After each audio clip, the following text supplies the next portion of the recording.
Harper Audio presents the very nearly Honourable League of Pirates, The Buccaneers Code, by Caroline Carlson.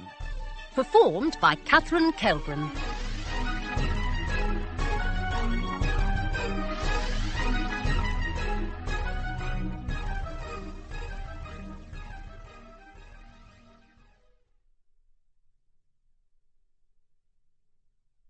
Chapter 1. It was snowing hard in Queensport, and Hilary thought it might never stop.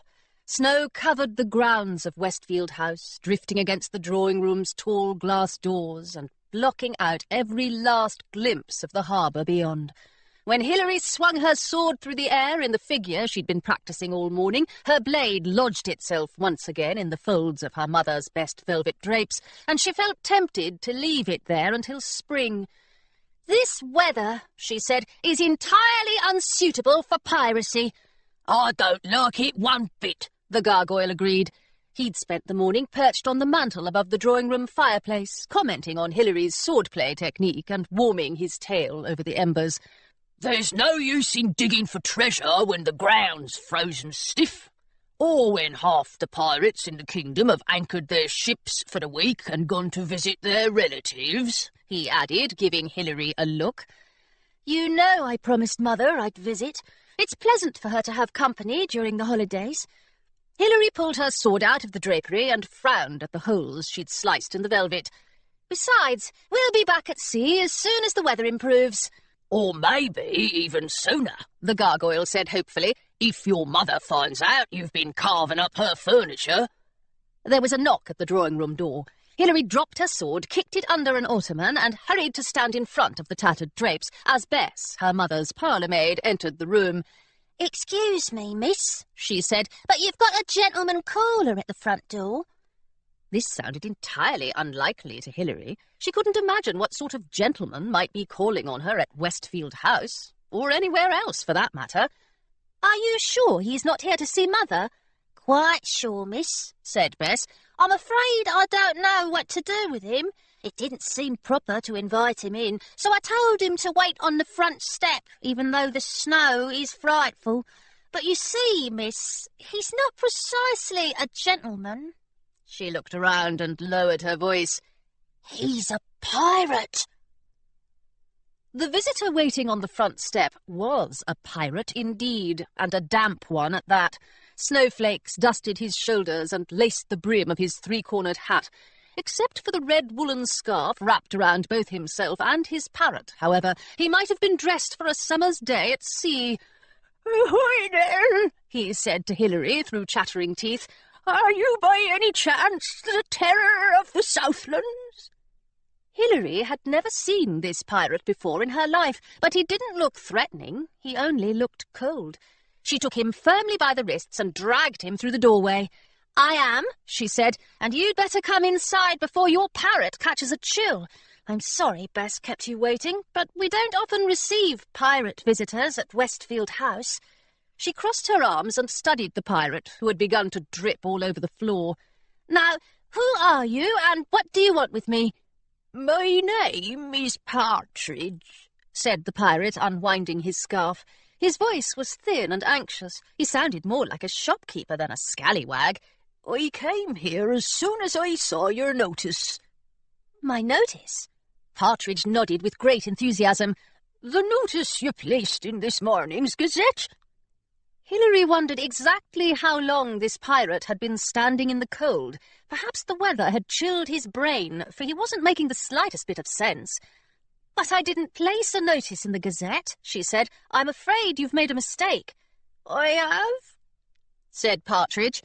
"Oh dear, I am often mistaken, you know. When I confused the grog with the lantern oil, my mates were horribly ill, and our ship nearly burst into flames." A snowflake dripped from his nose. "Captain Blacktooth dismissed me from the League on account of it. He told me to give up piracy and try my hand at a trade." Partridge wrung out his scarf, which dripped miserably onto the floor below. "He suggested selling jams and chutneys." Hilary almost felt sorry for him. After all, Captain Blacktooth had dismissed her from the very nearly honourable League of Pirates as well, or rather, she had dismissed herself. It had all amounted to the same thing in the end. Bone-chilling threats from Blacktooth's friends, scathing reviews of her swordplay technique in the League newsletter, and endless reassurances from her mates that a career as a freelance pirate wasn't as grim as it currently seemed. "Did you take Captain Blacktooth's advice?" she asked Partridge. "I did my best," he said, "but I kept confusing the chutneys with the jams, and no one wants to buy preserves from a pirate anyway. That's why I answered the notice in the Gazette, but I suppose I've got that mixed up as well." His parrot looked pleadingly at Hilary. Hilary took Partridge's damp scarf and hung it from the lowest limb of the coat-rack, hoping her mother wouldn't spot it there. "I may not be the person you're looking for," she said, "but I won't let you go out into the snow until you've gotten warmed up. I'll ask Bess to bring you some tea." She guided Partridge and his parrot across the hall into the blue parlour, where a fire crackled in the grate. "Oh, and if Mother stumbles across you, do you think you could pretend to be a high society gentleman? I'm not supposed to let scallywags into the house." "I suppose I could try." Partridge sounded slightly more hopeful than he had a moment earlier. "Perhaps she'll want to purchase a chutney." Then he settled himself in Mrs. Westfield's favourite chair, which was sure to smell of wet parrot for the rest of the winter, and Hilary set off to ask Bess about tea. When she returned to the drawing-room, Hilary found the gargoyle hopping up and down the length of the mantelpiece. "Tell me everything," he cried. "I've been stuck up here the whole time you've been gone. Was there really a pirate at the door? Was he one of those nasty sorts from the League? Did you have to challenge him to a duel?" "Not exactly." Hilary picked up her sword from under the ottoman and polished a tarnished spot with her sleeve. "There was a pirate, but he seems to have come here by accident. Now he's in the blue parlour drinking tea." "Well, that's not very exciting," the gargoyle said. "I hope the next one will have something more interesting to say." Hilary nearly dropped her sword. "The next one?" "He's coming across the lawn right now." The gargoyle nodded toward the drawing-room windows. On the other side of the glass, a man trudged through the snow. A belt was wrapped around his massive waist, and a glinting, sharp-looking cutlass hung at his side. "You'd better take me with you this time," the gargoyle said. "If there's going to be a duel in your mother's front hall, I don't want to miss it." Hilary didn't think a duel was likely, but the man with the cutlass had arms and legs as thick and sturdy as the logs in the fireplace. She picked up the gargoyle and tucked him under her arm, just in case. When they reached the front door, they found Bess, with her hands on her hips, giving the second pirate a stern look. "They're multiplying, miss," she said to Hilary. "Shall I tell Mrs. Westfield?" Hilary shook her head violently. Bess raised an eyebrow. "I'll put more water on for tea, then." The second pirate stepped inside without being invited. He was so wide that he had to turn ever so slightly sideways as he passed through the doorway, and so tall he had to remove his hat. "The terror of the Southlands, I presume?" he said. His voice filled every spare inch of the room. When he shook Hilary's hand, he nearly lifted her straight out of her boots. "The name's Flintlock. I'm here on account of the notice you placed in the Gazette." The gargoyle looked up at Hilary. "You placed a notice in the Gazette?" "I didn't," said Hilary. "I don't know anything about any sort of notice." "Ah!" Flintlock winked. "I understand. You don't care to speak about your treacherous plot in public. That's very wise, Terror. The League's spies might be anywhere." He gave a meaningful sort of nod in the gargoyle's direction. Hilary could hear Mr. Partridge humming sea shanties to his parrot in the blue parlour, but she did her best to ignore him. She wasn't sure she could manage more than one outlandish pirate at a time. "If you're looking for treacherous plots," she said to Flintlock, "then you're searching in quite the wrong place. I don't know what the newspapers printed, and I swear I've got nothing to do with it." "Quite right." Flintlock winked again and lowered his voice to a rumble. "You're a convincing actress, Terror, but I didn't come here to attend a theatrical performance. Is there a place where we might discuss your plans without being overheard?" The gargoyle put his snout to Hilary's ear. "What is he talking about?" he whispered. "And why does he keep winking like that?" Hilary didn't know any more than the gargoyle did, but she could tell that trying to reason with this pirate wasn't likely to do much good. "You may as well wait in the blue parlour," she told Flintlock, pointing to the door. "I'll be there in a moment." The pirate bowed to her and crossed the hall. When he had closed the parlour door behind him, Hilary set the gargoyle down and began pulling open drawers, overturning trunks and rifling through closets. "What are you doing?" the gargoyle asked. "I'm looking for this morning's Gazette," said Hilary. "I've got no idea where Mother keeps it." Her former governess, Miss Grayson, had always encouraged her to follow the news of the day, but Hilary had been far more interested in piracy than in current events, and she hadn't seen what use a dull old newspaper could possibly be to her on the high seas. Now, however, she'd wished she'd paid a bit more attention during all those blasted lessons. "Finding one strange pirate on one's doorstep is an accident," she said, "but finding two is a pattern. I'd like to read this notice for myself so I can find out why these scallywags are here." The gargoyle shifted his weight from side to side. "Actually," he said, "I happen to know exactly where your mother put the Gazette." Hilary flipped through a stack of ancient-looking naval forms. "You do? Where is it?" "In the drawing-room fireplace," the gargoyle said. "It did an excellent job of warming my tail." "Oh, dear." Hilary stared out the window. "And there's someone else coming up the front steps." "My goodness," said Bess, who was crossing the hall toward the blue parlour with a fresh pot of tea. "This house hasn't seen so many visitors since your mother's last masquerade ball. I can't imagine why half the kingdom wants to pay you their respects in this weather." "Neither can I," said Hilary, "but I'm desperate to find out." She opened the door and studied the person in front of her. "I suppose you're here to respond to my notice as well?" "Naturally," said the pirate on the doorstep. This one was a young woman. Her hair was pulled back in a short, tidy braid, and her coat and breeches were pressed and spotless. In one gloved hand she held a snowy scrap of newsprint. "I'm Lucy Worthington," she said. "I'm sorry it took me so long to get here, but I made 7 wrong turns and ended up halfway across the city before I'd realised my mistake. I hope I'm not too late to help you, Terror." Hilary kept her eyes on the scrap of newsprint in Worthington's hand. "I think I know exactly how you can help me," she said, leading the pirate inside. "Is that the notice from the Gazette?" Worthington nodded. "I hope it's all right that I brought it with me. I wanted to be sure of your address." She smiled at Hilary and handed her the newsprint. "It's awfully difficult to remember where you're going once you've started on your way there, don't you think?"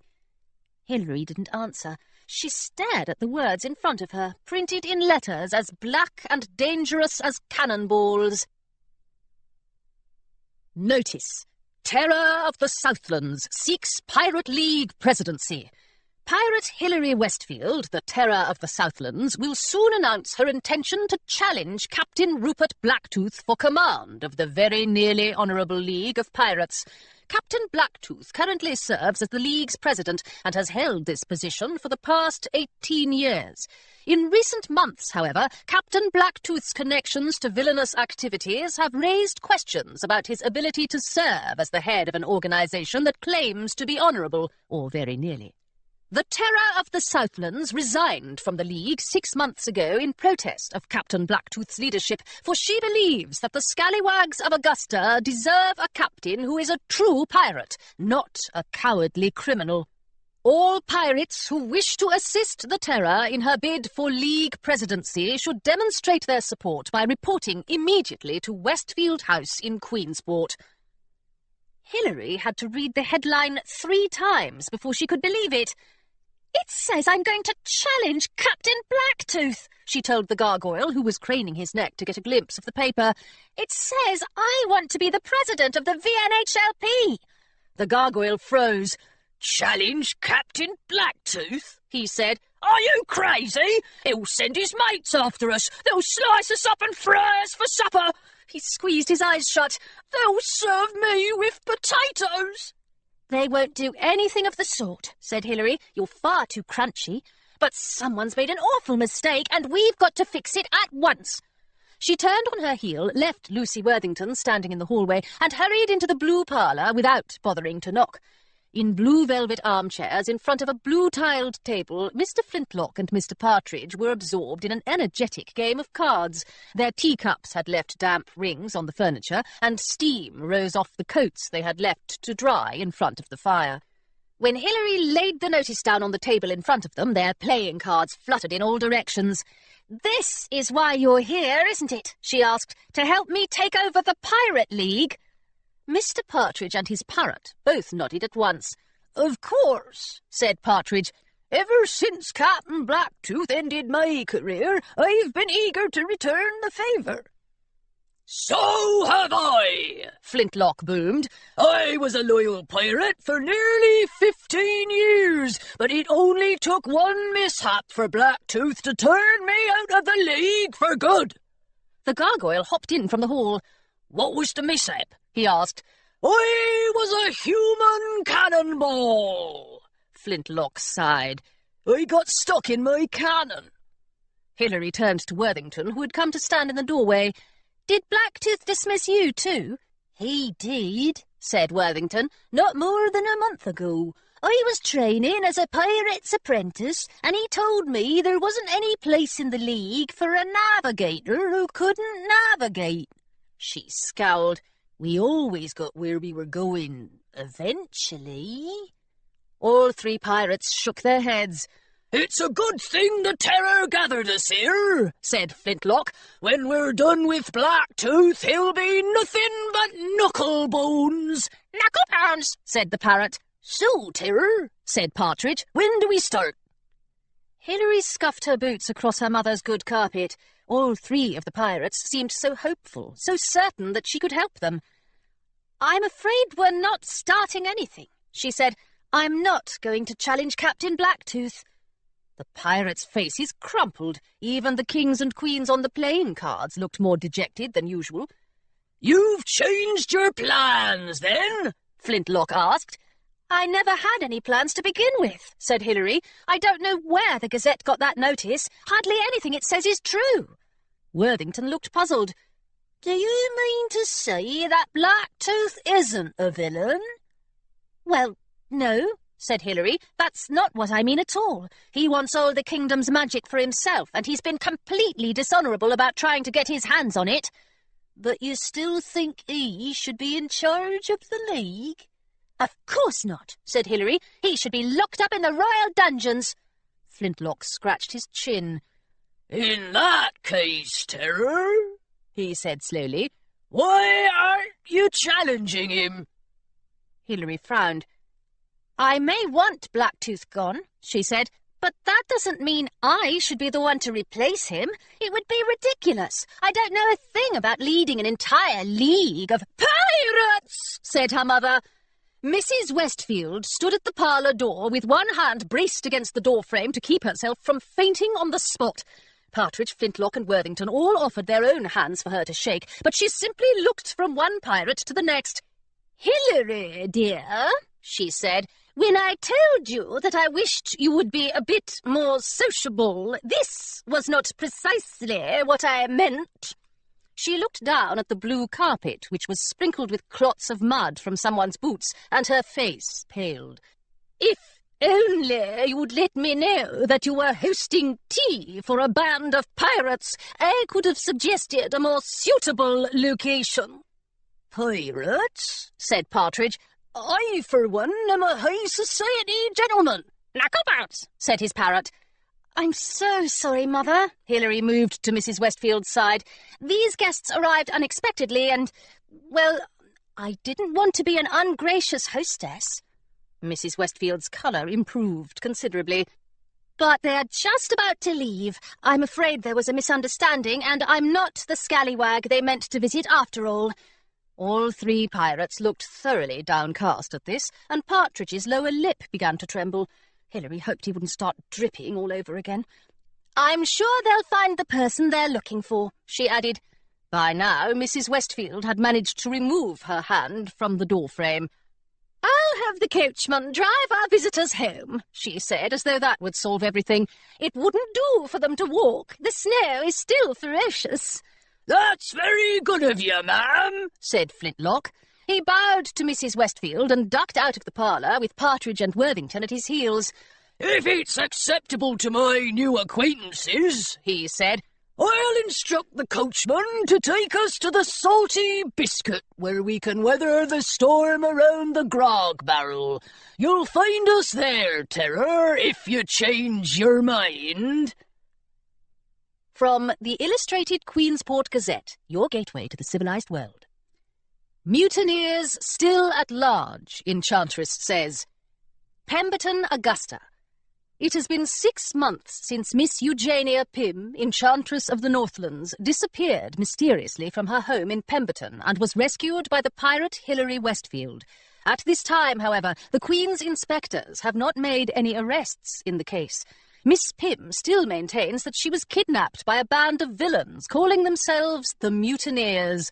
"They wanted to replace me as the Enchantress," she told the Gazette. "They hoped to take all the kingdom's magic for themselves, and I must say they came remarkably close to succeeding."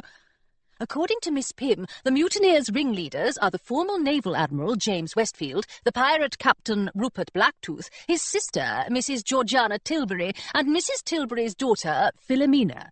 "The mutineers specialise in theft and treachery," Miss Pym told this reporter. "To be perfectly frank, they are not nice people." So far, however, inspectors have been unable to confirm Miss Pym's story. Admiral Westfield was arrested nearly 2 years ago for attempting to steal a sizable stash of magic, and he currently resides in the royal dungeons, making it impossible for him to have played a role in the kidnapping. As for Captain Blacktooth and the Tilburys, Inspector John Hastings says there is no evidence linking them to the alleged crime. "Mrs. Tilbury tells us that Miss Pym fell ill on a visit to Tilbury Park," Inspector Hastings said. "She was in no state to travel home, and she began making up fanciful stories about villains and kidnappings. Now, I suppose she believes those stories are true, but I suspect her illness has addled her mind, for I have never heard of the mutineers apart from the tales I've been told by Miss Pym and her friends. I have no reason to believe they exist." When told of Inspector Hastings's remarks, the Enchantress reacted in a surprisingly unladylike manner. "That man is a dratted fool," she said. "Of course the mutineers exist. It's only a matter of time before they make another attempt to control the kingdom's magic, and are not likely to fail twice. Perhaps Inspector Hastings will finally believe me when the mutineers blast him into the next kingdom over." Unfortunately, Captain Blacktooth and the members of the Tilbury family could not be reached for comment. Mrs. Georgiana Tilbury is confined to Tilbury Park under a royal guard's watchful eye after stolen magical items were discovered in her possession. Miss Philomena Tilbury refuses to speak to the press, and Captain Blacktooth fired a volley of cannonballs at this reporter when she tried to approach his pirate ship. Chapter 2. When the pirate's carriage had disappeared down the lane and Mrs. Westfield had retreated to her private rooms to recover from the morning's excitement, Hilary walked down the long hallway lined with stained-glass windows and pushed open the heavy door of her father's study. No one had dared to use the room since Admiral Westfield had been marched off to the royal dungeons. Even the maids hadn't been bold enough to enter. Cobwebs dimmed the light that came through the windows. All the nautical instruments lining the walls had wound down ages ago, and the drawers full of charts and maps were preserved under a thick layer of dust. The Admiral's chair, however, was pushed back from his desk at an imperfect angle, as though he'd simply stepped out for a moment to stroll in the gardens or chastise his officers. Every so often, a clock in the far corner let out a half-hearted tick. Admiral Westfield had left his desk unlocked, and Hilary rummaged through it as quickly as she could. In the topmost drawer, behind a small golden spyglass and a thick card pinned with rows of iridescent moths, she found a battered pen, a bottle of ink, and a faded old map of the Southlands coast. They would do, she thought. The Admiral would most likely be furious if he discovered the map was missing, but then, Hilary reminded herself, he wouldn't be able to discover any such thing while he was safely imprisoned in the dungeons. The clock ticked again. "No visitors today," she wrote on the back of the map, doing her best not to smudge the ink. "And please, no more pirates." Then she signed her name with a flourish, recapped the ink bottle, and slammed the desk drawers shut, sending the spyglass and the moths clattering back into the darkness. By the time Hilary had slipped out of the study and returned to the front hall, she'd managed to brush most of the cobwebs from her coat. The gargoyle looked on as she tacked her sign to the front door of Westfield House. "What I don't understand," he said, "is who placed that notice in the newspaper. It must have been someone who wants you to lead the VNHLP. Or someone who wants to blacken my name even more than it's already been blackened." Hilary stepped back to examine her handiwork. "I hope Captain Blacktooth doesn't subscribe to the Gazette. I can't imagine what he'll do if he sees it." "I can imagine," the gargoyle said, "and it's not a pretty sight." Hilary's makeshift sign seemed to be effective, for no pirates interrupted her lunch or the rest of her sword-fighting practice. When the drapes had become more holes than velvet, she curled up on the drawing-room floor with a thick and discouraging book Miss Grayson had loaned her called Common Sense Tips for the Freelance Pirate. She had barely read past the first page, however, when a commotion rose up from the front hall. "I'm terribly sorry," she heard Bess say, "but Pirate Westfield isn't accepting visitors. It says so right here on this sign." "But she'll want to see us," someone said with great confidence. The gargoyle's ears pricked up. "More pirates?" he asked. There was a flurry of footsteps, followed closely by an enormous bang. Hilary didn't quite understand what was happening, but she was certain of one thing. The drawing-room door, which had been resting peacefully on its hinges, was now barreling through the air and heading in her direction. She grabbed the gargoyle and ducked under a table as the flying door sailed over them, collided with the wall, and crashed to the floor. "Horse feathers!" someone cried from the hallway. Hilary stood up. "That's not pirates," she said to the gargoyle, who was shaking like a small earthquake in her arms. "That's Claire." Like an actress late for a performance, Claire Dupree hurried into the room. She was wrapped in a long woolen coat and an even longer striped scarf, and she gasped when she saw the door lying in the middle of the room. "Oh, drat," she said. "I knew I shouldn't have used that magic piece. I only asked it to lead me to you, Hilary, but I suppose I was a bit too enthusiastic. I haven't squashed you, have I?" "Not quite," Hilary assured her. "It takes more than a drawing-room door to squash a pirate." She climbed over the wreckage to give Claire a hug. "But what are you doing here? I thought Miss Pym was keeping you busy with magic lessons over the holidays." "We had lessons in the coach all the way from Pemberton, though I'm not entirely sure they stuck." Claire poked at the door's bent hinges with the tip of her boot. "And as for Miss Pym, well, she should be right behind me." In the doorway, Bess cleared her throat, and Miss Pym herself entered the room.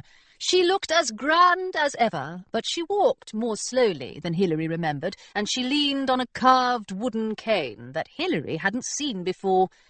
"The Enchantress of the Northlands," said Bess with a curtsy. "I'm sorry I didn't knock, miss, but the door is gone." "Gone," said Miss Pym, "is a very strong word. I believe the door has merely travelled." She looked across the room at Claire and gave her a thin smile. Then she reached into her handbag and produced a golden sphere the size of an orange. "Magic," she said. "Please replace this door in its proper location before someone trips over it at Ophelia Westfield's next luncheon." As Hilary watched, the door picked itself up, floated across the room, and settled itself obligingly in its frame. "Much better," said Miss Pym. "Now, if you don't mind, I'm going to sit down." Without letting go of her cane, she settled herself in an elegant, high-backed chair. Like most elegant things, the chair was exceedingly uncomfortable, but Miss Pym did not seem to mind. "I must apologize for visiting unannounced," she said. "We were in a great hurry, and there wasn't time to send a message." "That's all right," said Hilary. "We've already had 3 pirates here today. They didn't bother to announce themselves either." "They wanted Hilary to be in charge of the Pirate League," said the gargoyle. "What do you think of that?" Claire and Miss Pym exchanged a glance. "I thought you told me," Miss Pym murmured to Claire, "that pirates are never prompt." "Well, they aren't usually." Claire unwound her scarf.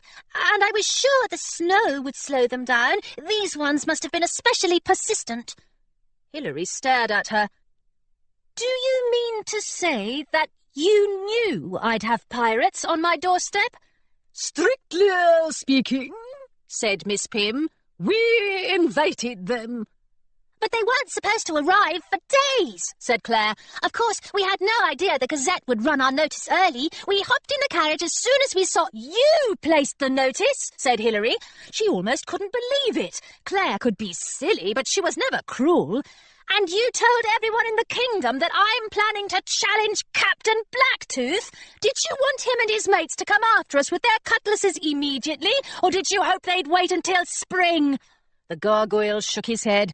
"You think you can trust people," he said. "You let them scratch you behind the ears, then they get you in trouble with a band of angry pirates, and before you know it, you're lying at the bottom of the sea with fish swimming up your snout."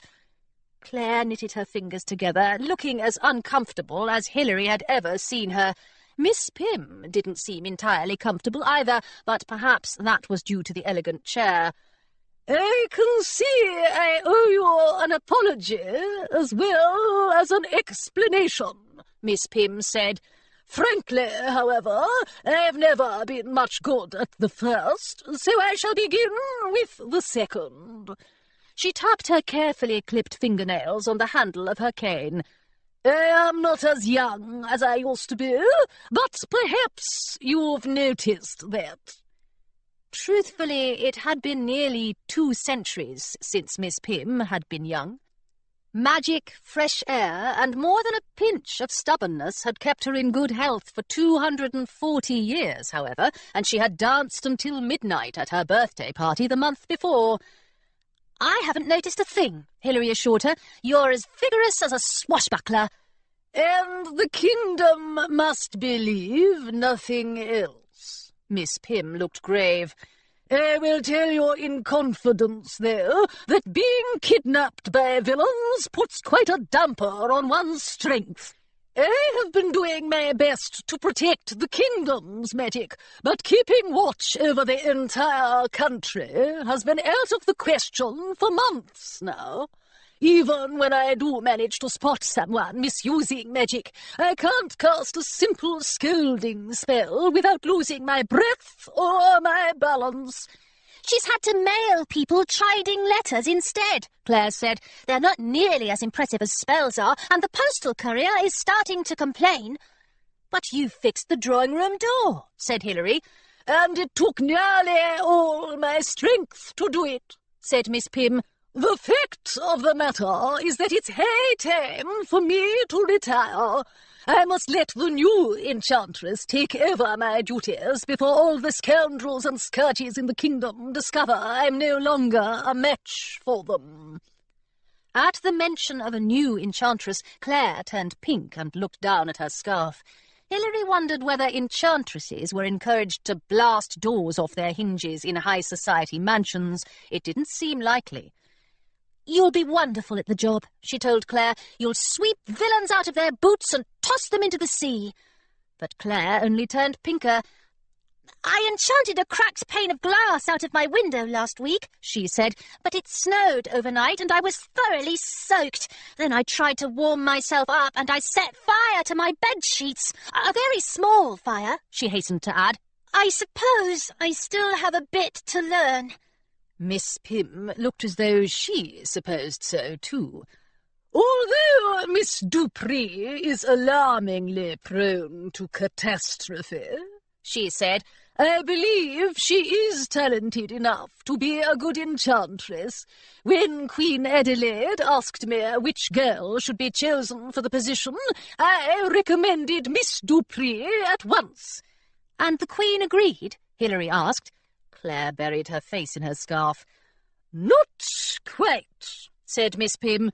"When she announced her plan to appoint Miss Dupree as the next enchantress, half of high society flew into an uproar. The coalition of overprotective mothers is even circulating a petition.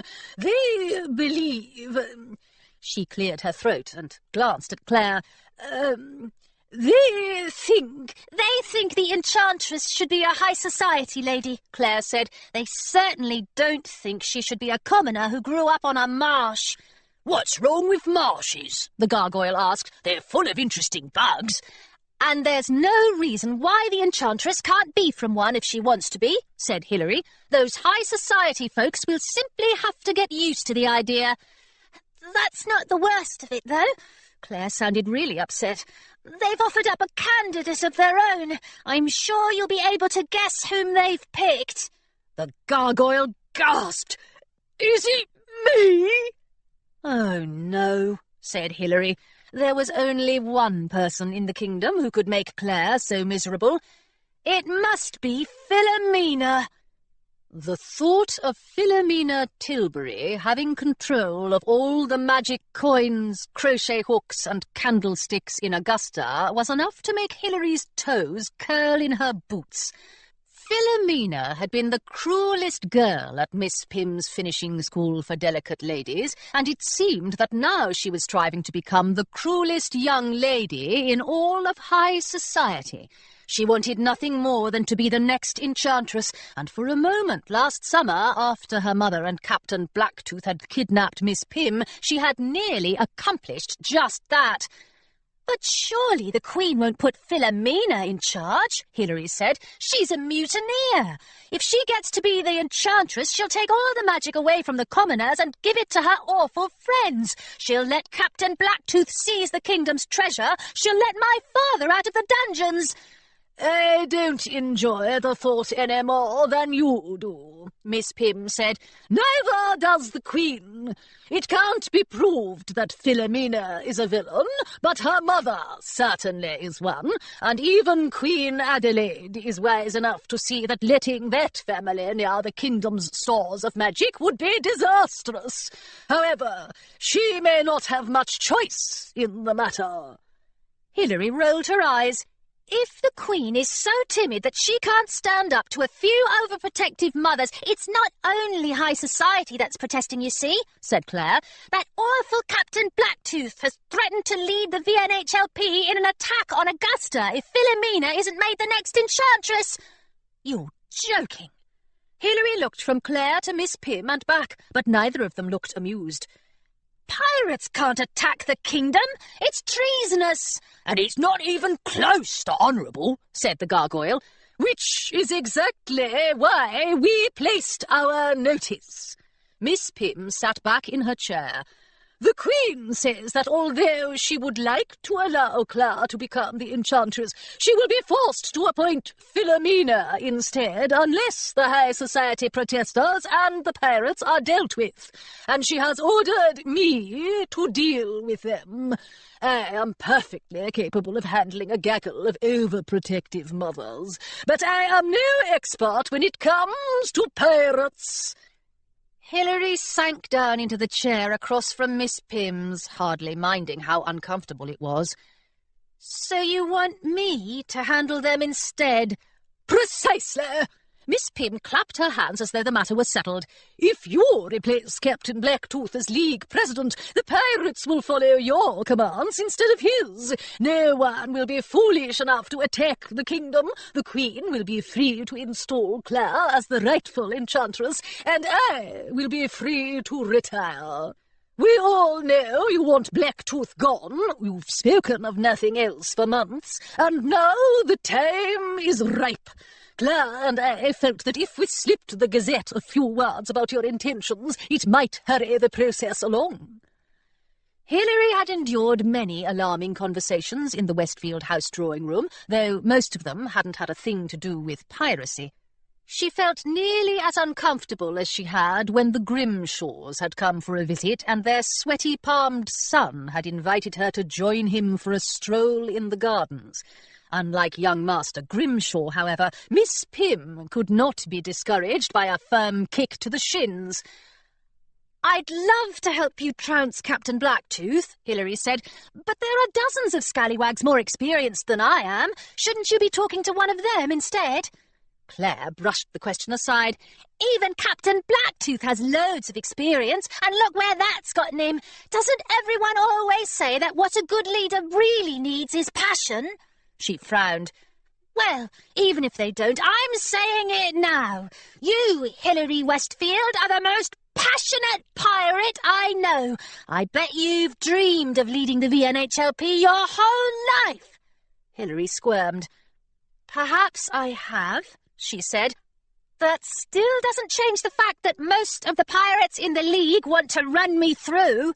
"Some of them do," Miss Pym allowed, "but others have already joined you, haven't they?" It was true that Mr. Twiggett, Captain Blacktooth's own first mate, had signed on to Hilary's crew several months earlier. He'd even brought a handful of scallywags with him. All of them had taken more than a few cannonballs to the mainsail from their former crewmates, but they hadn't run back to Blacktooth's ship yet.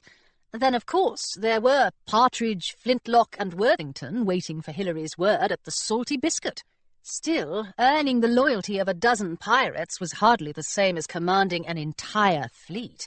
Miss Pym didn't wait for Hilary to reply. "Not only do you have passion," she said, "but you have influence. You've stood up to Captain Blacktooth before, and you've shown you don't fear him.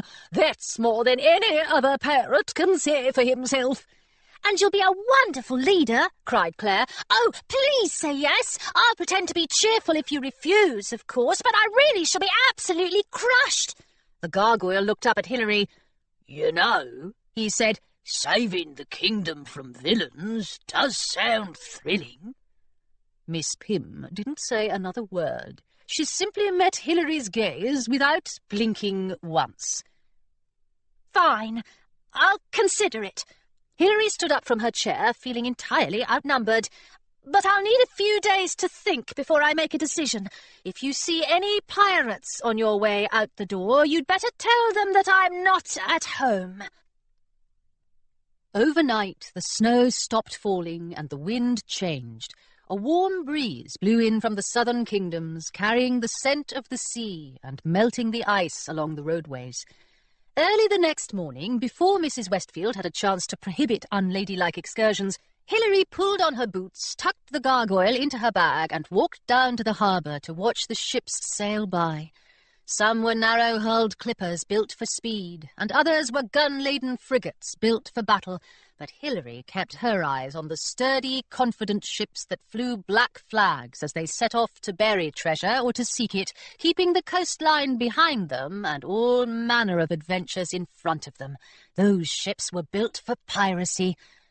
"I don't know why you're hesitating," the gargoyle remarked. "I can tell you're itching to kick Captain Blacktooth in the trousers." Hilary raised her eyebrows at him. "Weren't you the one who said that if we challenged him we'd end up with fish swimming up our snouts?"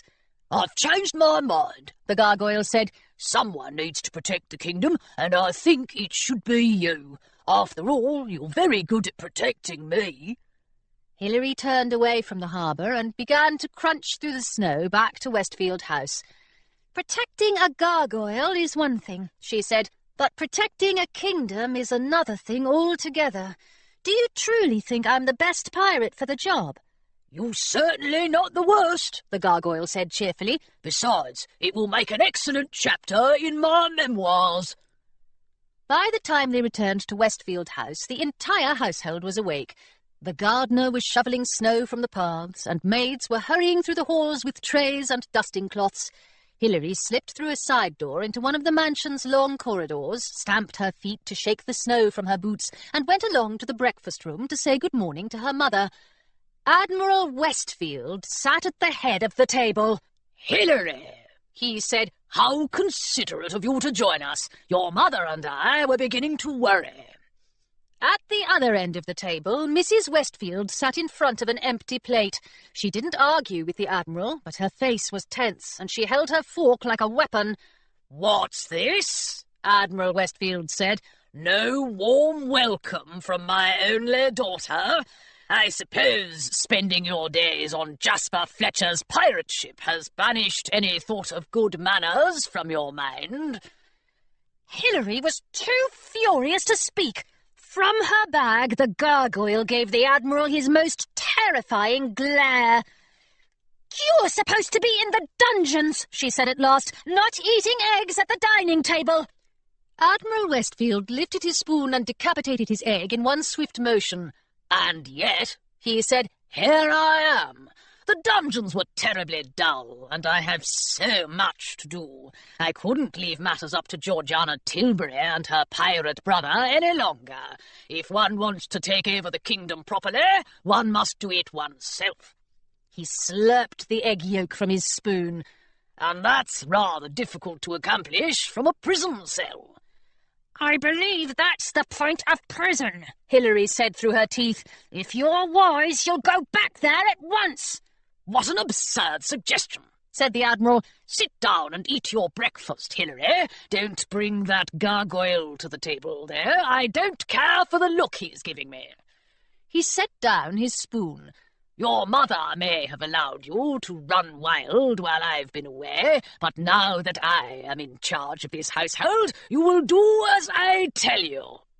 Admiral Westfield gestured toward the empty place at the table, where an egg identical to his own sat quivering in its cup. Hilary didn't move. Her boots seemed to be stuck to the spot. "The child's as impudent as ever, I see," the Admiral said to Hilary's mother. "Never fear, Ophelia. I'll make sure that by the time she's grown, she's a Westfield through and through." At this, Hilary felt her boots unstick. She walked to the table and picked up her egg cup. "I won't sit down," she said, "and I haven't got time for breakfast. The gargoyle and I are leaving." "We are?" said the gargoyle. "Yes. In fact, we're already late." Admiral Westfield frowned. "And where do you plan to go?" "To the Salty Biscuit," Hilary said, "and then to the high seas. I'm going to lead the Pirate League, and you're not going to like it one bit. But there's something I've got to do first." Hilary raised her hand and tipped her egg cup onto her father's head. "Blast it all!" The Admiral sputtered and cursed as streams of yolk cascaded down his nose and gobbets of egg settled into his ears. As Hilary turned to leave, she was almost certain she saw a smile slip across her mother's face. From the Augusta scuttlebutt, where high society turns to scandal. The holiday season may be drawing to a close, but in the halls of high society the rumours have just begun. The scuttlebutt can officially confirm that James Westfield, the famous admiral and infamous villain, has abandoned his prison cell for the cosy comforts of his ancestral home. "I have given up a life of crime once and for all," Admiral Westfield told the scuttlebutt in an exclusive interview. "My time in the dungeons has shown me that true happiness comes not from power and glory, but from the small pleasures of life, giving sweets to children or darning socks. I feel fortunate that the royal judge was willing to give me a second chance to be a worthy citizen of this great kingdom." The royal judge himself was unwilling to chat with us about the Admiral's release, but readers may be interested to learn that in recent months the judge received many expensive baskets of fruit from Mrs. Georgiana Tilbury, a close friend of Admiral Westfield. The judge is said to be particularly fond of oranges. What does the future hold for Augusta's favourite gentleman thief? Admiral Westfield is no longer eligible to lead the Royal Navy, but to demonstrate his goodwill to the kingdom, he has volunteered to act as advisor to the current Admiral George Curtis.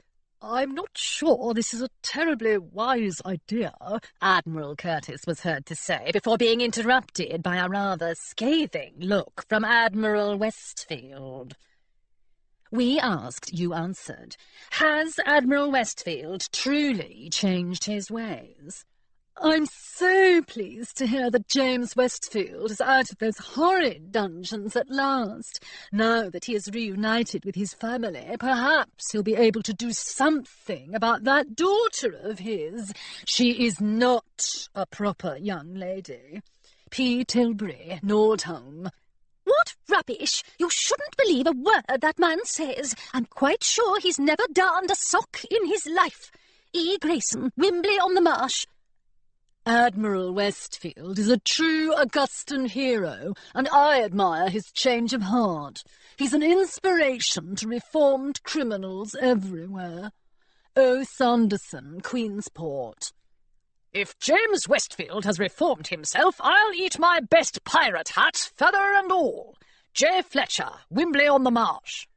An extract from Leading the League, the official VNHLP guide, 5th edition. How to seek the presidency. To the ambitious pirate, the prospect of becoming the most dangerous and influential scallywag on the high seas is even more thrilling than a treasure chest filled with magic coins. As president of the VNHLP, you will be responsible for sending pirates off on quests and adventures, leading your crew into battle, punishing rule-breaking buccaneers, and maintaining the League's fearsome reputation. It is a most exciting opportunity, but it does not present itself often. Once a pirate becomes president of the VNHLP, he will remain in this role until he is foolish enough to retire or die. This can cause great frustration among pirates who dream of donning the presidential skull and crossbones badge. Remember, however, that if the current president shows no signs of budging, you may not simply pursue him with your cutlass. Instead, you must follow the League's official instructions for challenging a pirate in a leadership role. First, travel to Gunpowder Square and announce your intention to claim the presidency. You must be accompanied by at least one supporter who is a current member of the VNHLP. If you cannot find a single pirate to support you, we advise you to apologise wholeheartedly, toss your pirate hat into the sea, and seek a new career in dairy farming or music composition. Second, if the current president wishes to remain in charge of the League, he will meet you in Gunpowder Square, accompanied by his own supporters. He will then propose a time and place for a confrontation on the high seas. If you are wise, you will accept his proposal. Third, during the weeks that follow, you and the current president must each gather 20 crew members to join you in battle. Be warned!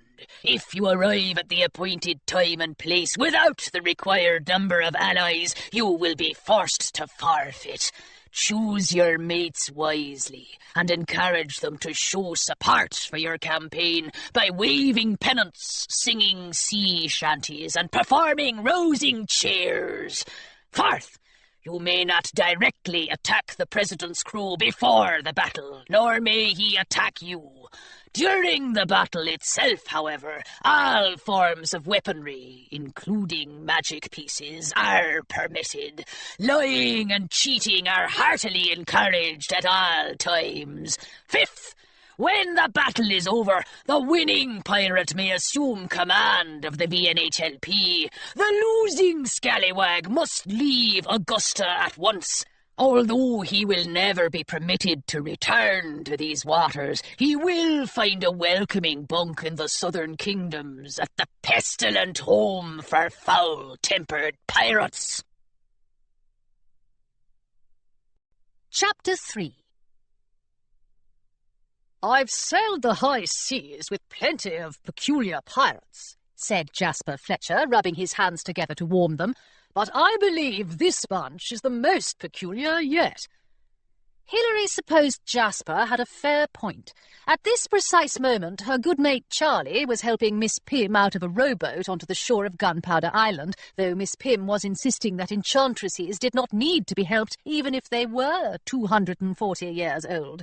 Jasper's wife Eloise Grayson had used her magic crochet hook to summon a pile of fluffy white mittens, and she was busy handing them out to anyone who looked the least bit cold. Over by the West Gate, Claire was discussing shortbread recipes with the pirate Cannonball Jack. Mr. Twiggett and 3 of his mates stood in a nervous huddle. Partridge, Flintlock and Worthington looked expectantly at Hilary, and the gargoyle hopped about between everyone's feet, wearing one of Miss Grayson's mittens on his tail. "They may be peculiar," Hilary said to Jasper, "but I'm awfully glad they're here.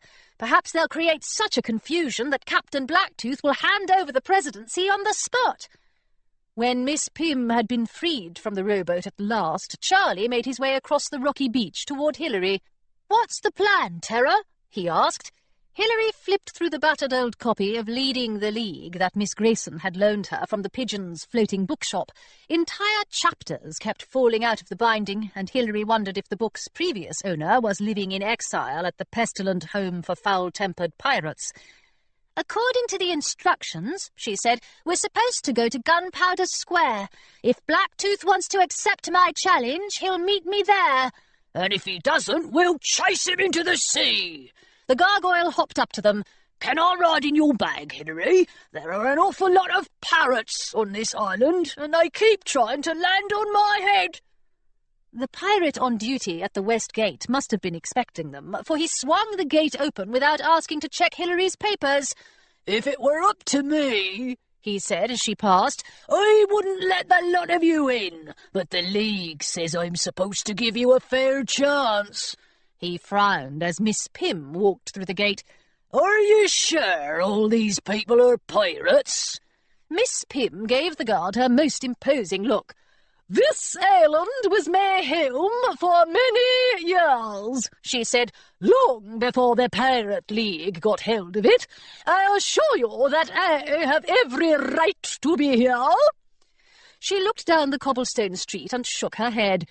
"I'm afraid a good deal has changed since I was a girl."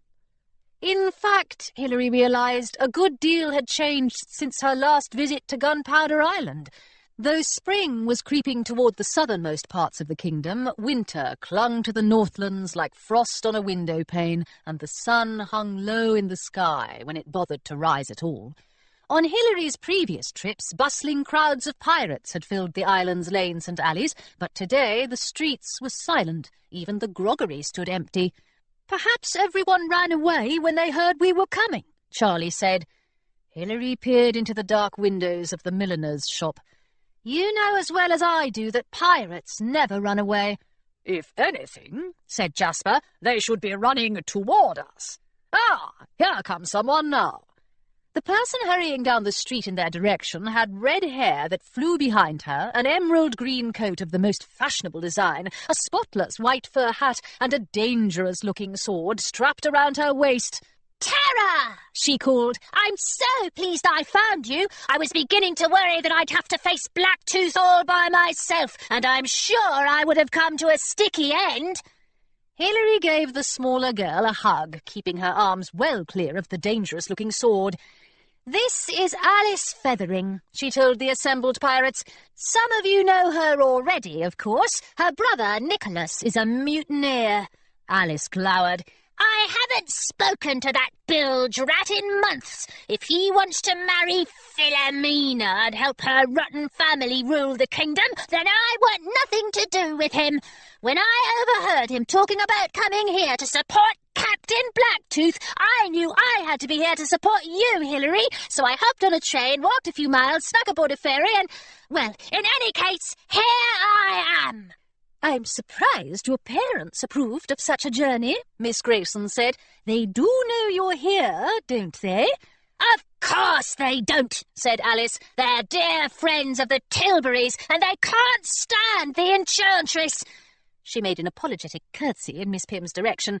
But Mother and Father think I've gone off on an educational tour of the Northlands with my tutor, and my tutor thinks I'm travelling with Mother and Father. They're all so busy with their own dull affairs that it will take them ages to notice I'm gone. Alice will be perfectly safe with us, Hilary told Miss Grayson. I'm sure she'll be a great help against Blacktooth and his mates. If they ever show up. The gargoyle shivered. This island is as empty as Admiral Westfield's heart, and almost as cold. I hope we make it to Gunpowder Square before my snout freezes. Hilary led the way through the island's winding streets, each just as deserted as the last. No buccaneers lurked on the front stoop of the mapmaker's shop, or under the striped umbrellas of the ice-cream parlour. The farther Hilary walked, the more uneasy she felt. If the pirates of Gunpowder Island weren't anywhere in sight, where in the world could they be? Then Hilary turned the corner into Gunpowder Square. "Oh, blast!" she whispered. The square was positively teeming with pirates. Some were jolly and some were grim. Some were round and some were spindly. Some wore fine cloth coats and some wore thin patched breeches. They sharpened their swords, checked their pocket watches, and leaned against the square's statues of famous pirates from history. One enterprising scallywag was serving hot grog from a steaming iron kettle. "Blacktooth hasn't just brought a few supporters with him," said Charlie. "He's brought half the league." Hilary felt sure he was right. "They may have us outnumbered," she told her mates, "but don't let them intimidate you. Remember, we're just here to announce our intentions. We're not going into battle." "Yet," said Mr. Partridge, who had turned nearly as green as his parrot. Hilary gave him what she hoped was an encouraging smile. Then she straightened her pirate hat, smoothed her braid, and led her mates out into the square. All the pirates in the crowd raised their swords. "Roasted," the gargoyle muttered, "and served with potatoes. I knew it." Hilary walked down the narrow cobblestone path that ran between the ranks of pirates. She tried not to think about all the shiny steel blades pointed in her direction, or about how very sharp they were sure to be. Some of the pirates jeered as she passed, and others uttered words that Miss Grayson would have described as most unsavoury. "They don't seem to like you very much," Claire whispered in Hilary's ear. "No," said Hilary, "and I can't imagine that challenging their president to a battle will improve the situation." She gritted her teeth and kept walking, though the crowd of pirates stretched ahead of her like a vast and ill-tempered sea. At the far end of the square, a small and shivering group of onlookers stood apart from the pirates. The first was Sir Nicholas Feathering, who was bold enough to smile as Hilary passed by.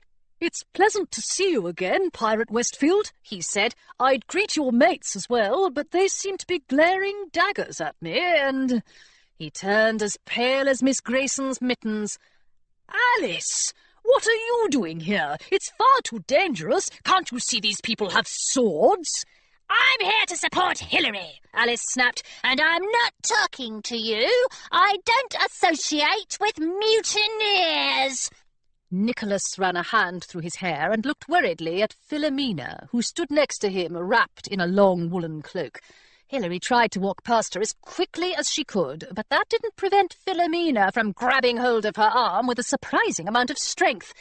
"You may think you can ruin Uncle Blacktooth's career, Miss Westfield," she murmured, "but I simply won't have it. Soon I shall be the new enchantress, and you shall be in exile." "Please let go of me, Miss Tilbury," Hilary said as calmly as she could manage. "I can't imagine the ladies and gentlemen of high society think it's polite to grab one's acquaintances. Are you sure your mother would approve?" Philomena frowned and let go of Hilary's arm as Claire pushed her way through the crowd. "If you touch Hilary again," Claire said furiously, "I shall turn you into a centipede on the spot. Perhaps if you're quick enough, a pirate won't squash you under his boot." "Exaggeration doesn't suit you, Miss Dupree," said Philomena. "You're not talented enough to do anything of the sort." Claire clenched her fists, but Hilary put a hand on her shoulder. "Never mind, Philomena," she whispered. "Just keep walking." There had once been a time when Admiral Westfield would have refused to come within 50 yards of a pirate. Now, however, he stood willingly on Gunpowder Island, towering over the other mutineers and casting a shadow that seemed to stretch the length of the square. Hilary wished he would disappear at once. He didn't say a word as she passed him, but he stared at her intently, which was quite unpleasant enough. The gentleman on Admiral Westfield's left was young and tall, and Hilary nearly didn't recognise him until she saw the satisfied sneer on his face. "Oliver Sanderson!" she cried. "Aren't you supposed to be at some sort of school for impudent boys?" "I graduated," said Oliver, "with terribly high marks. When the Admiral was released from the dungeons, he was kind enough to take me back into his employment. He's been like a father to me, you know." "Really?" Hilary raised her cutlass. "I wasn't aware he was capable of it." The sneer on Oliver's face grew broader. "What about you, Miss Westfield? Aren't you supposed to be a proper young lady?" "If I were a proper young lady, I wouldn't be permitted to slice off your nose." Jasper tapped Hilary on the shoulder. "Terror," he said, "I'm not any more fond of Mr. Sanderson's nose than you are, but we have more pressing matters at the moment." Reluctantly, Hilary lowered her cutlass and turned away from Oliver. There, in front of her, stood Captain Blacktooth in his grandest coat and a hat so wide that Hilary wondered how he kept it from blowing off his head. Perhaps he'd frightened the wind into obeying his orders. "Hello, Terror," he said. "I believe you have something to tell me." "You bet she does," the gargoyle cried. Hilary put her shoulders back and lifted her chin, for she knew perfectly well that a good pirate doesn't slouch when she issues a formal challenge. "Captain Rupert Blacktooth," she said as loudly as she could, "I am here to seek the presidency of the very nearly Honourable League of Pirates." Admiral Westfield whispered something into Oliver's ear, and Oliver smirked. Hilary glared at them both. "Therefore," she said, turning back to Captain Blacktooth, "I challenge you to a high-seas battle. Do you accept my challenge, or would you rather leave the kingdom at once?" This pronouncement had sounded terribly ferocious in Hilary's head, but it must have gotten tangled up in the Gunpowder Island breeze, for Captain Blacktooth didn't even flinch. Instead, he polished his spectacles, looking as exasperated as a governess with a disobedient charge. "I would rather be back in my office at League headquarters," he said, "sitting in my favourite armchair with a fire in the hearth and an interesting new treasure map to study. But as you've made that impossible, I am here to defend my position." He stepped closer to Hilary. "I am, however, willing to give you a chance to change your mind. I have always thought you were a wise girl, but if I may speak frankly, this challenge of yours seems to me to be the height of foolishness. Are you truly so eager to throw away your promising career for a life in exile?" "I won't be the one in exile," Hilary said firmly. "I'm not the one who's plotting with the villainous Admiral, either. Isn't joining forces with the Royal Navy against nearly every one of the League's rules?" This time Hilary knew she had struck a blow, for Blacktooth coughed and fumbled with his spectacles. "My business partners are none of your concern," he said. "In any case, your father merely volunteers for the Navy, and I'm quite sure there's no rule against consorting with volunteers." He settled the spectacles back on his nose. "Now, Terror, since you refuse to disappear quietly, I am forced to proceed with the formalities. Where are your supporters?" "We're right here," Charlie said. "And we're willing to fight to the death," Alice added. "Or very nearly," said Jasper.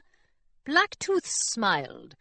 "That's quite noble of you, Mr. Fletcher," he said, "but I'm afraid your support isn't much use at the moment. The rules specifically state that each candidate must be vouched for by a current member of the League, and I'm certain you don't qualify.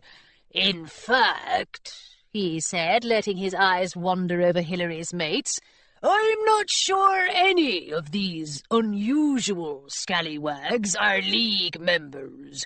Without a qualified supporter, your challenge is, how shall I put it?"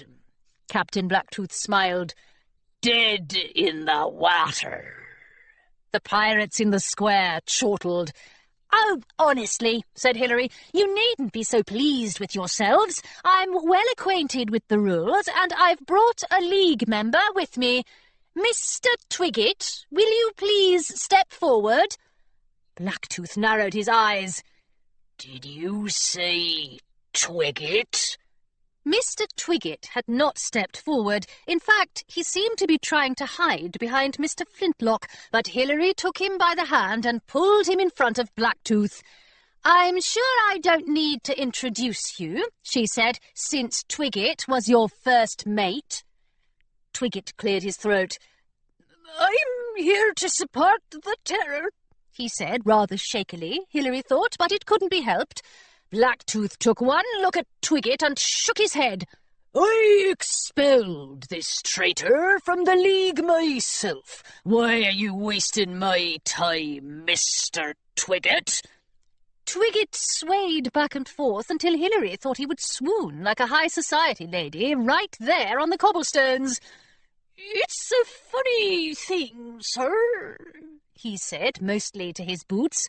"When you expelled me, you did a lot of blustering, but you never filled out the paperwork." "Nonsense!" Captain Blacktooth waved his hand, and a short, balding pirate hurried to his side, dragging a long scroll of parchment behind him. Hilary had met this pirate once before. He was Blacktooth's private secretary. "Mr. Gull," said Blacktooth, "please review the membership roll and show Mr. Twiggett that his name has been crossed off the list." Mr. Gull made his way down the parchment, which flapped in the breeze and tangled around his legs. Miss Grayson murmured something about parchment scrolls being entirely impractical in the modern era, and Captain Blacktooth gave her a very dark look indeed. "Here we are," said Mr. Gull at last, pointing a finger halfway down the list of names. "Eustace Twiggett. Expulsion forms have not been filed with the League." He swallowed. "I believe they're in a jumble on your desk, Captain." Blacktooth scowled at the membership roll. "The Terror's challenge stands," he said at last, though he sounded as if he regretted it. "Extract yourself from that ridiculous scroll, Mr. Gull." Mr. Gull did as he was told, and Hilary's crewmates cheered. Captain Blacktooth leaned closer to Hilary. "By the way, Terror," he murmured, "you might remind your mates that gloating is an unappealing quality, particularly in pirates. It tends to attract swords to one's neck." "Perhaps it does," said Hilary, "but you might remind your own mates that they're not allowed to lay a hand on my crew before a battle." "Unfortunate, but true." Captain Blacktooth shrugged and stepped forward to address the crowd of pirates in front of him. "I have accepted the Terror's challenge," he announced. "Our fleet shall meet in battle in exactly 3 months' time on the high seas just south of Queensport Harbour. The champion will take charge of the very nearly honourable League of Pirates, and the defeated scallywag will be banished from the kingdom." All the pirates in the square roared and waved their cutlasses. Claire, who did not have a cutlass to wave, tossed her hat in the air instead. Miss Pym clapped politely, and Admiral Westfield raised a flagon of grog high in the air. But Philomena drew her woolen cape around her shoulders and looked even more cross than usual. "Now, Terror," said Blacktooth. "You'd be wise to leave Gunpowder Island at once. I suspect you'll need every moment of those 3 months to find 200 pirates willing to support you." 200? The gargoyle nearly leaped out of his bag. I thought we only had to find 20. Isn't that right, Hilary? That's what it says in the guidebook. Hilary held up her battered copy of Leading the League. 20 crew members, and not a scallywag more. As I told you, Captain Blacktooth, I'm quite familiar with the rules. May I see that? Mr. Gull reached for Hilary's book and inspected its spine. He sniffed the pages. He held the book to his ear. Finally, he ran his finger across the cover and touched it to the tip of his tongue. "Just as I thought," he said. "This is a 5th edition. We're up to the 17th by now." Hilary's stomach looped itself into a bowline and pulled itself tight. "And what does it say in the 17th edition?" Mr. Gull looked rather apologetic. "I'm afraid the estimates have been revised due to inflation." "What does that mean?" the gargoyle cried. "It means you'll need to find 200 supporters," said Captain Blacktooth. 200 at the very least, or you'll have to forfeit. Isn't that right, Gull?" Mr. Gull nodded. "That's right, sir." Captain Blacktooth gestured to the pirates in the square.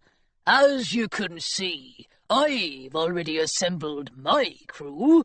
I suggest you gather your own at once." The gargoyle stared at him. "But that's impossible!" Hilary knew the gargoyle was right. She wasn't even acquainted with 200 pirates, and most of the ones she had met were sure to be loyal to Captain Blacktooth.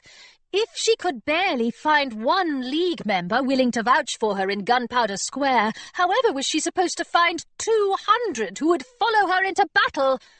"If you'd prefer," said Captain Blacktooth, "my mates can chase you into the sea right now, and we'll be done with this nonsense once and for all." Hilary retrieved her book from Mr. Gull and snapped it shut. "That won't be necessary," she said. "There have got to be at least 200 pirates who dislike the mutineers as much as I do, and I promise you I'll find them." Captain Blacktooth raised an eyebrow. "If you and I were still on good terms," he said, "I would wish you luck, for I suspect you'll need it." Then he nodded to Philomena, who hurried to his side. "My dear, could you see that we're transported back to Tilbury Park? We have affairs to arrange with your mother." "Of course." Philomena reached into the folds of her cloak and pulled out a golden goblet large enough to hold grog for 6 pirates. The gargoyle's ears twitched, as they always did when a magical item drew near. "Magic," said Philomena, holding the goblet firmly in both hands. "We 5 mutineers would like to leave this uncivilized island before we all catch a chill. Please send us to Tilbury Park as quickly as you can." One moment Philomena was there, and the next she simply wasn't. In her place was nothing but empty air and cobblestones. The other mutineers had vanished as well. Even Blacktooth's extravagant hat had been whisked away. From the far corners of the square, a few of his mates applauded. Miss Pym put her hands on her hips and frowned at the space where Philomena had stood. "Impressive," she said. The gargoyle rolled his eyes. "Those mutineers are nothing but show-offs." Truthfully, Hilary was relieved to see them go, though she wished she hadn't missed her chance to acquaint Oliver with her cutlass. "Show-offs or not," she said, "I'm afraid Captain Blacktooth was right about one thing. If we want to find 200 pirates who'll lend us their support, we'll have to start searching at once." A letter from royalty. Her Royal Highness Queen Adelaide of Augusta. Pirate Hilary Westfield, terror of the Southlands, the Pigeon, the high seas. Dear Pirate Westfield, As I read the Queensport Gazette this morning over my royal breakfast, I learned that you will be facing Captain Rupert Blacktooth in battle in 3 months' time. I do not typically involve myself in the affairs of pirates, for I understand they prefer to operate ever so slightly outside the law. I believe, however, that every contest should be judged by a wise and fair observer, and your battle with Captain Blacktooth is no exception. The leadership of the very nearly Honourable League of Pirates happens to be a matter of particular interest to me. Therefore, I shall attend the battle to ensure that all is ship-shape and above board, as I am told you pirates are so fond of saying. I shall be returning from my annual goodwill tour of the southern kingdoms on the morning of the battle, but I trust you will not begin to fire your cannons until I have arrived. Needless to say, I would appreciate it if you and your colleagues would keep your cutlasses at a safe distance from my royal person during the skirmish. I have requested this courtesy from Captain Blacktooth as well. I look forward to seeing you on the high seas this spring. Regally yours, the Queen. Miss Pym's Finishing School for Delicate Ladies, where virtue blossoms. Dear Hilary, I am writing this from our carriage as we speed south along the road to Pemberton. I hear the Southlands hills are quite beautiful at this time of year, but I've barely been able to glimpse them from the window, for Miss Pym has been keeping me occupied with lessons and exercises ever since we left Gunpowder Island. I'm afraid I've been making quite a hash of even the simplest enchantments. Instead of lifting Miss Pym's hat off her head, I somehow managed to lift the entire top of the carriage. The coachman seemed awfully displeased. Miss Pym says I must learn to control myself, and I am trying my best, but I don't know how much use I shall be to you in your battle against Captain Blacktooth. Until then, I shall devote myself to my studies. Actually, I shall start devoting myself as soon as Miss Pym wakes up from her nap. While she is sleeping, she cannot point out all the things I am doing wrong, and I believe she would be sorry to miss the opportunity. You know perfectly well how I feel about Philomena, but I believe I dislike her more than ever after the magical display she put on in Gunpowder Square. I have never managed anything like it, not intentionally, at least. Do you think she has gotten more powerful since the last time she dangled me in the air? Miss Pym claims she isn't concerned, but I can tell she is not being entirely truthful, for she has rarely looked so impressed during our lessons. I have, however, managed to make her look both alarmed and terrified on a number of occasions. If Philomena is truly the better magic user, perhaps all the horrid high society folks are right, and I don't have any business trying to be the next enchantress. It's a frightfully glum thought, but I shall attempt to cheer myself by imagining you and your fleet of pirates chasing Captain Blacktooth's ship all the way to the edge of the kingdom. I wish I could join you as you gather the rest of your crew, but Miss Pym assures me that I will be of more use to you in 3 months' time if I can learn to make things explode on purpose, not just accidentally. I am sure you are having all sorts of thrilling adventures on the high seas, and I am sorry to miss them. Please hug the others for me, even Charlie, though I am sure he will squirm and declare that he wants nothing to do with hugs from a finishing school girl. Tell him it is for his own good. Your fiercest supporter, Claire. An extract from Leading the League, the official VNHLP guide, 5th edition, on creating rules of conduct. Pirates by nature are not fond of rules, but the VNHLP is not a lawless organization.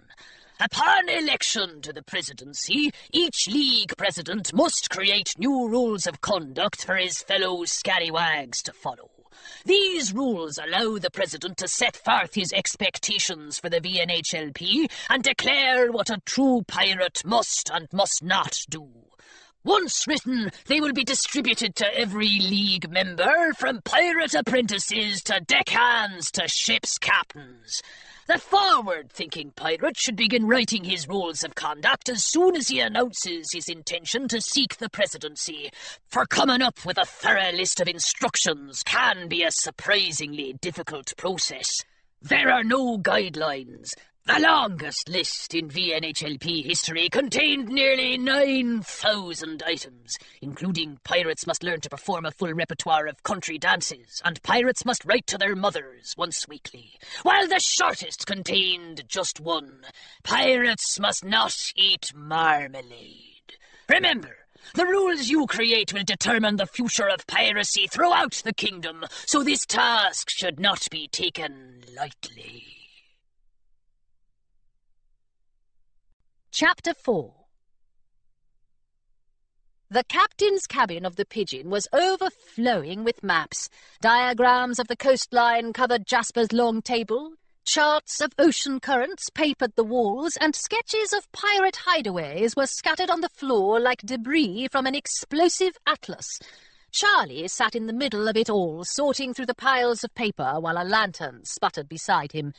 Hilary shoved aside her notebook and looked down at the black-inked map of Augusta that was draped over the tabletop. To the south lay Queensport and Pemberton, where Cannonball Jack had sailed that morning to round up as many supporters as he could gather. He'd agreed to take Partridge, Flintlock and Worthington with him on his houseboat, the Blunderbuss, once they'd promised to scrub the cooking pots every evening and never refuse dessert. Cannonball Jack had offered to deliver Miss Pym and Claire back to Pemberton as well, but Miss Pym had remarked that if the Enchantress of the Northlands and her pupil travelled too frequently on pirate ships, they would find themselves on the front page of the Scuttlebutt in no time at all. To the east, Mr. Twiggett and his mates were scouring the coastline for pirates to assist them against Captain Blacktooth. Jasper had written a note to his retired crewmates Marrow, Slaughter and Stanley, asking them to do the same in the west. That left only the northern coast for the Pigeon to cover. Miss Grayson had already started knitting warm woolen socks and hats for everyone, though they all insisted that a true pirate would never dare to wear a striped stocking cap with a tassel at the end. Jasper was searching the ship's treasure storerooms for stray magic coins to hasten their progress, and Charlie was using every map Jasper had stowed on the Pigeon to look for groggeries, harbours, and other spots that might serve as gathering places for pirates. "There's a boarding house just north of Nordholm that's supposed to be crawling with pirates," Charlie said, looking up from his maps. "It's called the Ornery Clam. My mam always told me I wasn't allowed to go anywhere near it. She said they used little boys' skulls for lawn bowling and little boys' knuckle bones for hopscotch." "I don't like the sound of that," the gargoyle said, poking his head out from under a map. "It's a good thing I don't have knuckle bones." Hilary wiggled her own fingers experimentally. "I'm not eager to be chopped up and used for sporting events, but a crew of fearsome pirates is exactly what we need. We'd better visit the Ornery Clam tomorrow." Charlie nodded. "Have you had any luck with your map?" "Not yet," said Hilary. "I've been working on something else." She looked down at her dog-eared and water-stained notebook. At the top of the first page she had written one line in her best script. "The Buccaneers Code," Charlie read over her shoulder. "What's that?" "It's for when I defeat Captain Blacktooth. I'll have to come up with new rules of conduct for my League members to follow, so I thought I'd start writing some." "That's a good idea," said the gargoyle. "I've never liked Blacktooth's rules, especially the one about having to appreciate parrots. You won't write anything silly like that, will you?" "I'm not sure what I'll write," Hilary admitted. "I've been thinking about it for hours, but all I've come up with so far is the title." "Well, you'll figure out the rest soon enough." The gargoyle patted her hand with his tail. "How hard can it be to give orders to hundreds of rowdy sword-wielding scallywags?" Hilary groaned and buried her face in the notebook. "I'd prefer not to think about it." When she looked up again, Alice Feathering was coming through the cabin door, swinging a lantern in front of her.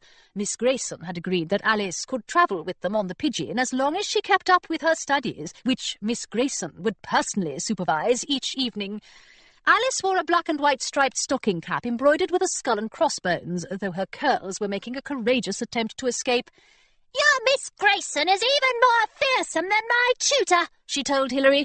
"She wouldn't set me free until I've read today's newspaper from front to back, and most of the articles were as dull as rocks. No offence to the gargoyle, of course." "None taken," the gargoyle said. "If you've ever met my great-uncle Chester, you'd know exactly how dull rocks can be." "In any case," said Alice, "Jasper's out on deck, and he'd like to see you for a moment." She passed her lantern to Hilary. "Thank you," said Hilary. "By the way, if you had to give a band of pirates one rule to follow, what would it be?" Alice thought about it. "Don't let anyone stick a stocking cap on your head," she said at last. "You're sure to look ridiculous." Hilary made her way to the foredeck, where Jasper was tossing his magic coin from hand to hand and looking out over the bay. The pirates of Gunpowder Island didn't seem to be the least bit concerned about facing the terror of the Southlands in battle. Bonfires lined the shores, and raucous hornpipe melodies floated on the breeze, though they were frequently drowned out by cannon blasts. "Ahoy, Terror," said Jasper, turning toward her. "Do you have any need for a magic gravy boat, or perhaps a magic coat rack? I was supposed to hand them out to the good people of Augusta, but everyone kept clamouring for magic coins instead. It's difficult to carry a coat rack about in one's pocket." "You'd better hold on to it," Hilary said, "and the gravy boat as well. I can barely handle my own magic coins as it is." "That suits me perfectly," said Jasper. "It's been far too long since I've had any treasure of my own to bury, but I'd better let Eloise take a look at them first. She may be able to use them to speed our travels." Hilary felt sure that Miss Grayson was capable of taking charge of a magic coat rack. "Is that all you wanted to ask me?" she said. "Not entirely. I was wondering who you were planning to put on the night watch. Whoever it is had better be sharp. Those Gunpowder Island cannonballs are terribly unpredictable." "But you're the one who assigns the watch," said Hilary. "You're the captain." "Actually, I've been meaning to discuss that with you." Jasper reached into the pockets of his pirate coat and pulled on a pair of Miss Grayson's fluffy white mittens. To Hilary's surprise, they didn't make him look any less fearsome. "Perhaps you can remind me," he said, "which of us is the terror of the Southlands? Which of us was bold enough to issue a challenge to Captain Blacktooth?" Hilary could feel her cheeks growing warmer. "I suppose that's me." "Indeed it is," said Jasper. "On top of all that, if you're hoping to attract several hundred pirates to your cause, you'll have to be impressive. And what's more impressive than commanding a ship, especially a ship owned by the former terror of the Southlands?" He put a mitten-clad hand on his hat and bowed. "You're giving me the pigeon?" "I'm lending you the pigeon," Jasper said, "and my services on your crew, of course, for the next 3 months. All I ask is that you take good care of the ship. She's not as young as she once was, and she doesn't enjoy running aground or drawing cannon fire." Hilary patted the pigeon's planks, which creaked agreeably under her hands. "You're very kind," she said to Jasper. "Is there anything I can do in return?" "As a matter of fact, there is." Jasper's face grew solemn.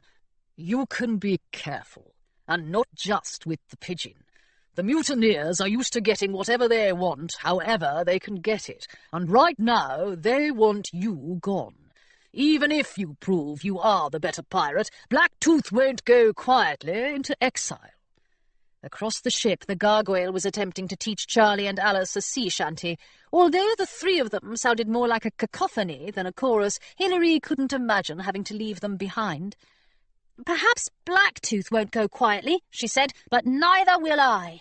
If the mutineers try anything sneaky, I shall howl and dig in my heels until they surrender." "I'm glad to hear it." Jasper picked up his lantern.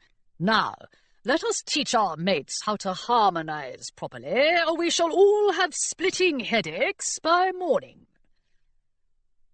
When the sun rose at last over Gunpowder Island, the pigeon sailed north in search of the ornery clam and any pirates who might be lodging there.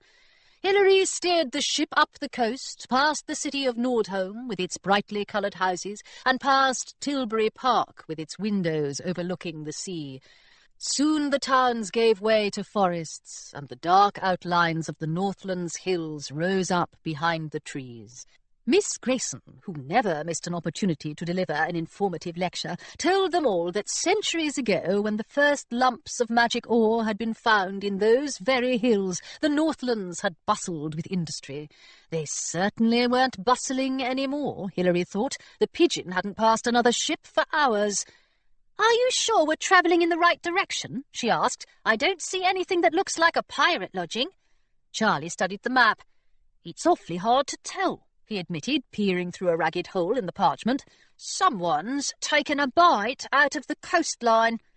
"There's no need to sound so accusing," the gargoyle said from his nest. "Some of us get hungry every now and then." "Ahoy!" cried Alice. She was balanced in the rigging high above them, holding a spyglass in one hand and using the other to stop her dress from flying up in a most unladylike fashion.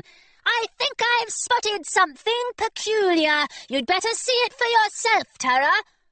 Alice clambered down to the deck, taking care not to snag her petticoats, and handed Hilary the spyglass. In front of them, a large passenger ship lay beached on the rocks at a queasy angle, as though a storm had plucked it from the waves and tossed it inconsiderately on the shore. Although it must have once carried hundreds of elegant ocean travellers, its tattered sails and barnacled hull were in no condition to set out on any sort of voyage. "It's a shipwreck," Hilary told the others. "It looks as though it's been there for ages." "How sad," said Miss Grayson. "I do hope no one was hurt." But Jasper didn't look the least bit concerned. "It's been a while since I've sailed by," he said, "but if I recall correctly—" He borrowed the spyglass and took a long look. Then he nodded. "Take us closer, Captain. Pirate Feathering has found the ornery clam." Hilary could hardly believe it. As the pigeon approached the shipwreck, however, she saw that Jasper was right. A skull and crossbones flag flapped from the crumbling mast, and smoke rose from a wood stove hidden away somewhere in the ship's belly. A section of the hull had been scraped free of barnacles and painted with large blood-red letters identifying the wreck as the Ornery Clam, pirate lodging, dining room, and duelling parlour. Underneath that, a small sign hung from a nail. "No rooms available. Go away. We mean it." Jasper lowered the pigeon's anchor, and Hilary and Charlie helped everyone into the dinghy. Then they rowed to shore and climbed up the stacks of wooden crates that someone had placed against the shipwreck's side. "It's not a very friendly sort of place," the gargoyle remarked. "There's no one here to help us with our luggage or fetch us a warm mug of chocolate."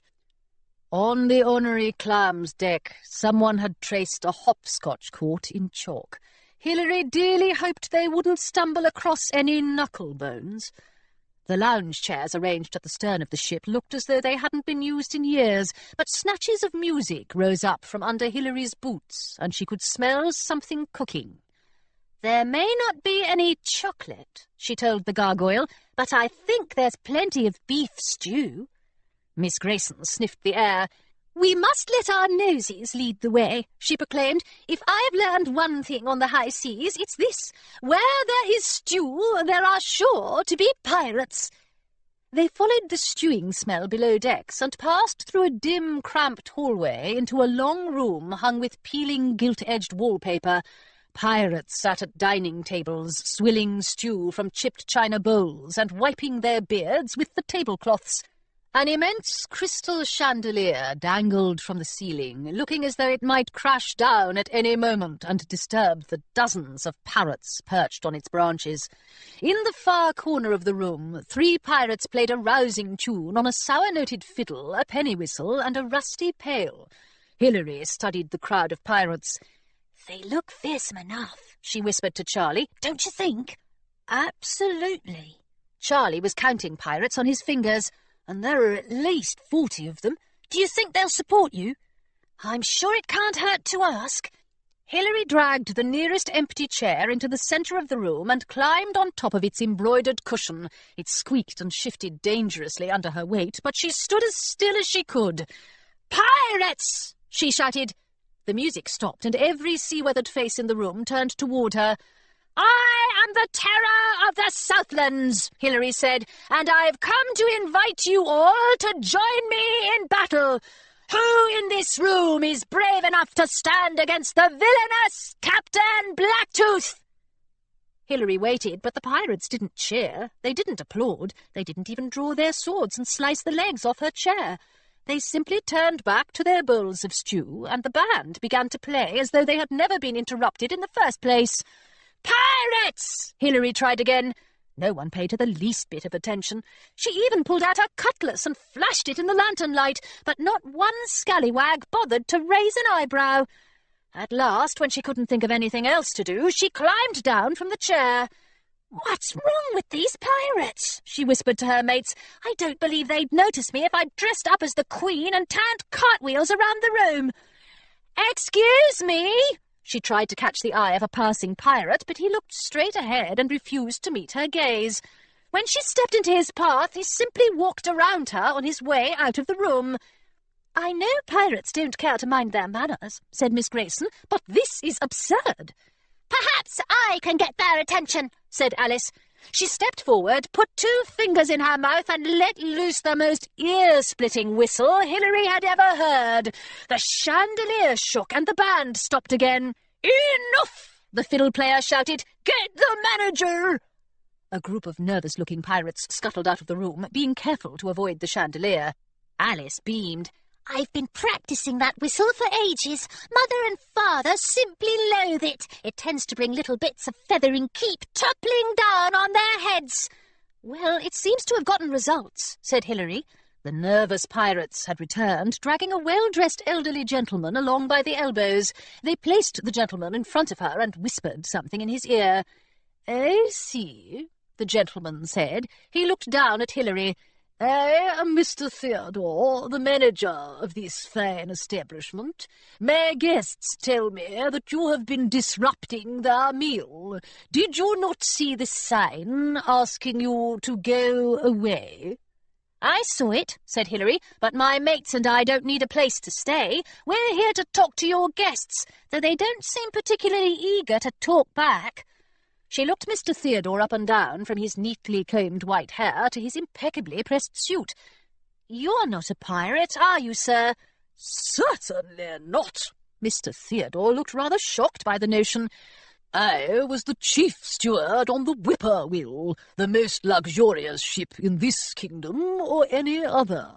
He gestured around him. "When our ship was boarded by pirates, the crew ran her aground and guided the passengers to safety. But the pirates asked me to stay on. They had a dream of opening a boarding house, you see, and they needed someone to look after the day-to-day operations." Mr. Theodore smoothed a minuscule wrinkle from his suit.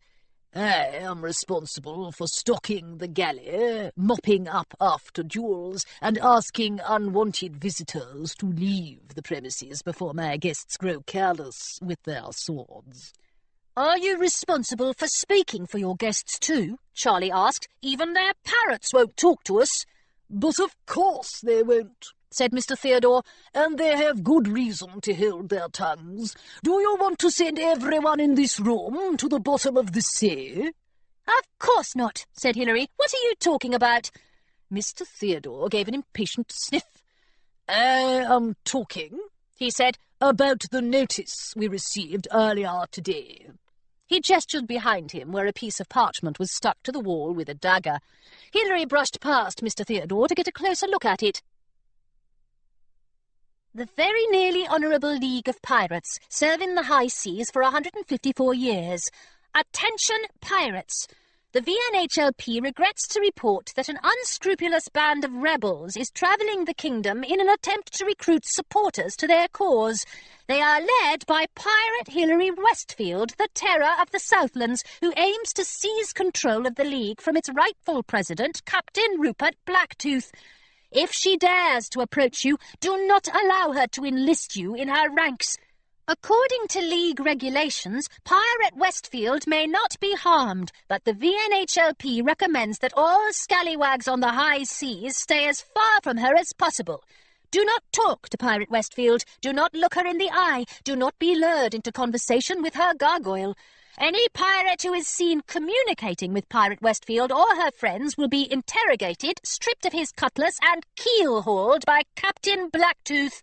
And remember, each loyal scallywag who chooses to support the President in his battle against Pirate Westfield will receive a purse of magic coins and a new hat feather of his choice. Bribing pirates with magic and hat feathers, said Jasper, who was reading the notice over Hilary's shoulder. That's awfully underhanded, even for Blacktooth. I'm more concerned about the bit where he says he'll keel-haul anyone who dares to speak to us. Hilary felt rather like keel-hauling Blacktooth himself, but she settled instead for glaring at Mr. Theodore. And I suppose these notices are tacked to the walls of every groggery and pirate lodging in Augusta. I expect so, said Mr. Theodore. My guests tell me that Captain Blacktooth tends to be quite thorough. That's one way of putting it, Charlie said. We'll be lucky if we get 2 pirates to join us, let alone 200. Oh, drat! The gargoyle hung his head. If no one's allowed to talk to me, how will I ever be famous? Hilary looked around at the dozens of pirates who were staring resolutely into their bowls of stew. We can't give up so easily, she told her mates. We can't let Blacktooth win before we've even begun to fight him. Perhaps some of these pirates will listen to reason. I really must insist that you leave, Mr. Theodore said. I won't have you putting my guests in danger. But your guests are pirates, said Hilary. They love danger. She dodged Mr. Theodore and stepped back up on the chair. Ahoy! She called. Some of the pirates in the room groaned, others pressed their napkins over their eyes to avoid getting an accidental glimpse of Hilary.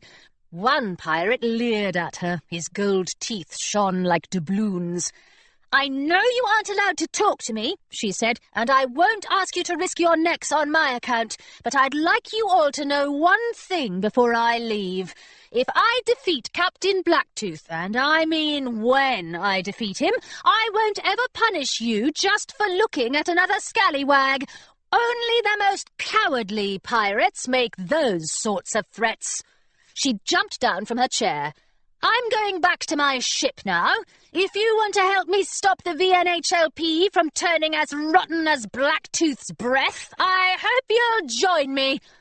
The pirates stared at Hilary with their mouths open wide.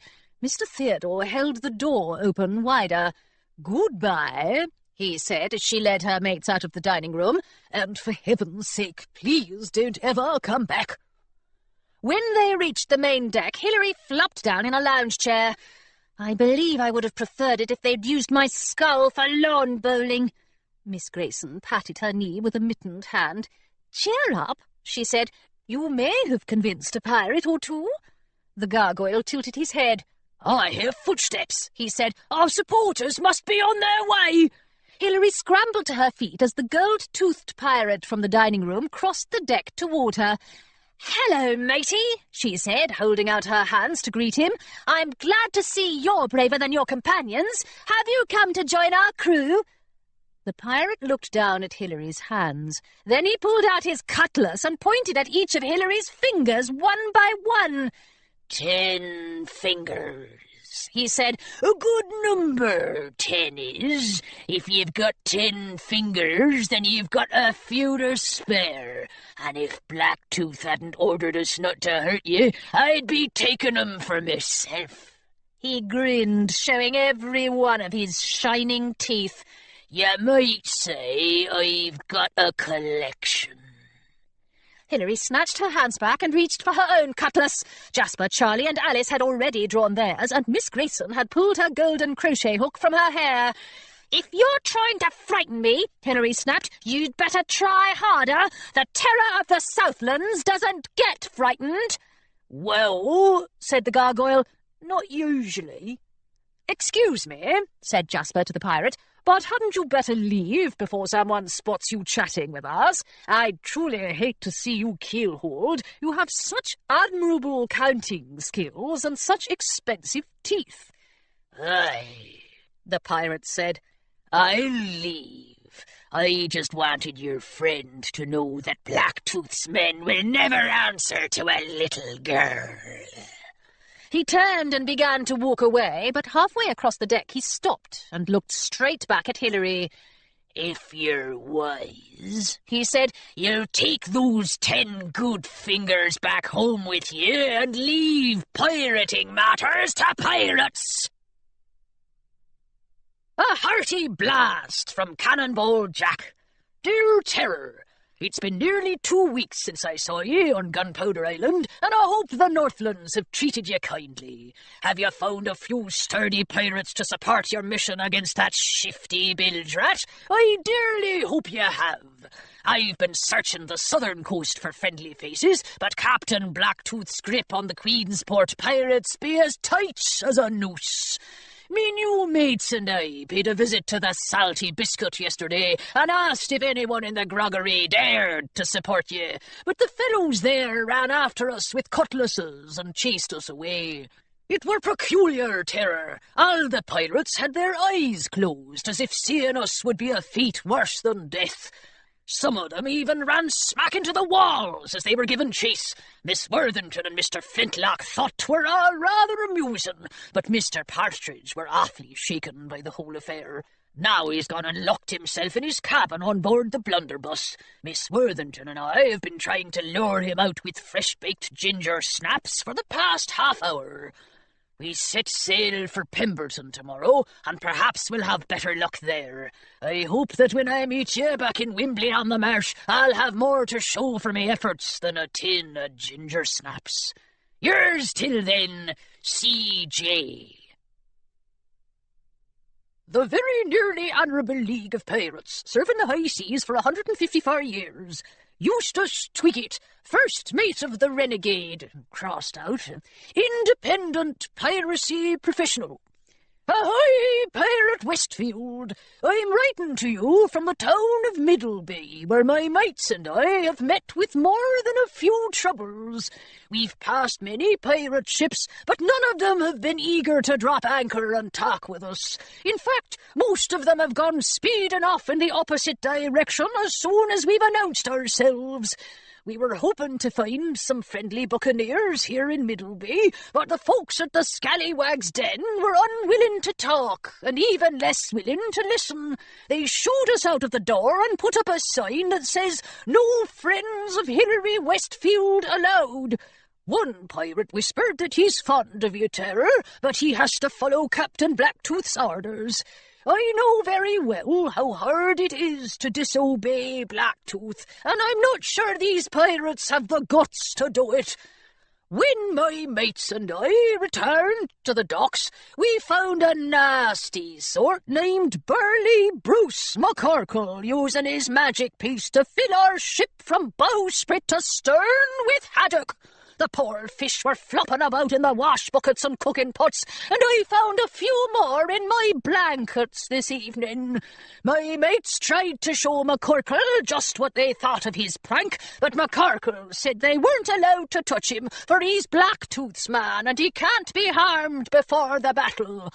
Rest assured, Terror, that I'll fill the fella's breeches with snapping turtles as soon as I'm permitted.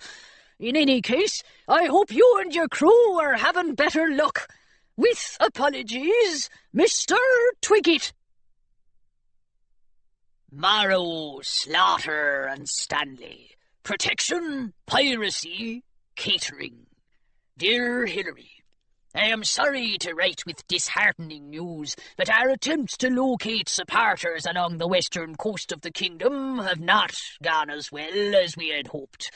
It seems that Captain Blacktooth has sent out several of his men to every corner of Augusta to pass out threatening notices and punish any pirates who dare to say a kind word about you. But by now, you must have discovered this for yourself. I admit to being surprised by Blacktooth's tactics. Though his reputation is fearsome, he has never before resorted so openly to threats and bribery in all his years as a pirate. I am convinced, therefore, that his fellow mutineers are twisting his arm. Mr. Marrow suggested over breakfast that Blacktooth's friends only value his treasure stash and his firepower, and that they shall toss him aside when they have run out of uses for him. I wonder very much if Mr. Marrow is right. Mr. Marrow, Mr. Slaughter, and I send you our best wishes from little Shearwater, and we look forward to seeing you in a few weeks' time. Regards, Mr. Stanley. Chapter 5. By the time the pigeon drew near the town of Somerstead, Hilary had been ignored, turned down, or chased away by enough pirates to fill all 20 of Westfield House's spare bedrooms. Pirate ships darted into caverns or hid behind trees when they saw the pigeon approaching, and groggeries sent Hilary away without so much as a tip of the hat. Even friends who had come to her aid in the past wrote apologetic notes explaining that although they wished they could help her, they had treasure-hunting engagements and parrot-grooming appointments that they simply couldn't miss. Do these pirates truly expect me to believe they've entered a singing competition that just happens to fall on the same day as the battle? Hilary crumpled up the letter the postal courier had just delivered from the crew of the dread ship Matilda and tossed it across the deck, where a pile of discarded correspondence was growing with remarkable speed. If Blacktooth doesn't stop terrifying my friends, I shall have to enlist Mother's gardeners to chase after him with their rakes. The gargoyle looked over from his nest, which Miss Grayson had lined with warm knitted blankets. Though spring had snuck up on the Northlands at last, Somerstead generally preferred to remain chilly, and its residents complained whenever the temperature rose enough to turn the ice sculptures in the town square to puddles. At least Blacktooth won't be able to pull any tricks during the battle, the gargoyle said. The Queen will be watching to make sure everything is fair. If we can't find any supporters, there won't be any battle for the Queen to watch, Hilary pointed out. She'll simply wave goodbye as I sail off to spend the rest of my days perfecting my embroidery, or whatever it is that pirates do when they go into exile. It won't be as bad as all that, said the gargoyle, nesting deeper into his blankets. If you go into exile, I'll come with you. You will? Said Hilary. Oh, Gargoyle, you don't have to do that. Don't you want to stay here and have adventures?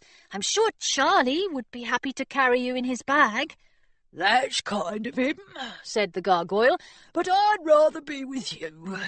He yawned. The spiders in exile are probably almost as tasty as the ones we have here. When Jasper came to relieve her at the helm, Hilary headed back to her cabin to write a letter to Claire. She had been meaning to start it weeks ago, but every time she tried to begin, she imagined Claire's face crumpling at the news that not a single pirate in the kingdom wanted anything to do with Hilary.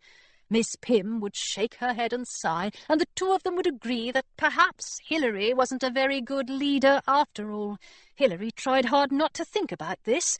She tried so hard, in fact, that she didn't even notice when Charlie opened his cabin door and stepped directly in front of her. Her forehead connected with his nose, and her hat went flying.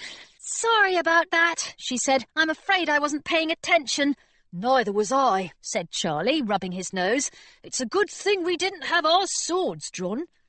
He bent to pick up Hilary's hat, but as he did, something shiny slipped out of his hand and clinked onto the deck. He snatched it up and stuffed it in the pocket of his breeches. Hilary couldn't have been more surprised if the Royal Augusta Water Ballet had appeared in front of her and dripped all over her boots. "Charlie," she said, "whatever are you doing with a magic coin?" Charlie squashed his hat lower on his head. Ever since his mam and pa had been sunk for their treasure, he'd refused to use magic himself, and he didn't even care to be around it. He'd certainly never kept a magic piece in his pocket before. "It's Jasper's," he said reluctantly. "He said I could borrow it for a few days." "But you hate magic," said Hilary. "Please don't tell me you've decided to enroll in dancing classes as well, or I won't have the slightest idea what's become of you." "I haven't actually used the blasted thing," said Charlie, "and honestly I'm not sure I will. Just holding on to it makes me itch. I expect I'll give it back to Jasper tonight and tell him to keep it locked as far from me as possible." He lowered his voice. "It's just that I've been thinking about Claire and what she said to me last summer, that I'm afraid of magic." "Oh, Charlie, you know she didn't mean it." "Of course she meant it," Charlie said, "and she was right. A pirate shouldn't be frightened of his own treasure. or of anything at all, really." Hilary nodded. Her mouth went dry every time she thought about the gold-toothed pirate who'd threatened to collect her fingers, but Charlie didn't have to know about that. "There's no use at all in being frightened," she agreed. "I asked Jasper what he thought I should do about it, and he said that if I carried some magic around with me, I might get used to it." Charlie pulled out the coin and held it at arm's length between 2 fingers. "So far, though, I haven't." "At least you haven't thrown it overboard yet," said Hilary. "That's a very good start. And who knows? If you ever do want to learn how to use magic, perhaps Miss Pym will take you on as a private student." Charlie barely had time to look horrified before, quite without warning, the pigeon lurched to a stop. The deck heaved up below them, and they went tumbling into a pile of Miss Grayson's knitting. "Blast!" said Hilary. "What in the world has Jasper crashed us into?" "A sandbank, I'd bet," said Charlie, pulling bits of yarn from his jacket, "or one of those little islands they always forget to include on maps." But the pigeon hadn't beached itself on a sandbank or run aground on an inconveniently placed island. When Hilary ran out onto the deck, she found Jasper searching for the spyglass and Fitzwilliam swooping in circles around his head. Miss Grayson clutched the golden gravy boat in both hands, looking as though she might collapse at any moment. Alice, who had been working on her mathematics lesson, was splattered with ink, and her pen lay halfway across the deck. Worst of all, the gargoyle's nest had overturned completely. The gargoyle swung upside down from the bowsprit, held above the waves by a tangle of ropes. His warm blankets had fallen into the sea, and his wings were beating frantically. "Hilary!" he cried. "Help! I'm a damsel in distress!"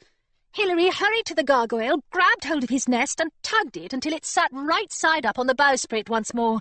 She could hear the gargoyle's heart thumping as she secured the nest with the strongest knots she knew how to make. "You're all right now," she said. "Whatever happened?" "What happened," said the gargoyle, "is that I almost got sent to the briny deep, the abyssal depths, the sea-slugged dressing-room." He shuddered. "I'm terribly sorry, gargoyle." Miss Grayson took a long breath.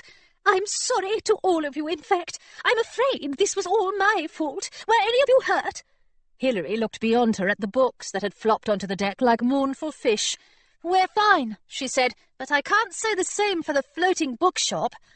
"That's all right, then," said Miss Grayson. "Books are more easily repaired than bones, after all. But I never should have used that magic gravy boat. It's far too sensitive." She gave it her most disapproving look.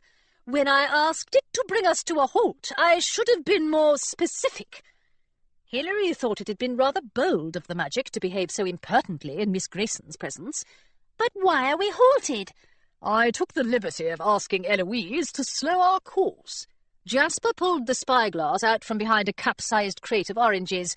"The final decision is up to you, of course, Terra, but I presumed you wouldn't want us to sail directly into the middle of a pirate battle."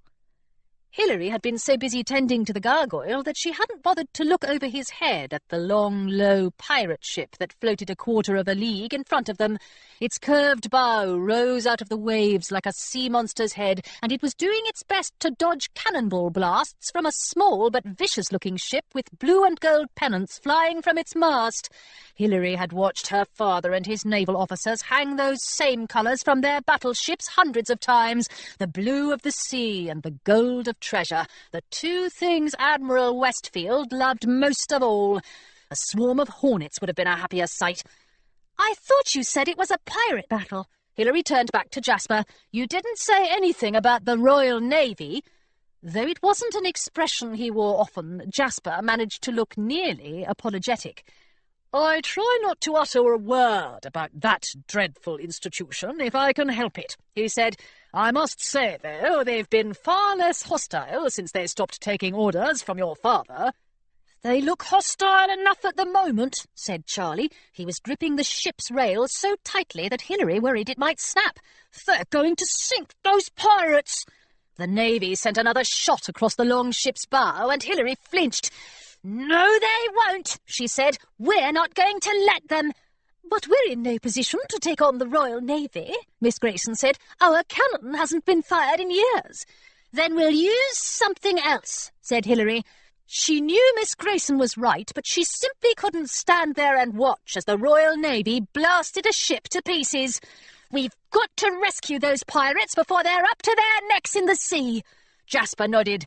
"The Terror's right," he said. "If we don't try to help our fellows, we might as well surrender our cutlasses on the spot. I'll set our course for the battle." "Very well." Miss Grayson looked grim. "If we must, we must. But please do your best to avoid the cannonballs." As Jasper steered them toward the skirmish, Hilary, Charlie and Alice searched the Pigeon for anything that might help them ward off the Navy ship and its officers. "Remember," said Hilary, "we want to stop them, not sink them." Charlie frowned. "We do?" "Sinking ships may be my father's specialty," said Hilary, "but it won't ever be mine." She dug a handful of magic coins from her pockets and added them to the collection of broomsticks, bedpans and other makeshift weapons they'd scrounged from all corners of the ship. Alice looked sideways at the gargoyle. "What about him?" she whispered to Hilary. "Can't we use him to protect the pirates from the Navy?" The gargoyle cleared his throat. Would you enjoy being poked and prodded by people who only want to use your magic? He asked. No, I don't think you would. It's not a pleasant experience. "I promised him ages ago that I'd never ask him for protection," Hilary told Alice, "and in any case, he's had an exhausting day already. Perhaps we can send Fitzwilliam to peck off the officers' buttons instead." But Fitzwilliam had retired to his cage and refused to leave it, for fear of losing his feathers in battle, Hilary supposed. Charlie came up from the galley with an armload of delicate china plates that he offered to throw at the Navy ship, though Miss Grayson winced at the proposal, and Alice suggested reading to the officers from the newspaper until they fell asleep from boredom. "Whatever you plan to do," called Jasper from the helm, "you'd better do it quickly, or we're likely to receive a shot to the sails." They were close enough now that Hilary could see the pirates in their sodden fur coats rushing to bail water out of their sinking ship. "Ahoy!" she called to them as the naval officers reloaded their cannon. "You scallywags look like you could use some help. I'd be happy to offer it if you're willing." One of the pirates looked up at her. His coat was an impressive patchwork of furs, as though every kind of animal in the Northlands forests had donated its pelt to his wardrobe. Hilary wondered if he was the captain. "If you and your mates would care to climb aboard my ship," she said, "we'll toss a rope down to you." The pirate captain chuckled and shook his head. "I can tell you're not from these waters, pirate," he said. "My name is Captain Wolfson. Every scallywag in the Northlands knows that my mates and I don't fear the Royal Navy, and we don't need to be rescued." Hilary sighed. Were all pirates so maddeningly stubborn? "I'm sure you're not afraid," she said, "but you're being foolish. At the rate you're taking on water, you'll be sunk in minutes." Captain Wolfson considered the waves lapping at his ankles. "And you think you can help us?" "I'm sure of it," said Hilary, "if only you'll give me a chance." "Take cover!" shouted one of Wolfson's mates. A cannonball splashed down only a few yards from where the captain was standing, drenching him and his crew. Slowly, blinking the salt from his eyes, he wrung out his impressive coat. "All right," he said at last. "I'll give you that chance. Send down the rope." Hilary did exactly that, and one by one the northern pirates swung themselves over the Pigeon's starboard rail. They dripped all over the deck, they smelled of wet fur and smoked herring, and they lobbed salty insults at the naval officers despite Miss Grayson's protests. All in all, they seemed to be in much better spirits now that they were no longer ankle-deep in sea-water. "Listen here, pirates," Jasper called over the din. "I hate to dampen the mood, but I believe that Navy ship is preparing to fire on us."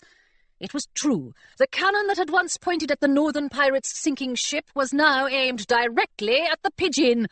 "Attention, interlopers!" one officer called out. "Surrender your comrades by the count of 10, or we'll blast the entire lot of you into 1,000 bits." He sounded very much as if he meant it. "Say the word, Captain," said Jasper, "and I'll have the Pigeon out of these waters in 3 beats of a parrot's wing." "1," said the naval officer. Hilary looked over at Charlie, who was still helping pirates in furs climb onto the ship. "We can't leave yet," she called back. "We've got a few more left to rescue." "Two?" said the officer. The gargoyle gave Hilary a look. "All of this counting makes me very uncomfortable." "Don't worry," Hilary said as confidently as she could. "We're not sunk yet." She leaped over the stack of china plates, kicked aside the pile of newspapers, ran across the ship and plucked the magic gravy boat from the deck. "Free?" said the officer. "Magic," Hilary said. "Please bring me—" She hesitated. The gravy boat was too small to provide much in the way of weaponry, and Hilary wasn't at all sure she was strong enough to conjure up anything truly fearsome. "Four?" said the officer. "Oh, bother," said Hilary. "Magic, please bring me something that will stop that ship from firing on us, and do it quickly." The gravy boat shook in Hilary's hands and drew the strength from her limbs. She squeezed her eyes shut as the naval officer called, "5!" Then a thud shook the deck, and she opened her eyes.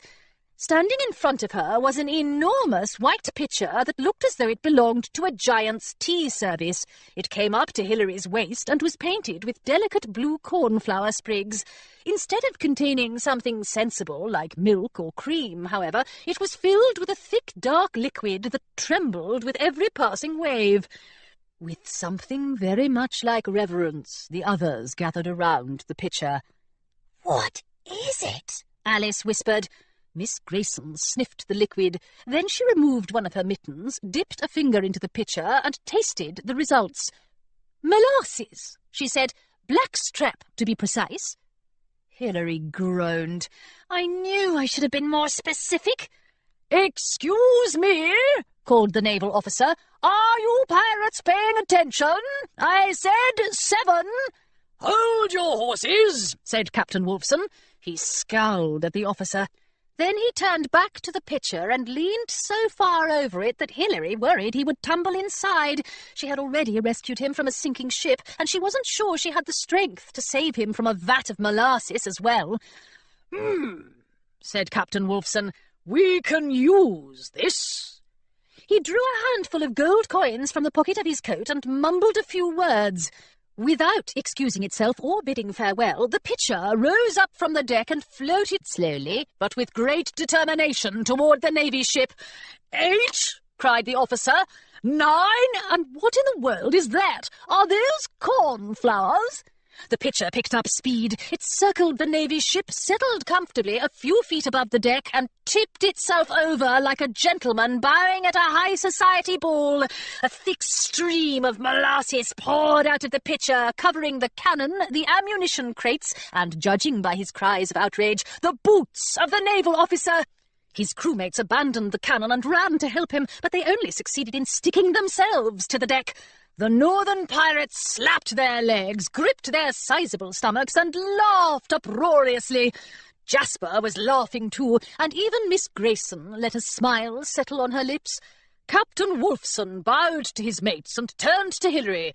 "I owe an apology," he said to her. "It seems that even the most fearsome pirates in the Northlands need to be rescued every once in a while." One of Wolfson's mates tapped him on the shoulder. "Sir," he said, "that's the terror of the Southlands you're speaking to. Didn't you read Blacktooth's notice?" The laughter faded away, and Hilary's hopes faded with it. She wondered if the northern pirates would jump over the ship's rails and into the sea, now that they knew who she was, or if they'd simply back away and look in every possible direction to avoid meeting her gaze. Either way, she wasn't eager to see it. "I've read Blacktooth's notice," said Captain Wolfson. Then, to Hilary's amazement, he smiled at her. "I've also decided to ignore it. If the Terror hadn't lent us her assistance, we'd all be halfway to the ocean floor by now. Isn't that right?" He narrowed his eyes at his mate. "Yes, sir." His mate stood up a bit straighter and held out a hand to Hilary. "Thank you, Terror. That was a nice bit of magic you managed." "You're quite welcome," said Hilary. She shook his hand, and then she shook Wolfson's. "Thank you for being brave enough to look me in the eye."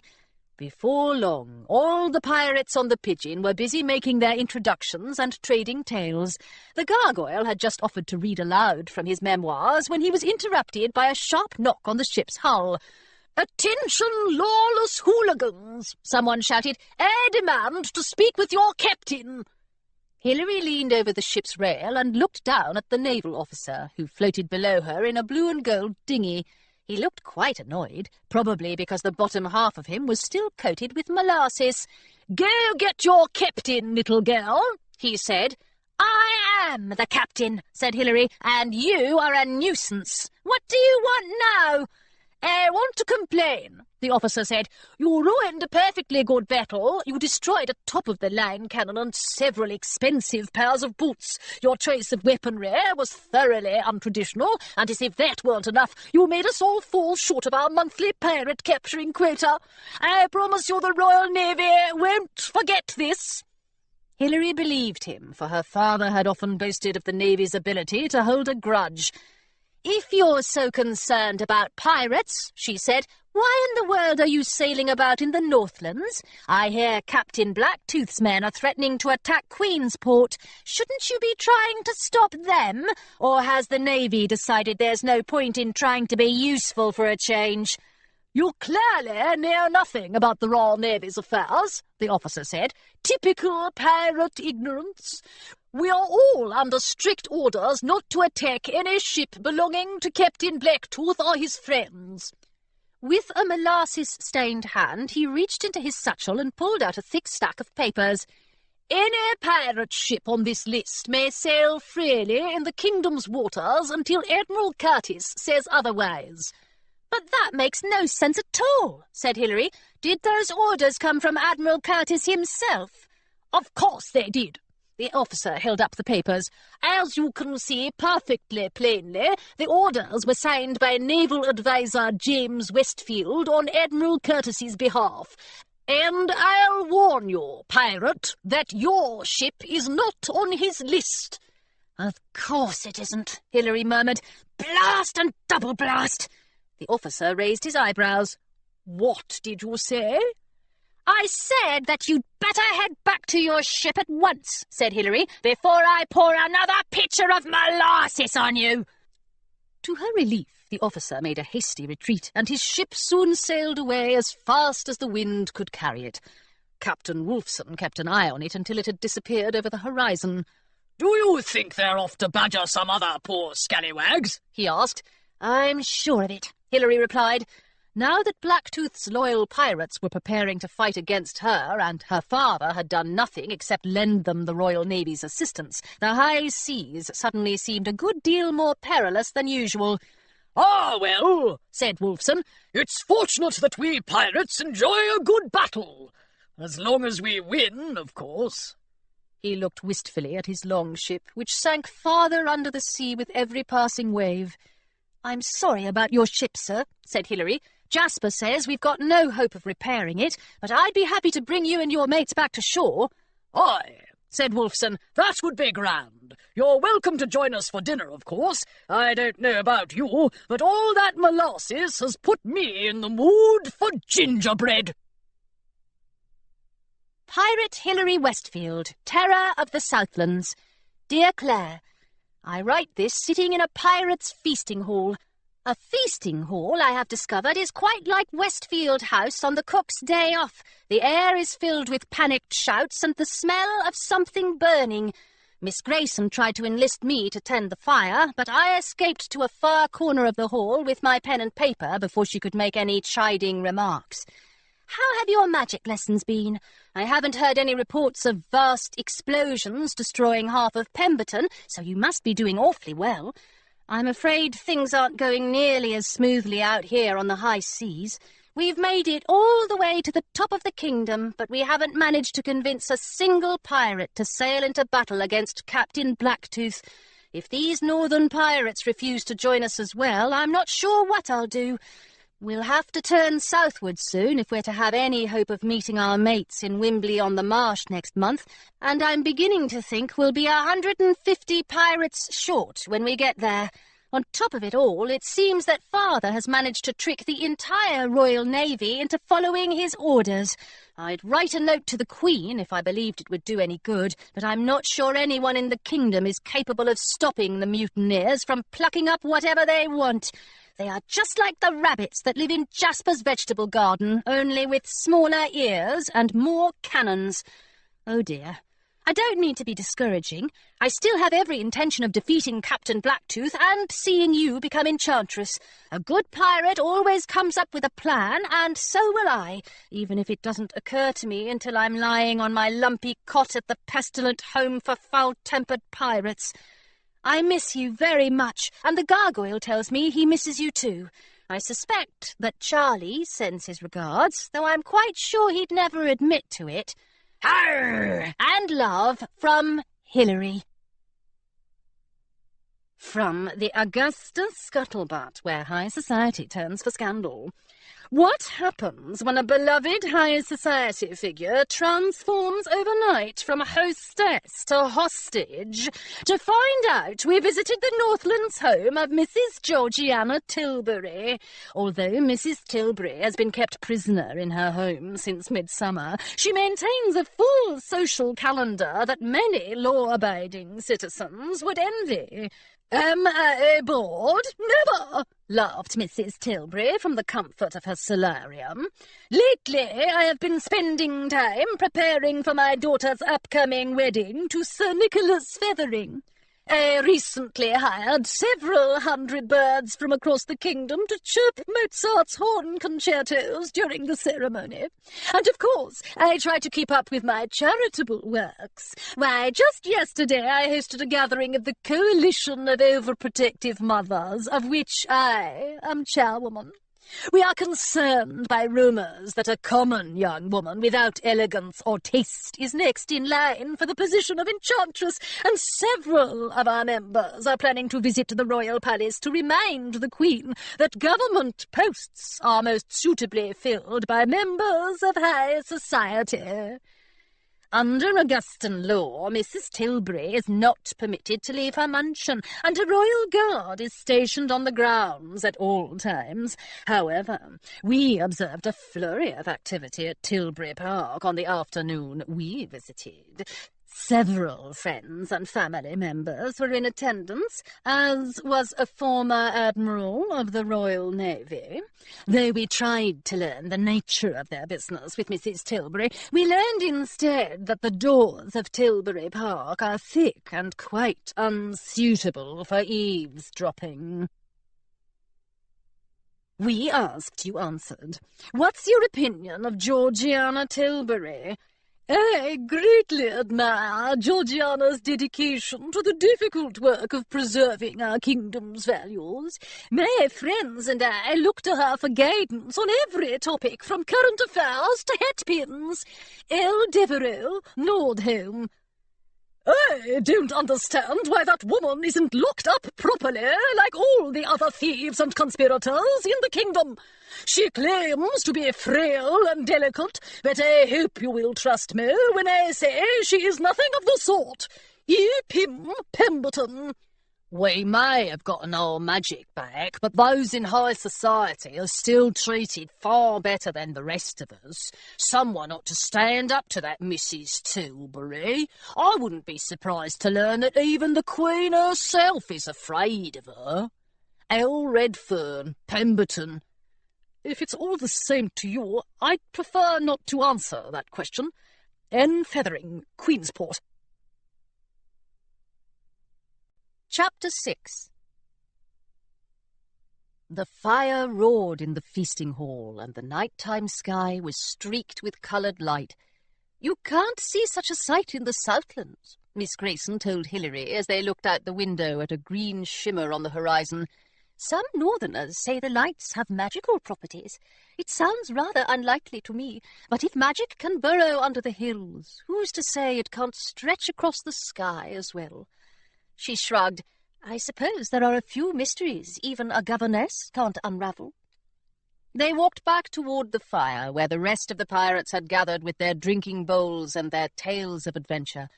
The gargoyle was telling the crowd how he had managed to rescue Miss Pym from the mutineers' clutches, though his story was more than a bit embellished around the edges. If you'd truly bitten a sea monster on the nose, said Hilary, I'm sure I would have noticed it. The gargoyle gave an embarrassed sort of cough. You must have been taking a nap, "Sea monster or no sea monster," said Captain Wolfson, "that battle at Tilbury Park was the most fun I've had in years. My men and I truly enjoyed swinging in through the windows." "Of course," said Hilary.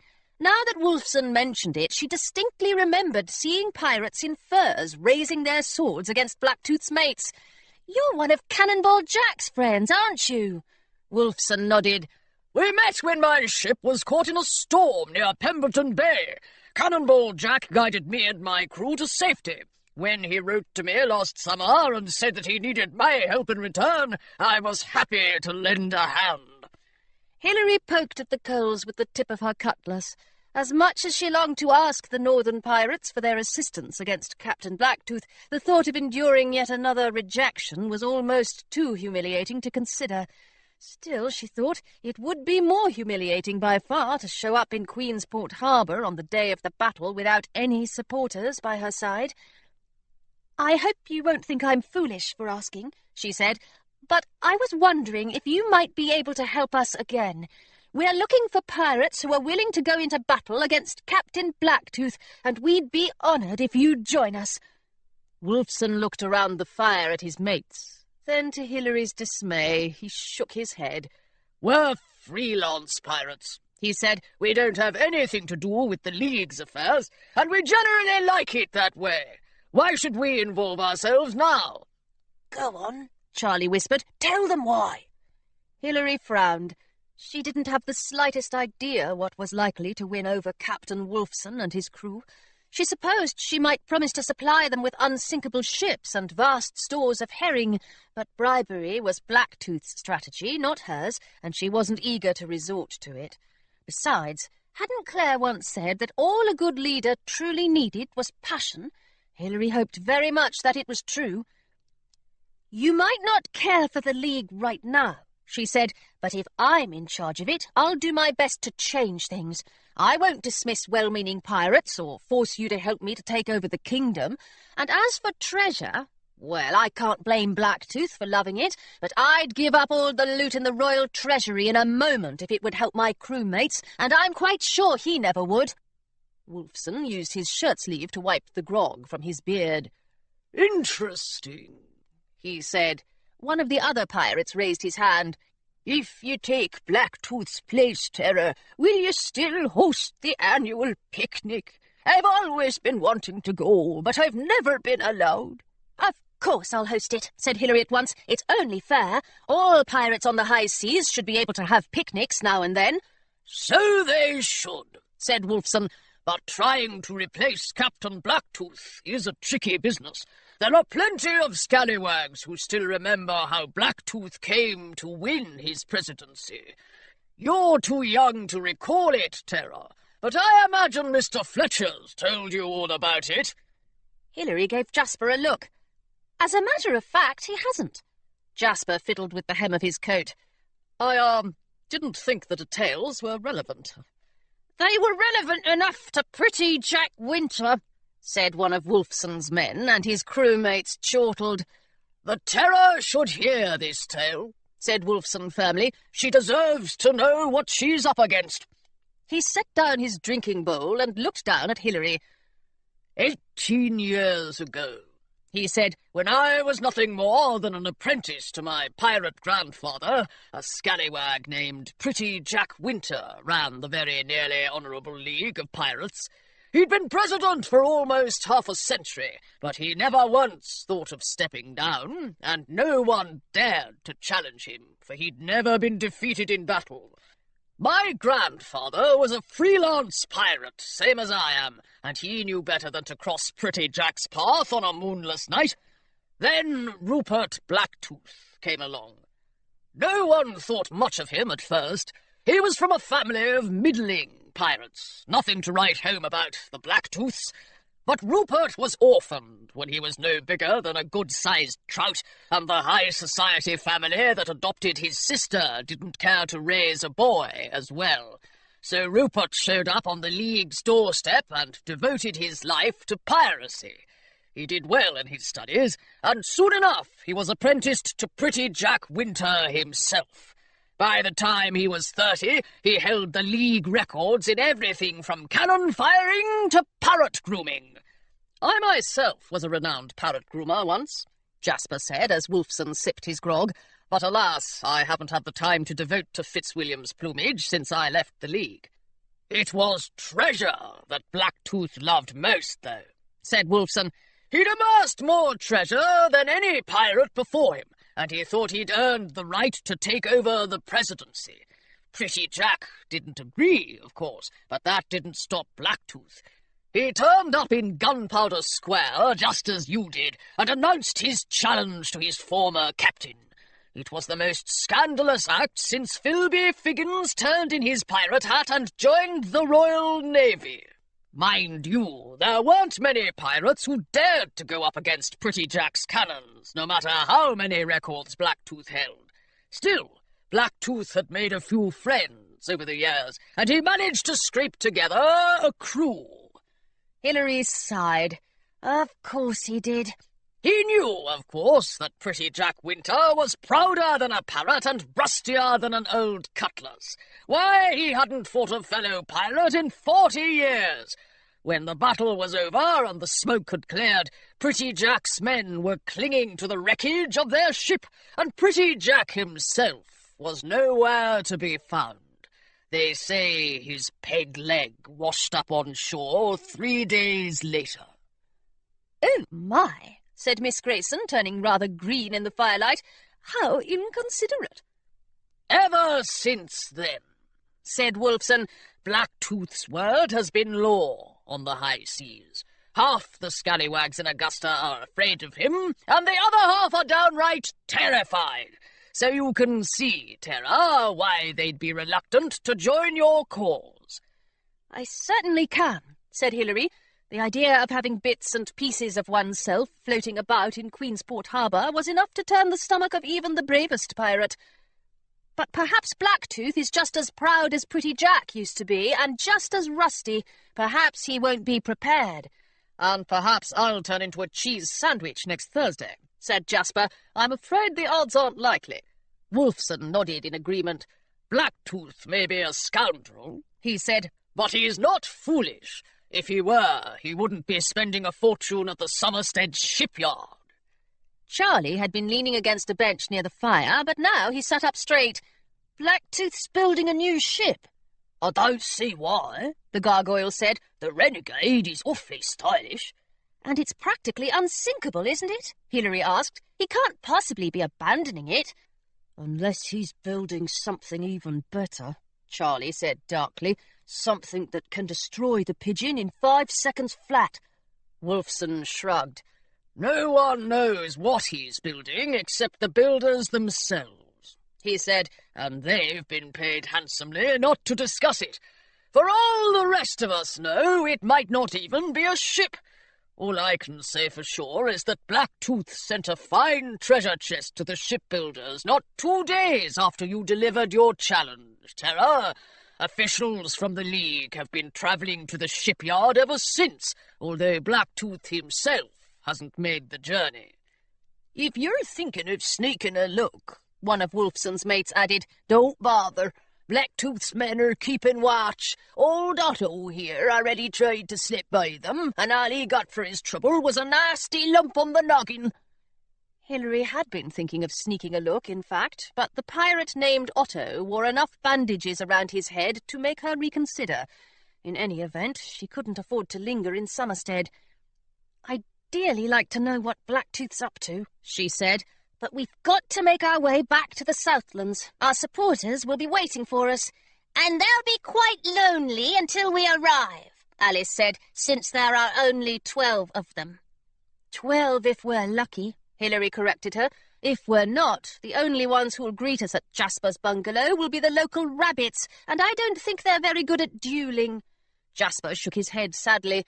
Indeed they're not, he said. Their swordplay technique is extremely sloppy. Wolfson cleared his throat and turned to Hilary. You're forgetting that I never answered your question, Terra. You asked me if my mates and I would be willing to join you in battle. The fact of the matter is that I like your spirit, and after you were generous enough to rescue us from the Navy this afternoon, we can hardly refuse to help you in return. I can only offer 20 pirates to your cause, but I believe will be an improvement on the rabbits. If Hilary hadn't been a pirate, she would have hugged him on the spot. But you said that challenging Captain Blacktooth was a tricky business. Aye, it is. But pirates are fond of tricks. Wolfson grinned into the fire. And if it's a trick played against Rupert Blacktooth and his mutineer friends, so much the better. The next morning, after a hearty meal of smoked meat that Hilary didn't care to examine too closely, the Pigeon began the long trip to Wimbley on the Marsh. Since the Northern Pirates' vessel had been reduced to a few soggy ropes and boards, they had decided to remain in the Northlands until they'd finished repairs on their spare longship. Meanwhile, Wolfson had told Hilary he would do his best to find out exactly what Captain Blacktooth was building at the Somerstead shipyard. Hilary had hoped that she might encounter a few more friendly pirates on the voyage home, but the Northland seas were practically deserted, and each pirate ship that came close enough to spot the Pigeon soon turned and sailed away as fast as the wind could carry it. The news from the mainland was hardly more encouraging. Charlie swiped a copy of the VNHLP newsletter from a groggery that suddenly became emptier than a plundered treasure chest when Hilary stepped inside, but once they returned to the Pigeon, he tore up the paper before she could read it. "It's nothing you'd be interested in," he said, shoving the bits of newspaper into his pocket. "I don't believe you for a moment," said Hilary. "Even the gargoyle tells better fibs than that." The gargoyle, who was curled up in his nest, narrowed his eyes at her from under the brim of his hat. "Well," said Charlie, "if you truly want to know, the Picaroon's been running articles about how cosy the League has gotten with the Navy. Blacktooth spouting nonsense about a grand new age of cooperation on the high seas. Pirates and naval officers will soon be sailing side by side, he says, sharing their grog and their gunpowder as they hunt down notorious villains like the Terror of the Southlands. It's enough to make you sick, really." Hilary had to admit that she felt a little queasy just thinking about it. "I'm surprised at Father," she said. "Everyone knows he hates cooperation nearly as much as he hates pirates." "But he and Blacktooth both love treasure," the gargoyle pointed out sleepily, "and neither of them likes you very much." He gave a dramatic sigh. "It sounds like a beautiful friendship." "About as beautiful as my old socks," said Charlie. Hilary quite agreed with him. "I should write a letter to Admiral Curtis," she said. "I'm sure he'd be interested to know that his new adviser is giving out orders behind his back." "I've already thought of that," said Charlie. "Even if you write to him, he'll never get the letter. Who do you think opens Admiral Curtis's mail?" As the Pigeon sailed south toward Nordholm, Hilary did her best to squelch all thoughts of plotting pirate captains and villainous admirals. She spent a good deal of time trying to work on her Buccaneers code, though her notebook was still mostly empty. "Don't let another pirate frighten you," she murmured, "even if he has 200 supporters and a penchant for sending his enemies to a watery grave." She tapped her fingers on the ship's wheel. "And don't read the Picaroon." "Also," said the gargoyle, "never let a budgerigars sit on your head. His claws might get stuck in your hat." Miss Grayson poked her head out from between the bookshop shelves. "May I contribute some advice?" she asked. "Never let a pirate alphabetize your history books, for he's sure to make a mess of things." "Nonsense," said Jasper. "I've always thought the alphabet was highly overrated." Hilary frowned. "I don't think I'm going to write any of these down." "Tara!" called Alice. She was leaning far over the ship's rail, and her petticoats flapped ferociously in the breeze. "Isn't that Tilbury Park ahead?" Hilary squinted up at the great white house on the hill, with its starched stiff columns and perfectly clipped hedges. She'd much preferred the way the grounds had looked when they'd been trampled by pirates. "I can sail further out to sea if you'd like," she said. "We don't have to go anywhere near the place." "But that's not what I'd like at all," said Alice. "Tilbury Park is where the mutineers have been meeting, isn't it? I don't know about you, but I'm simply dying to know what Captain Blacktooth is building in that shipyard. If we listen at Mrs. Tilbury's windows, perhaps we can find out what he's got planned. Hilary had endured far too much time with the mutineers as it was, and she wasn't sure she wanted to spend one more moment in their company. Still, if she could discover how Blacktooth was planning to defeat her in battle, she'd be far less likely to meet pretty Jack Winter's fate. The mutineers might not even be meeting today, Hilary said, and we don't have much time to spare. But I suppose, if we're lucky, we might learn something useful. Oh, good! Alice performed a twirl that would have drawn rapturous applause from the dance mistress at Miss Pym's. I knew you'd agree with me, Tara. Hilary laughed. Well, I haven't said yes yet. Hold on a moment, said Charlie. He shoved aside the magic coin he'd been staring down for the past half hour. Aren't the Queen's guards watching the house? There's only one guard, said Hilary, and he's apparently not the crispest wafer in the tin. Miss Pym complains about him in every letter she writes to me. He's supposed to be keeping an eye on Mrs. Tilbury, but Miss Pym says he spends most of his time playing dominoes and painting with oils. In that case, said Charlie, I'm all for snooping. It sounds like a grand idea. Are you sure it's allowed? Miss Grayson asked. By the Pirate League, I mean. Will they disqualify you from battle if you're caught spying on your adversary? Hilary hadn't consulted the 17th edition of Leading the League, but she was fairly sure she knew what it had to say on the subject. I don't think we'll be disqualified, she said. Lying and cheating are heartily encouraged, after all. Blacktooth's certainly done plenty of both already. And we won't get caught, the gargoyle added. I can hop very quickly when I need to. Then it's settled, said Hilary. We'll spy on Tilbury Park. We won't be able to stay long, and we mustn't catch the mutineers' attention. They may not be allowed to harm us before the battle, but if they have a chance to make us thoroughly miserable in the meantime, I'm quite sure they'll take it. It's not fair, the gargoyle complained. When I said I wanted to come along, I didn't realise I'd be up a tree. If it's any consolation, we're all up a tree, Hilary told him, and if you don't stop poking me, we might all fall out of it. All right. The gargoyle withdrew his tail from Hilary's side. But I still say that a tree is no place for pirates. I think I just sat on a pine cone. I'd prefer that to sitting in the dungeons, said Charlie, which is where we'll all end up if the Royal Guard hears us. Have you spotted anything yet, Alice? I can hardly see my own nose from down here. On the branch above Hilary's, the pine needles rustled as Alice peered out toward Tilbury Park. Someone's just lit a lantern in one of the upstairs rooms, she whispered. I suppose it might be a maid, but... Alice scrambled higher into the trees, sending bits of bark raining down on Hilary's hat. Tara, could you pass me your spyglass? Alice's hand appeared in front of Hilary's face, and Hilary stuck the spyglass into it. After a moment, both the hand and the spyglass vanished up into the branches. That's better, said Alice cheerfully.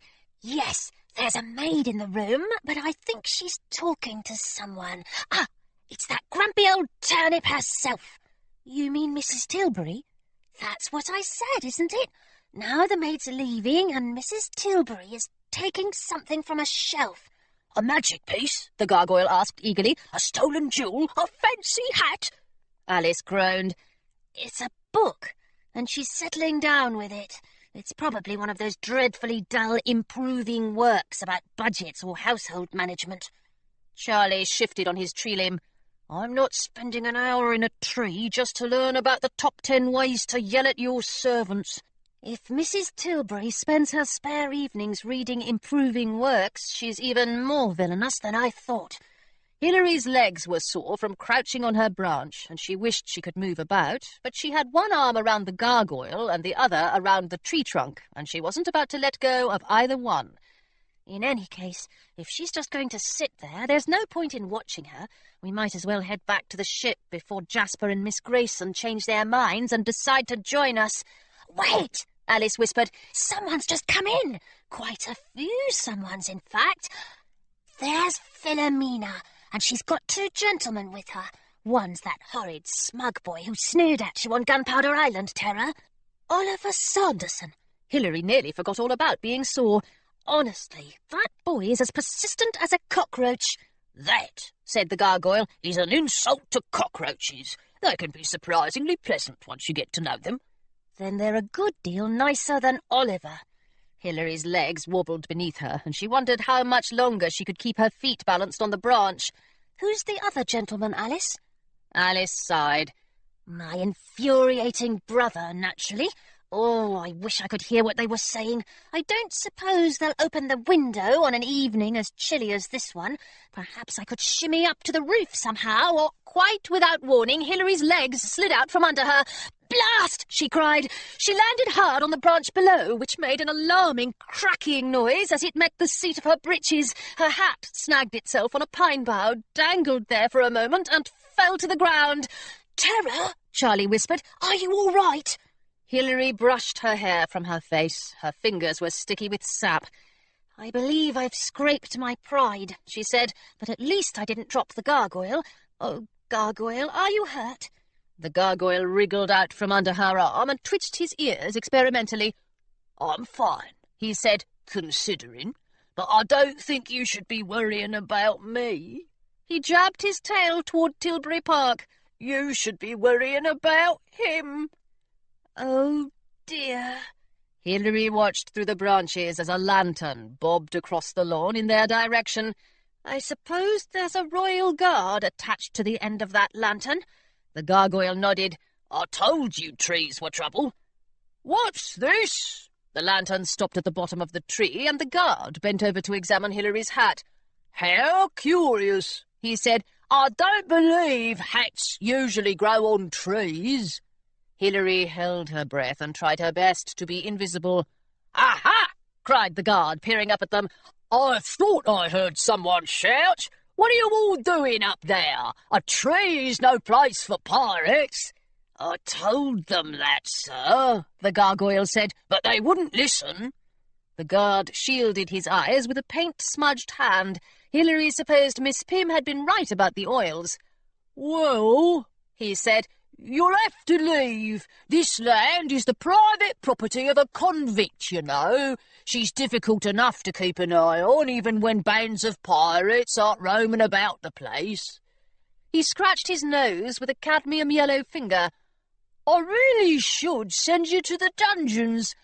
There's no need to do that, Charlie said quickly. Just think of all the paperwork you'll have to fill out. Arrest forms, transportation forms, and whatever sort of form they've got for finding pirates in trees. All that work would distract you from keeping watch over Mrs. Tilbury, Hilary pointed out, and your job is only to keep her from leaving the property. Isn't that right? I'm sure you're not obliged to deal with trespassers as well. The guard frowned. Perhaps I should consult Mrs. Tilbury. No, cried Hilary, Charlie, Alice, and the gargoyle all at once. I'd rather not, the guard admitted. She's terribly critical, always saying there's not enough orange paint in my sunsets, and she cheats at dominoes. Alice leaned down from her branch and cupped her hand around Hilary's ear. I thought you ought to know, she whispered, that I just looked back at Mrs. Tilbury's room. She and Nicholas are still there, but Philomena and Oliver are gone. Hilary's heart had barely enough time to sink before a door slammed shut somewhere nearby, and 2 more lanterns appeared on the lawn. Who's there? Philomena called out. Where's that dratted guard? The guard stiffened and turned toward Philomena. I'm over here, Miss Tilbury, he said. I'm afraid there are pirates in the evergreen border. It was a shame, Hilary thought, that she couldn't see the face Philomena made in response.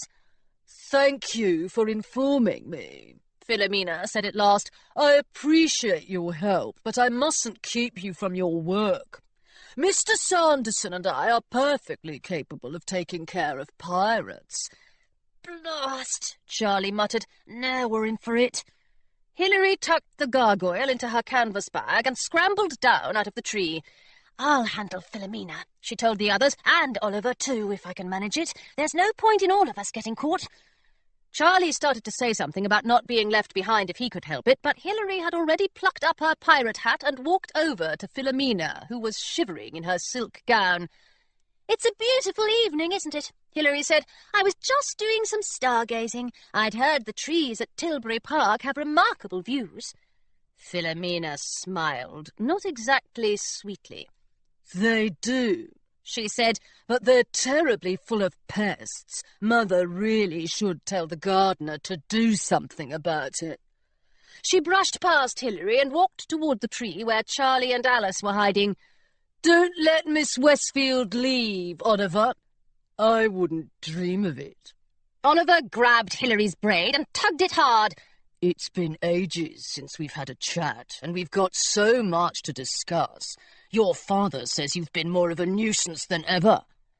Did that school for impudent boys issue an apology to the kingdom when they set you loose? Hilary asked, or did they simply place a warning in the newspaper the way they do when a wild beast escapes from the carnival? She reached for her cutlass, but Oliver shook his head. "You know you're not allowed to harm us, Miss Westfield, just as we're not allowed to harm you. Believe me, I'm as disappointed as you are." "Then I'd appreciate it if you'd let go of my hair." Hilary pulled her braid loose from Oliver's fist. There was no chance she'd be allowed to linger at Tilbury Park, but if only Charlie and Alice could stay hidden, perhaps they'd still be able to learn something about the mutineers' plans. "Why don't we come to an agreement?" she asked. "I'll return to my ship, you'll return to your villainous deeds, and we can all spend the rest of the evening in peace." "Don't be silly, Miss Westfield." Philomena raised her lantern and peered up into the tree. "You've been thoughtful enough to call on us, and the least we can do is entertain you. Now, where's that dreadful boy you drag about with you wherever you go? I believe I spy his boot." Charlie jumped down out of the tree, keeping one hand on his cutlass. He looked from Philomena to Oliver and back again. "I'm not surprised you two are friends," he said. "After all, you've got plenty in common." "If you mean we both have the best interests of the kingdom at heart," said Philomena, "then you're not entirely dull-witted after all." She turned back to Hilary. "Are there any more pirates hidden away on our grounds, Miss Westfield, or haven't you managed to find anyone else to join your crew?" "It's only me and Charlie," said Hilary, looking up at the top of the tree where Alice was perched, "and we don't need to be entertained for a moment longer. You can walk us to our ship if you'd like." Philomena cast her lantern light on Hilary's face. "I'd better make sure you're telling the truth," she said. "I know pirates are fond of spinning tales, and Mamma will make my life a misery if I let you spin one around me." Philomena held out her hand, and Oliver passed her the golden goblet she'd had with her on Gunpowder Island. "There's no need to look so accusing, Miss Westfield," she said. "It's a family heirloom. Now, Magic, if there are any other spies sneaking around Tilbury Park, please bring them here at once." "Don't you dare," said Hilary. She lunged forward and reached out to knock the magic piece from Philomena's hands. Just as her fingers brushed the goblet's rim, however, Oliver stepped in front of her and shoved her to the ground. "My apologies," he said, though Hilary was sure he didn't mean any such thing. "That wasn't very gentlemanly of me, was it?" Hilary glared at him and scrambled to her feet, but the goblet was already working its enchantment. A gust of cold wind swirled around them, rustling Philomena's skirts and making the gargoyle shiver. Then the wind shook the branches of the pine tree, its trunk swayed like a ship's mast during a storm, and Alice flew from the treetop, tumbling curls over petticoats.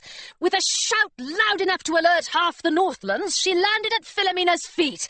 Charlie cursed, and Hilary ran to Alice's side. "I'm so sorry," Hilary said in a rush. "I couldn't stop her. Are you all right?" Alice blinked up at her. "I'm not entirely sure about this," she said in a small voice, "but I don't believe one's arm is supposed to snap quite so loudly when one lands on it." "Blast it all! That doesn't sound good." Hilary tore off her coat and fashioned a sort of sling around Alice's arm the way she'd once seen Miss Grayson do after Jasper had been injured in a duel.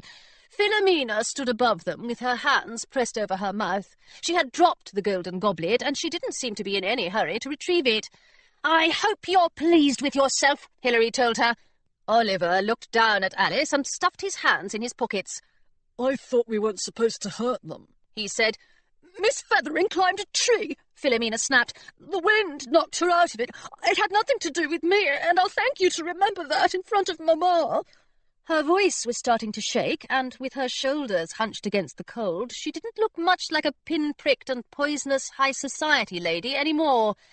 You know, said Hilary, your mother may be vile, but that doesn't mean you've got to be horrid as well.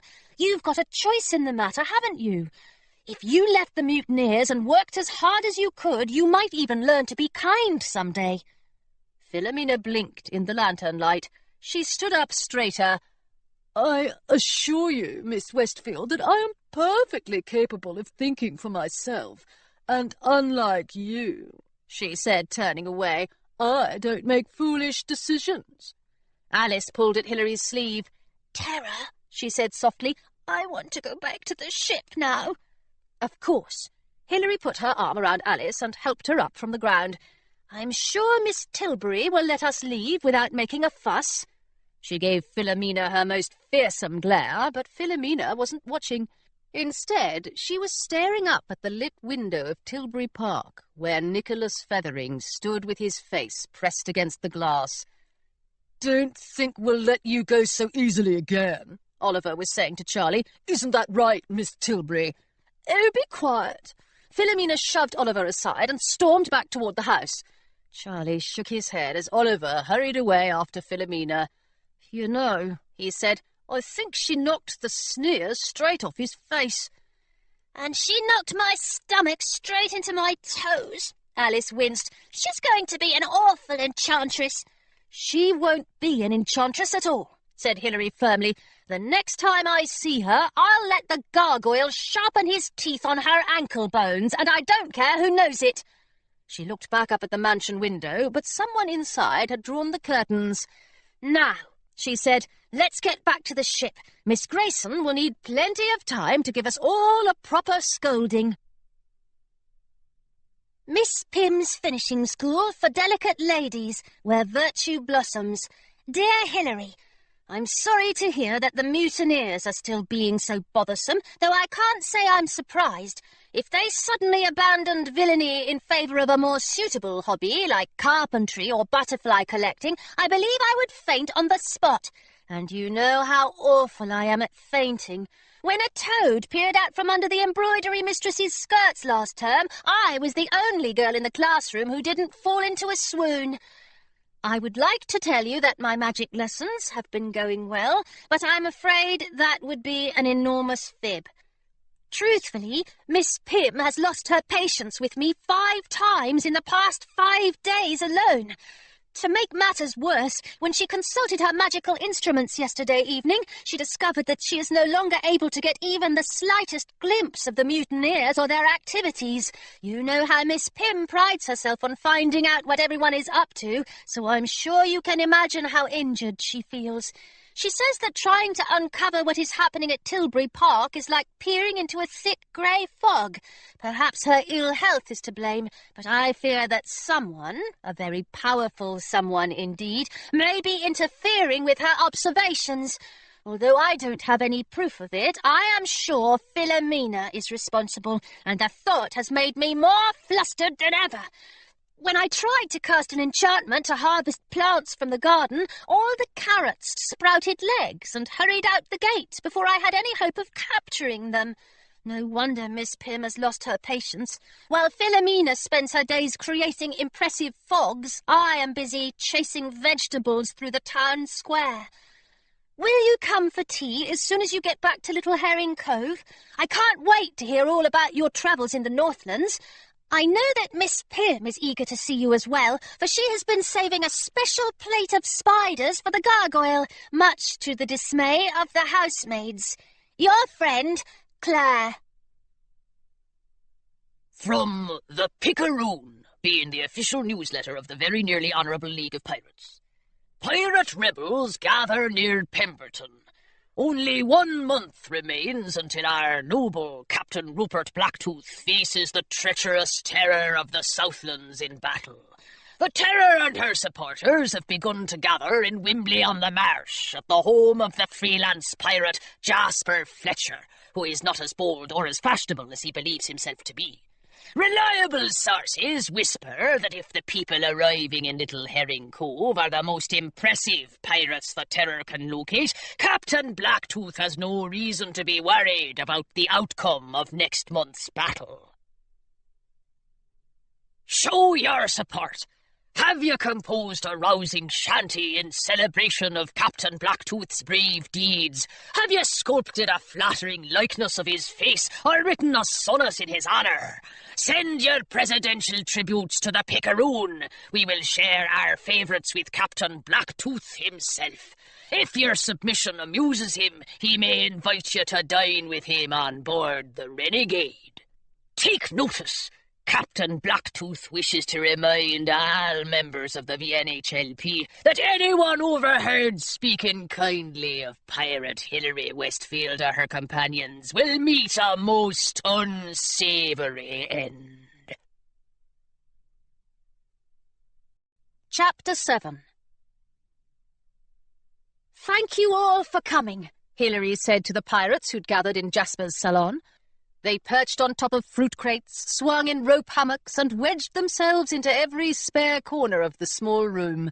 Mr. Flintlock, who had somehow contrived to look larger than ever, stood outside and peered in through an open window to avoid bumping his head on the rafters. "Are you quite comfortable sitting on that soup tureen?" Hilary asked Mr. Partridge. Partridge wobbled on his overturned bowl. "Of course, Terror." "Then we might as well begin." Hilary glanced around at the pirates' faces. Nearly everyone looked nervous. "Cannonball Jack, how many supporters did you and your crewmates gather?" Cannonball Jack sat up straight in his hammock and mopped his brow with his coat sleeve. "Numbers be a tricky thing, Terror," he said.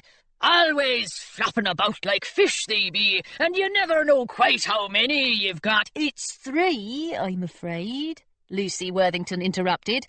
"We only found 3 people who were willing to join up, Terror. One is a pirate apprentice who's very keen to go into battle, though he doesn't seem to care much which side he's on. Another is an old mate of Cannonball Jack's." "Nine-fingered Fergus came out of retirement just for us," said Cannonball Jack proudly. "Once I promised him a tin of me famous shortbread." "And who's the third?" Hilary asked. "Mr. Partridge's nephew," said Worthington. "I believe his name is Godfrey." "That's right," said Partridge. "He's a good lad, though he doesn't like loud noises. He gets a terrible twitch whenever there's an explosion nearby." Jasper raised an eyebrow. "He sounds like just the fellow to fire our cannons." "I'm very grateful to Godfrey," said Hilary quickly, "and to the others as well. Now, Mr. Twiggett, how many pirates did your mates recruit?" Mr. Twiggett looked as though he would prefer to slip through the cracks in the floorboards. "None, Terror," he said. "All the pirates we met were too frightened to say a word in your favour. We did bring you back a bucket of haddock, though." "That's very kind of you," said Hilary. If the situation didn't improve quickly, she would have to consider sending the haddock into battle. "And Mr. Stanley, I don't suppose you managed to find 200 eager pirates, did you?" "Not exactly," said Mr. Stanley, "but one scallywag did agree to join us after we catered his birthday party. Mr. Slaughter produced a scrumptious chocolate tart for the occasion." Mr. Marrow folded his thin, pale hands. "Gathering supporters was a harder task than we'd expected, Terror," he said. "It's not exactly that the scallywags aren't fond of you." "It's just that they're fonder of keeping their heads attached to their necks," said Hilary. "I know, and I can't say I blame them one bit." "We've met plenty of folks who are still grateful to you for giving them their magic pieces," Mr. Slaughter pointed out. "They remember you well, but they're farmers and librarians and banking clerks, not pirates. Captain Blacktooth's warnings have been remarkably effective." The room grew quiet as each and every pirate tried not to think too hard about Captain Blacktooth. "Wait a moment," said Worthington. The Terror hasn't told us how many pirates she's recruited. I'm sure she had more luck than we did. She smiled up at Hilary. How many is it, Terror? 80? 100? Actually, said Hilary, it's 20. We had nearly as much trouble as the rest of you. We rescued a band of northern pirates from a naval attack, though, and they'll be joining us from Somerstead as soon as they're able. They're very fearsome, Alice added. They're fortunate, too, for they're allowed to use their swords at the moment. She looked glumly at her broken arm, and even more glumly at Miss Grayson. To no one's surprise, Miss Grayson had been furious when she'd learned what had happened at Tilbury Park. She had scolded everyone from the gargoyle to the Queen as she wrapped Alice's arm in bandages and used her magic crochet hook to encourage the bone to mend. She had even declared that Alice should be sent back to Feathering Keep before any more damage could be done. Alice, however, had proven to be so stubborn that not even a governess could remove her from the Pigeon. When they'd finally returned to the cabin they shared, Hilary had given Alice her beloved old copy of Treasure Island, though she knew it was hardly enough to make amends for the whole affair. "Well," said Cannonball Jack at last, 20 pirates be a good deal better than 3. He looked over at Charlie, who was carving tally marks on the bungalow wall. "How many of us are there in all, lad? I see you've been keeping count." Charlie set down his knife and studied the tally marks. 40, he said, not including the Terror, of course. 41 if you count the gargoyle. "Of course you count the gargoyle," cried the gargoyle. "I'm the most fearsome one of all, or is anyone else here bitten a mutineer?" He looked around. "I didn't think so." 40, said Miss Grayson, is a perfectly respectable number. I'm sure most pirates spent half their lifetimes gathering a crew that large. It may be respectable, but it's nowhere near 200. Hilary slumped lower in her hammock. Captain Blacktooth won't even get his chance to send us all to the bottom of the sea if we have to forfeit the battle. "You said the pirates you rescued in the Northlands are loyal to your Terror," Flintlock mused from outside the window. "What if we attacked other pirate ships and then rescued the sailors on board? I could be the cannonball." "Attacking the pirates we want to befriend," Jasper said dryly. "What could possibly go wrong?" "I'd rather have a sea slug in me ear," said Cannonball Jack. "We're not going to attack anyone," said Hilary, "and we're certainly not going to trick them into giving us their loyalty. We're supposed to be very nearly honourable, aren't we? Better than Blacktooth and his mates." "So we are," said Flintlock hastily. "My apologies, Terror. It was just an idea." "That's all right, Mr. Flintlock. Ideas are exactly what we need." Hilary looked around the room. "If anyone else has an idea about how to gather up more pirates, I'd very much like to hear it." Hilary waited, but no one volunteered a suggestion. Fitzwilliam didn't even dare to chirp. "What do you say we meet again tomorrow?" said Cannonball Jack. "The Terror be sure to have a plan by then." A hearty round of cheers shook the bungalow, and the other pirates all agreed that the wisest thing to do would be to leave the planning to Hilary. With the matter settled at last, they pulled on their coats and wandered out to the garden to practice their swordplay, all except Charlie. "Do you really think you'll be able to come up with a plan by tomorrow?" he asked quietly. "Truthfully," Hilary said, "I believe I've got a better chance of convincing Captain Blacktooth to join the Royal Augusta Water Ballet." Charlie laughed. "If you can manage that," he said, "then you deserve to rule the League." By the time Hilary arrived at Miss Pym's finishing school for delicate ladies that afternoon, she had splattered her breeches with mud and stubbed her toe on a cobblestone, but she still didn't know how in the world she was supposed to convince more than 100 additional pirates to join her in battle. The gargoyle had tossed out suggestions from the comfort of the canvas bag as she walked, but Hilary didn't think that a lifetime supply of spiders would tempt many scallywags to take up arms against Captain Blacktooth. The school door opened promptly when Hilary knocked on it, and a girl in a grey woolen dress and a green cardigan gave Hilary a well-rehearsed curtsy. "Welcome to Miss Pym's," she said. Then she lifted her eyes to Hilary's face. "Oh," she said, taking a step back, "it's Hilary Westfield." "It is," the gargoyle agreed, "not to mention her gargoyle." I'm Rosie Hatter, the girl said. I'm sure you don't remember me, Miss Westfield, but we used to be classmates. I very much admired how you always stood up for Miss Dupree. Rosie lowered her voice, especially on the day we had fish sticks for lunch. Hilary didn't remember seeing Rosie in the crowd of schoolgirls during the few days she'd spent at Miss Pym's, but then again she had spent most of her time attempting to escape. I haven't been able to eat a fish stick ever since, she told Rosie. I always worry that Philomena will find out somehow and send it flying into my lap. So do I, said Rosie. I wish Cook wouldn't insist on serving them every Wednesday. In any case, it's lovely to see you. But I heard you were a pirate now. She looked down at Hilary's breeches and then up at her feathered hat. And I see you truly are one. What brings you back here? Miss Pym and Miss Dupree invited me for tea, but I'm afraid I'm late. The roads were muddier than I expected, and a good pirate never arrives anywhere promptly. Naturally. Rosie held the door open for Hilary and took her hat and coat. Should I take your cutlass too? She asked. We won't learn the proper etiquette for weaponry until next term. I'd prefer to keep it with me, if you don't mind, said Hilary, but I'll be sure to take care with it. If I accidentally puncture any schoolgirls, Miss Pym will be absolutely livid. Claire was already waiting in Miss Pym's office when Hilary entered, and she leaped up so energetically that she overturned the sugar cubes. I'm so glad you've made it back at last, she said, crunching a sugar cube under her shoe as she gave Hilary a hug. It can be very worrying to have a pirate for a friend. Most of the other people I know don't stumble into battles nearly so often. Hilary shook Miss Pym's hand and attempted to balance a steaming cup of tea on its saucer as she settled into her chair. Meanwhile, Claire took the gargoyle from Hilary's bag and placed him in her lap, where he immediately offered up his head to be scratched. If I hadn't carved him myself, said Miss Pym, I'd swear he was part foxhound.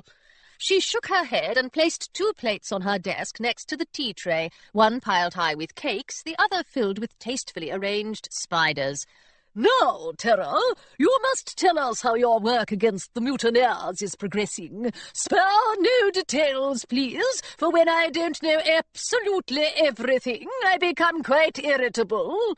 There's nothing like a good scratch behind the ears to make you feel better, the gargoyle told her. You should try it sometime. Perhaps I shall. Miss Pym stirred a sugar cube into her tea. Please begin, Terra. Hilary would have much preferred to chat about anything other than piracy, the spring weather, for example, or the Royal Croquet team's recent victory, but Miss Pym's commands were the sort that couldn't be ignored. She told Miss Pym and Claire about the ornery clam and Captain Wolfson, about Captain Blacktooth's warnings to the Pirate League, and Admiral Westfield's orders to the Royal Navy. She even reluctantly described the disastrous visit they'd paid to Tilbury Park, for she suspected Miss Pym would manage to find out about it sooner or later. Hilary decided not to mention that Charlie had begun to carry a magic coin in his pocket, however, or that he often looked at it as though it might bite off his nose at any moment. That was Charlie's news to tell, or, knowing Charlie, to bury deep in the ground and never speak of again. In any case, it was hardly as noteworthy as the news that the Terror of the Southlands was still several pirates short of an army and likely to be run out of the kingdom in a few weeks' time. And that's if I'm fortunate, said Hilary. If I'm not, Captain Blacktooth will do to me exactly what he did to pretty Jack Winter. Claire leaned forward in her chair. What did he do to pretty Jack Winter? Trust me, said the gargoyle. You don't want to know. Pass the spiders, please. Oh, dear. Claire turned pale. This is all my fault. If Miss Pym and I hadn't placed that advertisement, you wouldn't be in this mess. Hilary shook her head. I was the one who agreed to challenge Blacktooth, she said. I thought I could help you become the Enchantress and squash the mutineers once and for all, but I haven't even come close. She kicked off her boots and stared down at her socks. That horrible scallywag at the Ornery Clam tried to scare me off. Perhaps he was right all along. Perhaps I should turn this whole battle over to Jasper and surrender myself to Mother and her dressmaker. That, said the gargoyle, is the silliest thing I've ever heard. If you give up and go home, I'll bite you myself. And I won't stop him, Miss Pym said sternly. A Miss Pym's girl does not simply slink away when the situation looks grim, and I suspect a good pirate doesn't either. Is that correct? Hilary felt her cheeks flush.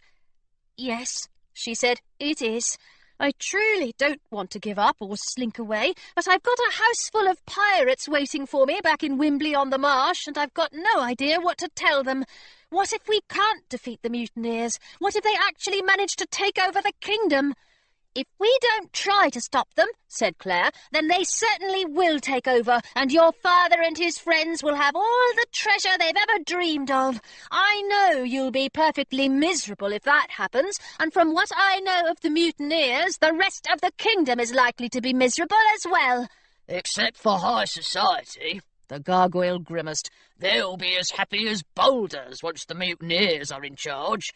Not everyone in high society is as unscrupulous as the Tilburys, Miss Pym reminded him. I can tell you for a fact that most of the girls here would prefer not to see Philomena become the next enchantress. Truthfully, they seem quite relieved that she's no longer a student. Claire nodded. Besides, I've told them all about your adventures, Hilary, and they've been very encouraging. I believe they like a good pirate yarn almost as much as the gargoyle does. They think you're sure to defeat the mutineers. That's awfully kind of them, said Hilary. I wish there were a few more pirates who thought so. If only I could fill my crew with finishing school girls, then I wouldn't have to forfeit to Captain Blacktooth. The gargoyle chewed on a spider. Why don't you? Hilary froze with her hand halfway to the plate of cakes. What? Why don't you fill your crew with finishing school girls? The gargoyle asked. We've spent the past 2 months looking for your supporters, and it sounds to me like we've finally found them. Miss Pym remarked that this was a ridiculous notion, but Hilary hardly noticed or cared. She thought hard as she bit into a tea cake that tasted alarmingly of lavender. Perhaps it's not so ridiculous, she said. All the girls here have magic pieces, don't they? Most of them do, said Claire. She was beginning to sound excited. They can all use bows and arrows. They're very good swimmers, and they know how to ward off gentlemen with dubious morals, which is exactly what Blacktooth and his mates are. She smiled at Hilary. They might be exactly the pirates we need. Nonsense! Miss Pym set down her teacup. Finishing school girls are not pirates. Daughters of naval admirals aren't pirates either, Hilary pointed out. At least they aren't traditionally, and neither are gargoyles or governesses or enchantresses, for that matter. But I think we've all done well enough for ourselves on the high seas. Every inch of Miss Pym seemed to bristle. Hilary Westfield, she said, are you implying that I am a pirate? You took everyone's treasure and hid it away for centuries, didn't you? Hilary asked. When it was threatened, you set off in your ship to capture the villains. You're terribly fearsome, and you grew up on Gunpowder Island. Hilary crossed her arms. Miss Pym, I believe you're the most piratical person I've ever met. Claire gasped. Miss Pym, however, said nothing. She peeled the doily from her tea-cake with meticulous care, and ate the entire pastry in silence, crumb by crumb. When she had finished, she brushed off her fingers and looked straight at Hilary. It's true that I have been entirely piratical for most of my life, she said, but I had rather hoped that no one would notice. Hilary grinned. Then you'll let your students join our crew?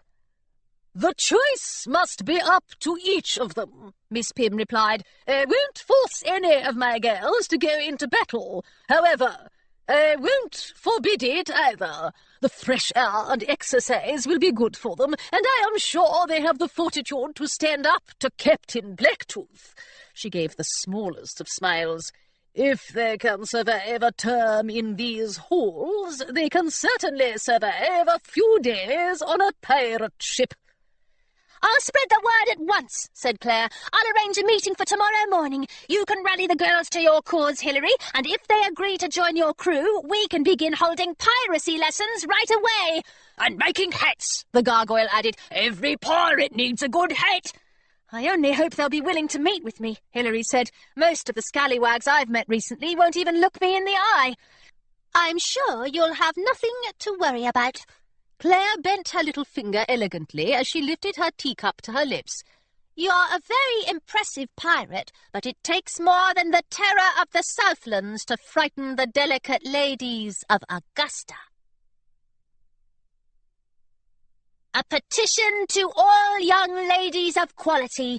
Protect your kingdom from the dangers of tyranny, corruption, and poor manners. Wield your crochet hooks against those who dare to threaten the Queen and the rule of law.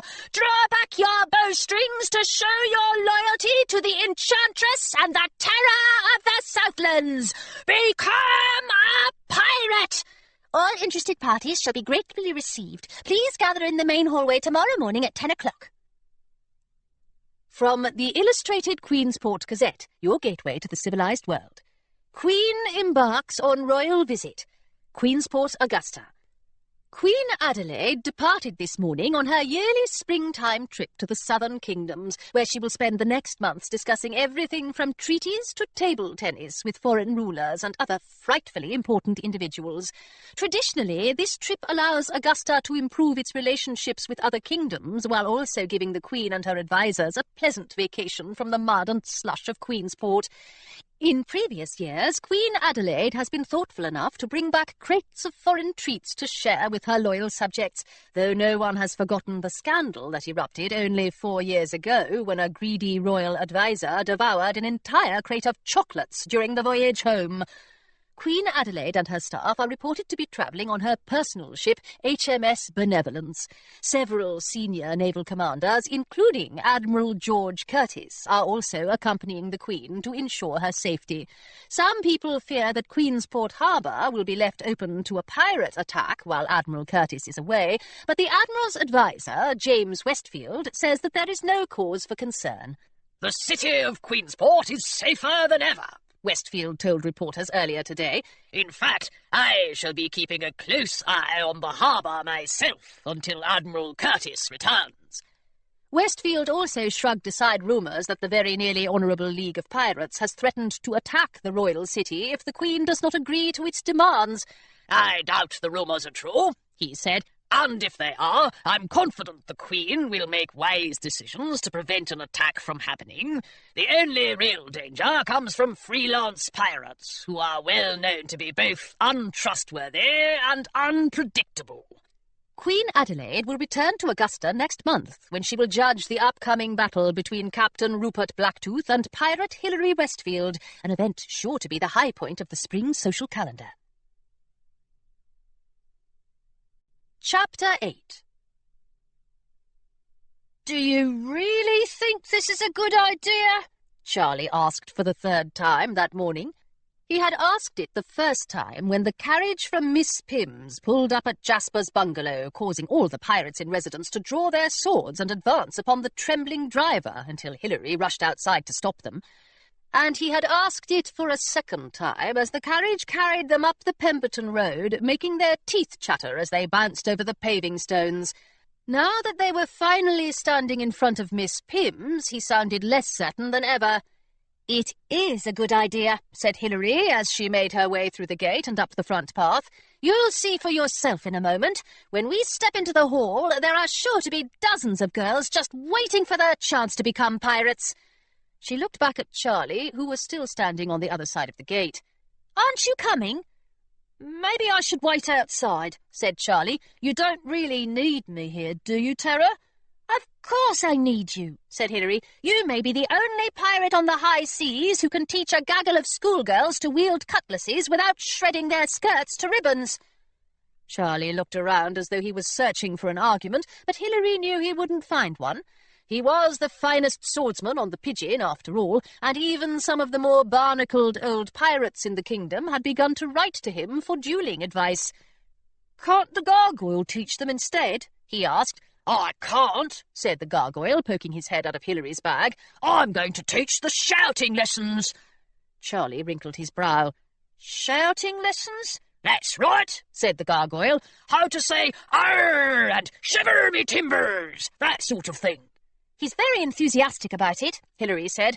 "I know you're not, Charlie, but I'd be grateful to have my first mate by my side. After all, finishing school can be awfully dangerous. What if the embroidery mistress captures me and makes me sew my initials onto all my handkerchiefs?" At last Charlie smiled. "All right," he said. "I'm sure I can manage to fend off an embroidery mistress." Hilary knocked on the door, as she always did when she paid Miss Pym a visit. This time, however, the door didn't open promptly. In fact, it didn't open at all, not even when Hilary knocked a second time. She tried to peer through the windows into the main hall, but all she could see was a good deal of dust that refused to come off the glass when she rubbed at it with her sleeve. "Perhaps we're early," she said, though the clock in the market square had just struck 10. "Or maybe the schoolgirls have forgotten our visit," said Charlie, a bit too hopefully, Hilary thought. Before she could knock again, however, the door creaked open halfway, and Claire stuck her head out. "I'm so sorry to have kept you waiting," she said. "Miss Pym would be horrified if she knew. I've been trying to gather up your audience, but we've run into a sort of snag, and— Oh!" She curtsied to Charlie. "Hello, Pirate Dove. Hilary didn't tell me you'd be coming, but I'm very glad you did." Charlie looked down at his knees, which seemed to be locked in place. "Thank you," he said, mostly to his kneecaps. How's the enchantressing going?" "It's a bit dull at the moment," Claire admitted. "Miss Pym is making me read good King Albert's treatise on magical oversight. I expect I'll perish of boredom before the week is out." Hilary, meanwhile, was trying her best to look over Claire's shoulder. "I'm sorry to interrupt," she said, "but exactly what sort of snag have you run into?"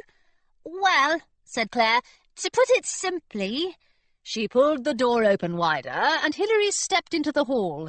It was full of stone and sunlight, but it was entirely empty of people. The gargoyle blinked. "Where are all the schoolgirls?" "They're not here," said Hilary with a sigh, "and I suspect they're not coming." Her boots echoed in the empty hallway, and the grand carvings and oil paintings were beginning to make her feel very small. She hadn't truly thought she'd be greeted by hundreds of would-be pirates, but to be greeted by no one at all was even worse than she'd feared. "I was sure they'd come," Claire was saying. "I made pamphlets. I papered every inch of the dormitory staircase with them last night. I even enchanted a few to float in the air, but I had to pull those down after they started chasing people through the halls. I think some of the younger girls were quite frightened." "I don't understand it," said the gargoyle. "Why don't they want to be pirates? Don't they know they'd get to wear hats?" "Blast it all, Terror! I'm sorry about this," said Charlie. "If only they'd let you talk to them." "I don't think talking is likely to do me much good," said Hilary. "It certainly didn't convince the pirates at the Ornery Clam." "If we wait a few minutes," said Claire hesitantly, "perhaps a few girls will come by." The thought of standing in the vast empty hallway, listening to someone banging out a waltz on the harpsichord in the dancing classroom, made Hilary squirm. "I can't simply wait for my crewmates to appear," she said. "Just think what would have happened if we'd waited for Captain Wolfson and his mates to find us and volunteer their help. They'd have been sunk by the Navy." She took a breath, trying to think less like a nervous scallywag and more like the leader of the Pirate League. "If I'm going to persuade these girls to join us, I've got to show them exactly what a good pirate can do." The gargoyle looked concerned. "You're going to conjure up another pitcher of molasses?" "I hope not," said Charlie. "I can't bear to eat one more piece of gingerbread." The harpsichord music grew louder as Hilary reached for her cutlass. "Don't worry," she said. "I believe I've got a plan that's not nearly as sticky." In the dancing classroom, pairs of girls waltzed gracefully across the floor, wearing grey woolen dresses and sombre expressions. While the music mistress plunked away on the harpsichord, the dancing mistress passed from girl to girl, straightening shoulders, lifting chins, and calling out instructions.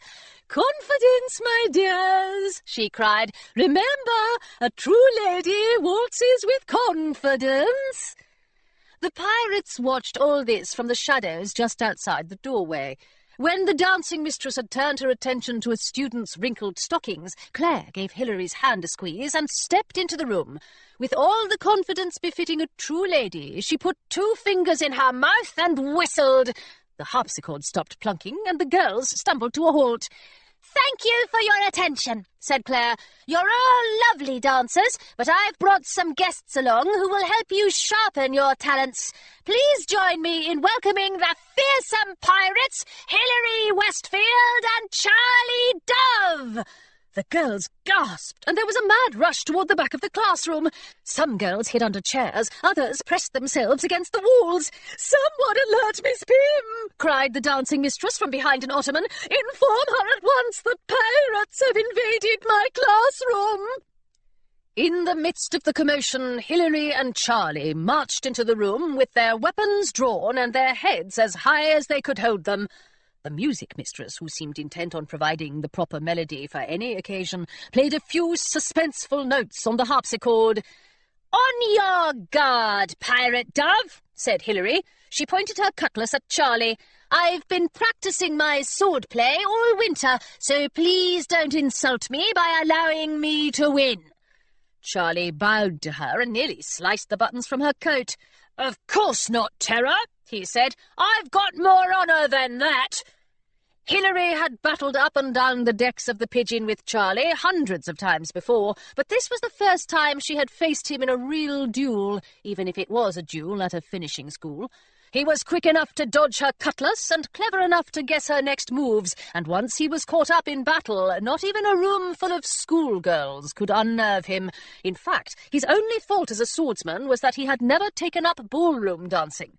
As they made their way across the classroom, Hilary kept time with the lively tune coming from the harpsichord. She twirled away from Charlie's sword, extended her arm gracefully as she could to parry his attacks, and even managed to curtsy as she carved up his bootlaces.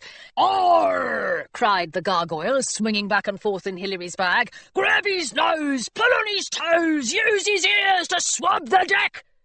Some of the schoolgirls had begun to crawl out from under their chairs, and a few of them applauded whenever Charlie landed a crucial blow or Hilary made an impressive riposte. Better yet, as they duelled their way toward the front of the room, Hilary saw that more girls were gathering in the doorway.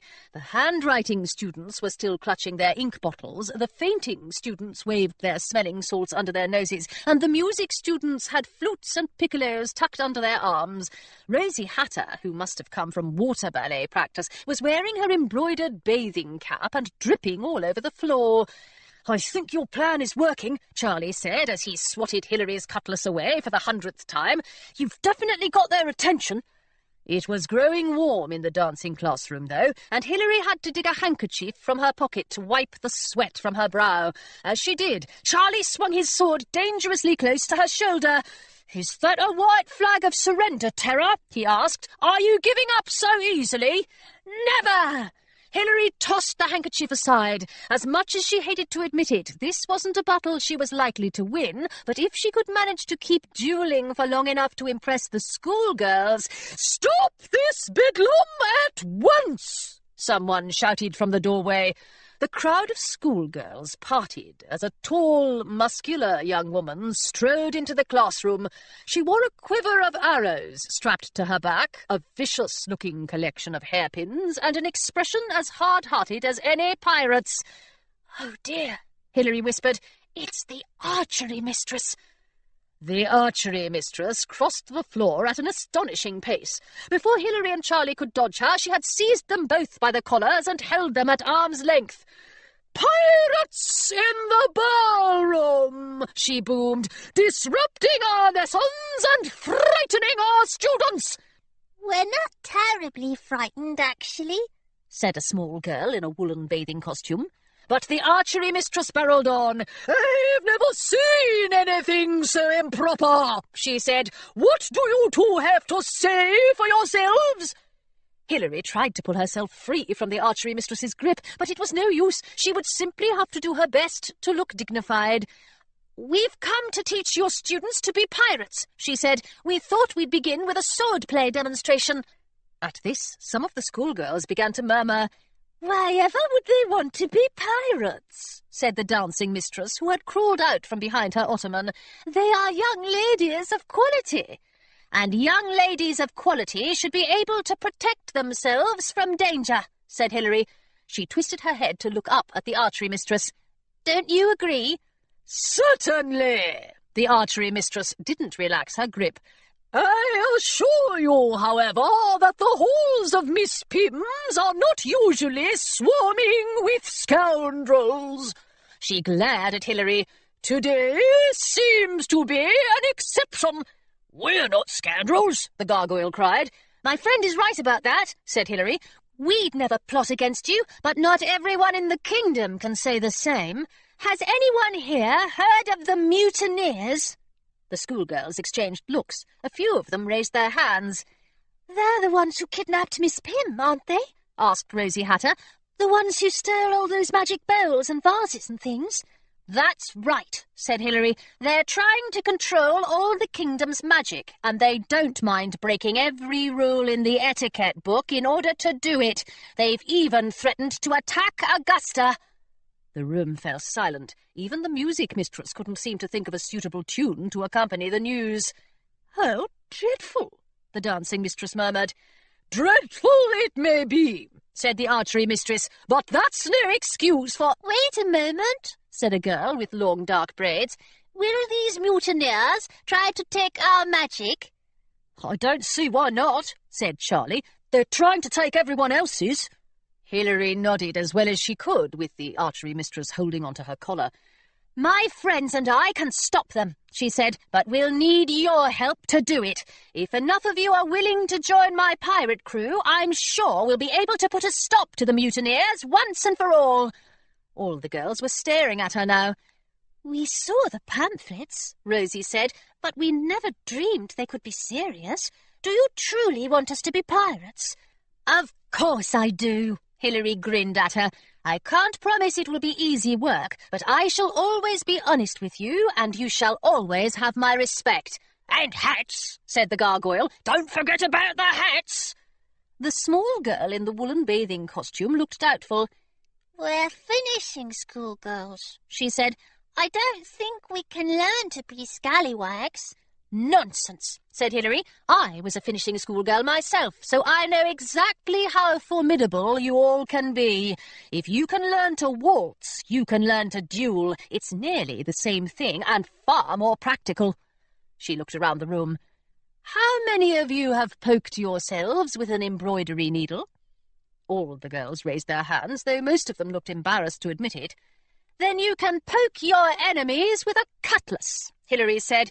If you can perform water ballet, you're perfectly capable of swimming to safety if it's required. And if you can use magic to starch your petticoats, you can use it just as well to send a mutineer flying head over heels. Besides, she added, I'm sure most of you are already as brave and as loyal as any good pirate. You wouldn't last a month at Miss Pimm's if you weren't. Some of the girls giggled at this, which only made the archery mistress frown more deeply than ever. Enough, she said sharply, raising her arm until Hilary's toes were barely touching the floor. There is a limit to the amount of nonsense I can abide, and you, Miss Westfield, have reached it. I'm sure none of our students are interested in setting sail on the high seas.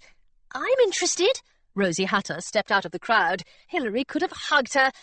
I'd like to learn how to duel like that. So would I, said the girl with her hair in braids. And so would I. The music mistress stood up from her harpsichord bench.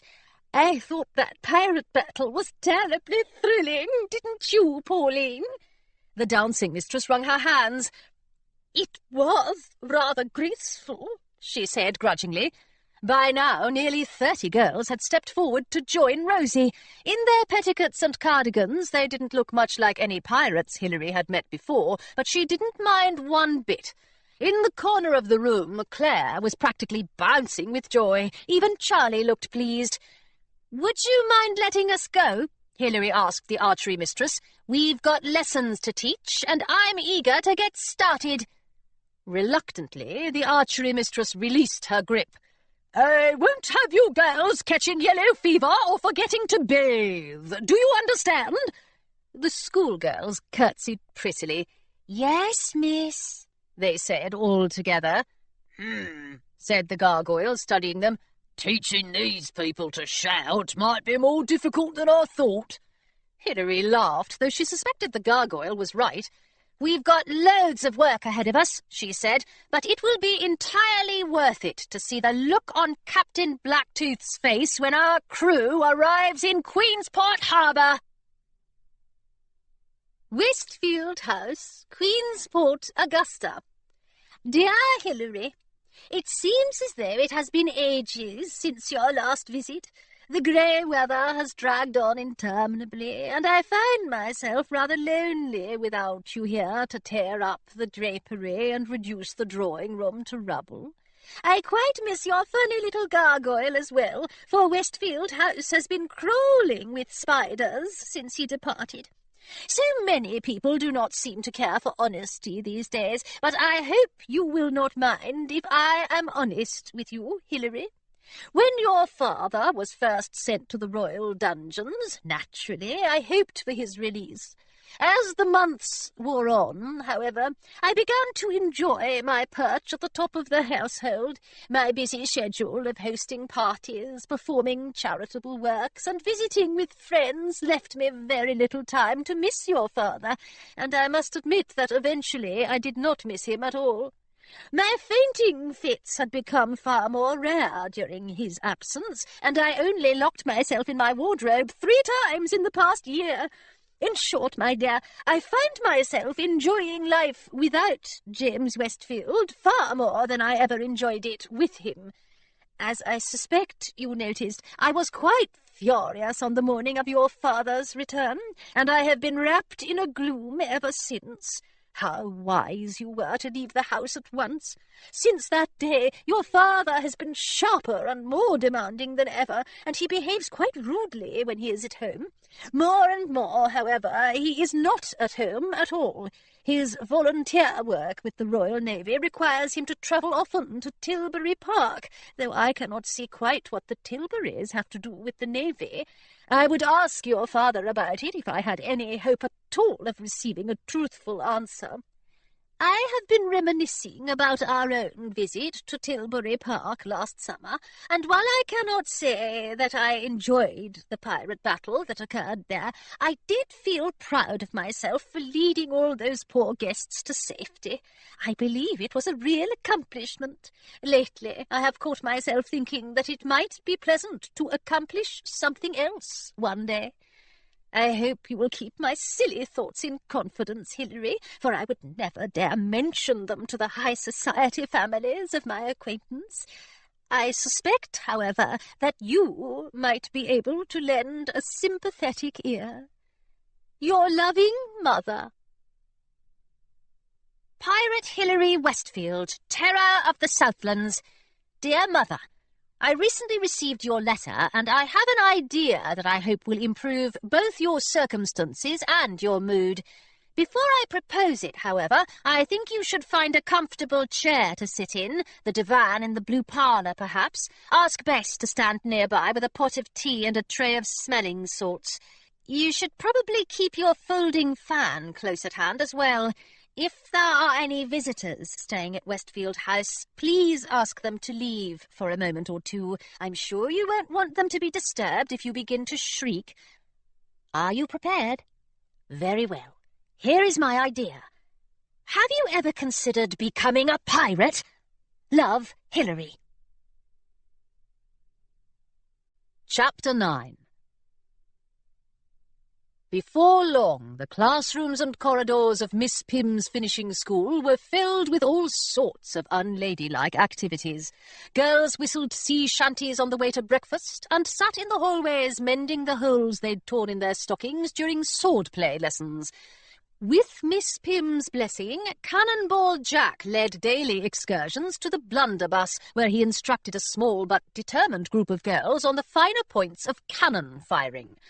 With the archery mistress's reluctant approval, Mr. Partridge oversaw extra rounds of target practice that lasted until dusk. Only once did he return from the pitch with an arrow lodged in his hat. The Gargoyle students worked diligently on their seafaring language, though they still said, "Excuse me," after every "Arr!" or "Blast!" Miss Grayson and Mr. Stanley conducted magic tutorials for those who weren't yet comfortable with their golden crochet hooks, and Claire spent every spare moment buried in textbooks of magical theory. Even Charlie had become considerably more cheerful. He still grew tense every morning before leaving Wimbley on the Marsh, but his nerves seemed to fall away as soon as he began to explain the difference between a cutlass and a broadsword, or the etiquette of duelling. His lessons proved to be so popular that Hilary could hardly make her way up the school staircases without running into pairs of girls fencing up and down the steps. Most of the girls who'd stepped forward in the dancing classroom took part in the piracy lessons, and each day they brought a few more of their friends along with them. Even those girls who preferred not to go into battle volunteered to sew pirate clothing, mend their classmates' cuts and bruises, strategize over maps of Queensport Harbour, or prepare Miss Pym's ship, the Dancing Sheep, for battle. The embroidery mistress remarked to anyone who would listen that she had never seen anything so shocking in her life, but even she had stitched a furtive skull and crossbones onto her handkerchief. "It seems that piracy has become something of a fad," Miss Pym remarked dryly. "I wonder if it will linger as long as last year's craze for opera." Even if it didn't, Hilary hoped it would last at least a few more weeks. Her crew was growing by the day, but she still didn't have nearly enough supporters to challenge Captain Blacktooth. She spent each morning overseeing lessons at Miss Pym's and working on her Buccaneers code, but in the afternoons she left the school grounds and tried to muster up as many potential pirates as she could. One sunny Thursday, she and the Gargoyle ventured to the Pemberton market to talk with would-be scallywags. She assured the fishmonger that as president of the VNHLP she would stop the League's ships from attacking his trawlers, and she promised to negotiate fairer prices with the greengrocer who sold most of his oranges to pirates fearful of scurvy. After a whispered conversation behind a towering stack of lettuces, both men agreed to join Hilary's crew. The weavers and jam-makers claimed that a life on the high seas left very little time for weaving or jam-making, and the butcher seemed far more interested in Hilary's cutlass than he did in Hilary. But the baker confided that she had always longed to abandon her flours and yeasts for a more adventurous career. To Hilary's delight, she vowed to become a pirate on the spot. "Who knows?" Hilary remarked to the Gargoyle as they left the market. "We may recruit 200 pirates yet." "I'm not sure I liked the way that butcher was looking at me," the Gargoyle said. "I'm sure his mouth was watering. By this time tomorrow he'll be making a fortune selling juicy gargoyle steaks to all the cooks in Pemberton." "He'd better not," said Hilary. "If he so much as lifts his cleaver in your direction, I'll warn him off." "I'd appreciate that," the Gargoyle said. "Where are we going next?" Hilary turned down a skinny lane that led in the opposite direction from Miss Pym's. According to the rusted signpost, it bore the unfortunate name of Anklebone Alley.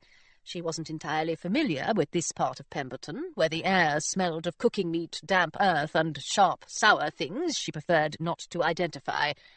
"I thought we'd walk down to the bay," she said, "to inquire if any members of the Royal Augusta Water Ballet are interested in becoming pirates." "That's a good idea," said the Gargoyle. "They're already excellent at treading water." He looked around at the moss-covered stone buildings that lined the alley. "Are you sure you're headed in the right direction?" "Of course. A good pirate always knows which way is north, or south in this case."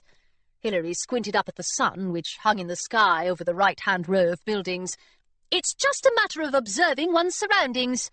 "Oh, well, I can do that," the Gargoyle said. "I can see there's a tasty-looking patch of stinging nettles by the side of the lane. I can see you're going to refuse to let me have them for a snack. And I can see a suspicious-looking gentleman lurking behind that cottage, even though he thinks I can't." Hilary stopped walking. What did you say? Before the gargoyle had a chance to repeat himself, a pair of black-gloved hands reached out from behind her, took hold of her arms, and pulled her out of the alley. "Drat and blast!" cried Hilary. "Let me go!" She tried to reach for her cutlass, but the hands held her fast. She couldn't even twist around to catch a glimpse of her attacker. In her bag, the gargoyle snapped his jaws together. "I'm trying to bite him," he called up to Hilary, "but he's not cooperating. He won't even let me have a nibble." The gentleman sounded as though he was trying to say something, but Hilary wasn't interested in listening. Instead, she raised her right leg in front of her, swung it backward as hard as she could, and kicked him squarely in the knees. With a shout, the gentleman let go of Hilary's arms, lost his balance, and tumbled into the patch of stinging nettles. "I think," the gargoyle said shakily, "he might have overheard me." "I think you're right." Hilary walked over to the nettles and looked down at the gentleman. He lay face down in the dirt, and his elegant suit looked rather the worse for wear. "I also think his clothes are far too fine for a common cut-purse." "Maybe he stole them," the gargoyle suggested. "Ow!" said the gentleman, who was still being stung by nettles. "I'm not a cut-purse." "Then what are you?" Hilary asked. "Get up and explain yourself before I let my gargoyle chomp on your earlobes." The gentleman rolled out of the nettles, saying "Ow!" several more times as he did so. Hilary drew her cutlass in case he tried to run away, but he did no such thing. Instead, he scrambled to his feet and gave her a miserable little bow. "Hello, Terror," he said. "I suppose I should have sent my calling card in advance." "Sir Nicholas Feathering." Hilary eyed his scratches and stings, but she didn't lower her cutlass. "I hoped you'd put your kidnapping days behind you. If your fellow mutineers have sent you here to snatch me, I assure you I won't be snatched." "You've got it entirely wrong," Nicholas protested. "The others didn't send me. They don't even know I'm here." He put a hand to his cheek and flinched. "What the devil did you push me into? A hornet's nest?" "I wish I had," said Hilary. "However did you find me?" "The Terror of the Southlands isn't exactly difficult to track down. I made some inquiries, and once I reached Pemberton, I used this." Nicholas pulled a polished golden ball from his pocket. Hilary lifted her cutlass to his chin. "Put that down immediately." "Sorry," Nicholas yelped. He backed away and set the magic piece down at his feet. "I didn't mean to alarm you, Terror. I only wanted to help. That is, I still do want to help, but your cutlass is making it rather difficult." The gargoyle was glaring at Nicholas and showed no intention of stopping. "I don't trust him," he said. "Do you trust him, Hilary?" "Not even a bit." Hilary lowered her sword a fraction of an inch. "But I am interested in what he has to say. I suppose we should let him explain himself before we have him shipped to the dungeons." "Thank you," said Nicholas. He sounded truly relieved. "I should have known you wouldn't be happy to see me, but I had to speak to you at once. You see, I'm not sure I want to be a mutineer any more." Hilary stared at him. "Why ever not? Don't you want to rule the kingdom?" "Not particularly," said Nicholas. "I never have, really. The whole idea of ruling doesn't appeal to me. It seems like quite a lot of work, to tell you the truth." He shoved his hands in his pockets.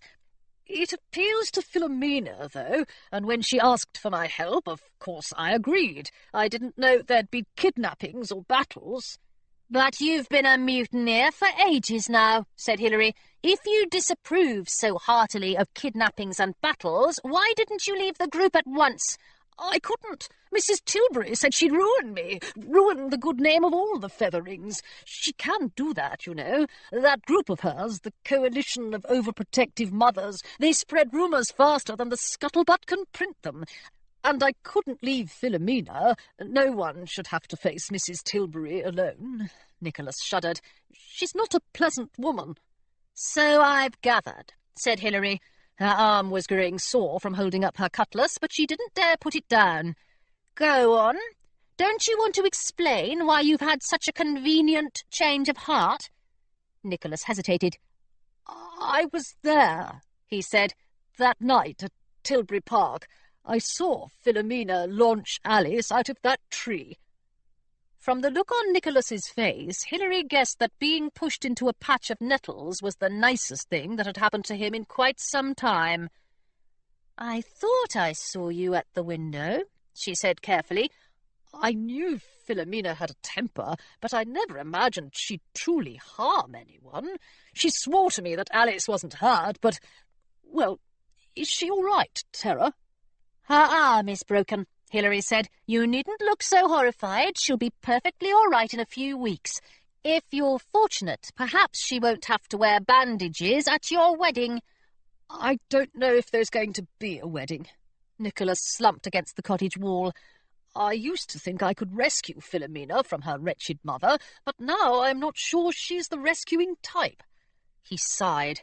"I can't bear to tell her, though. She's been in a sour mood for months, and I suspect that if I break our engagement, she'll leave me in the path of an oncoming train." "So you ran away?" the gargoyle asked. "I don't blame you. If I had to marry a mutineer, I'd run away too. Or at least I'd hop." But Nicholas shook his head. "Running away won't do me much good. If I don't want Georgiana Tilbury chasing me across the kingdom with her antique magic shoehorn clutched in her fist, I have to pretend that I'm perfectly happy with the mutineers' plans. I don't speak much to the others on the best of days, and I believe they prefer it that way. I watch them, though, and I listen. That's why I've come to see you, Terra." Nicholas looked from one end of the alley to the other. "I thought you might be interested in making a deal." Hilary narrowed her eyes.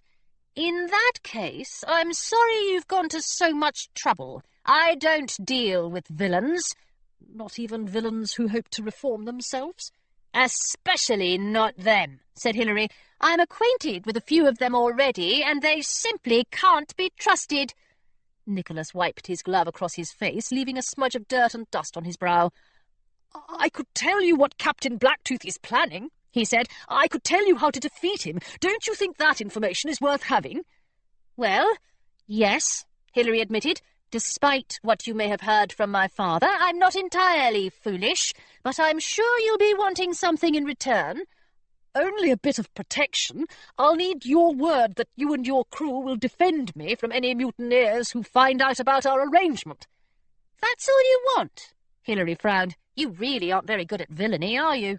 "Well," said Nicholas, "there is one more thing.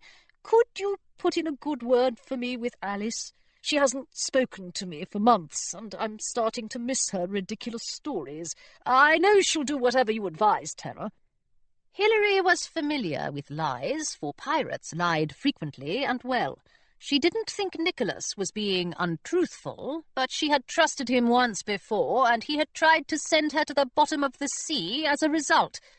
She lowered her sword, but just to be cautious, she put her foot firmly on top of the ball of magic. "How can I be sure that you're not only here to find out what I'm up to?" she asked. "For all I know, you'll tell me a pack of tales and run back to Captain Blacktooth with everything you've learned about my plans." "I won't," said Nicholas, standing up straighter, "and I'll prove it. I can tell you right now that your father and Captain Blacktooth are working together to take control of the high seas. They think that if the only ships left in Augustan waters are loyal to the Pirate League or the Royal Navy, there won't be anyone left to stop them from defeating you and threatening the Queen." None of this came as a surprise to Hilary, but at least Nicholas seemed to be telling the truth. "I've already learned all that from an unpleasant gentleman covered in molasses," she told him. "Would you mind coming up with something a bit more useful?" Nicholas turned rather pink around his freckles. "Perhaps you'd better tell me what you'd like to know." "You said you could tell us what Captain Blacktooth is planning," the gargoyle said. "Why don't you do that?" "Ah," said Nicholas, turning even pinker. "Well, to be perfectly honest, that was just an example of something I might be able to tell you." "You mean you don't have any idea what Blacktooth is planning or how to defeat him?" Hilary crossed her arms. "Philomena might break off your engagement herself when she sees that a gargoyle has bitten off your toes." "The big ones," the gargoyle said happily. "Both of them. I can find out, Nicholas said. He sounded very eager to keep his toes. Captain Blacktooth is coming to see Mrs. Tilbury next week. I'm not usually invited to their meetings, but I'm sure I can find a way to overhear their conversation. Will you give me a few more days? Hilary glared at him. All right, she said at last. But make sure to overhear something useful, please. If you give me information that's more than fluff and nonsense, I'll protect you from the mutineers in return.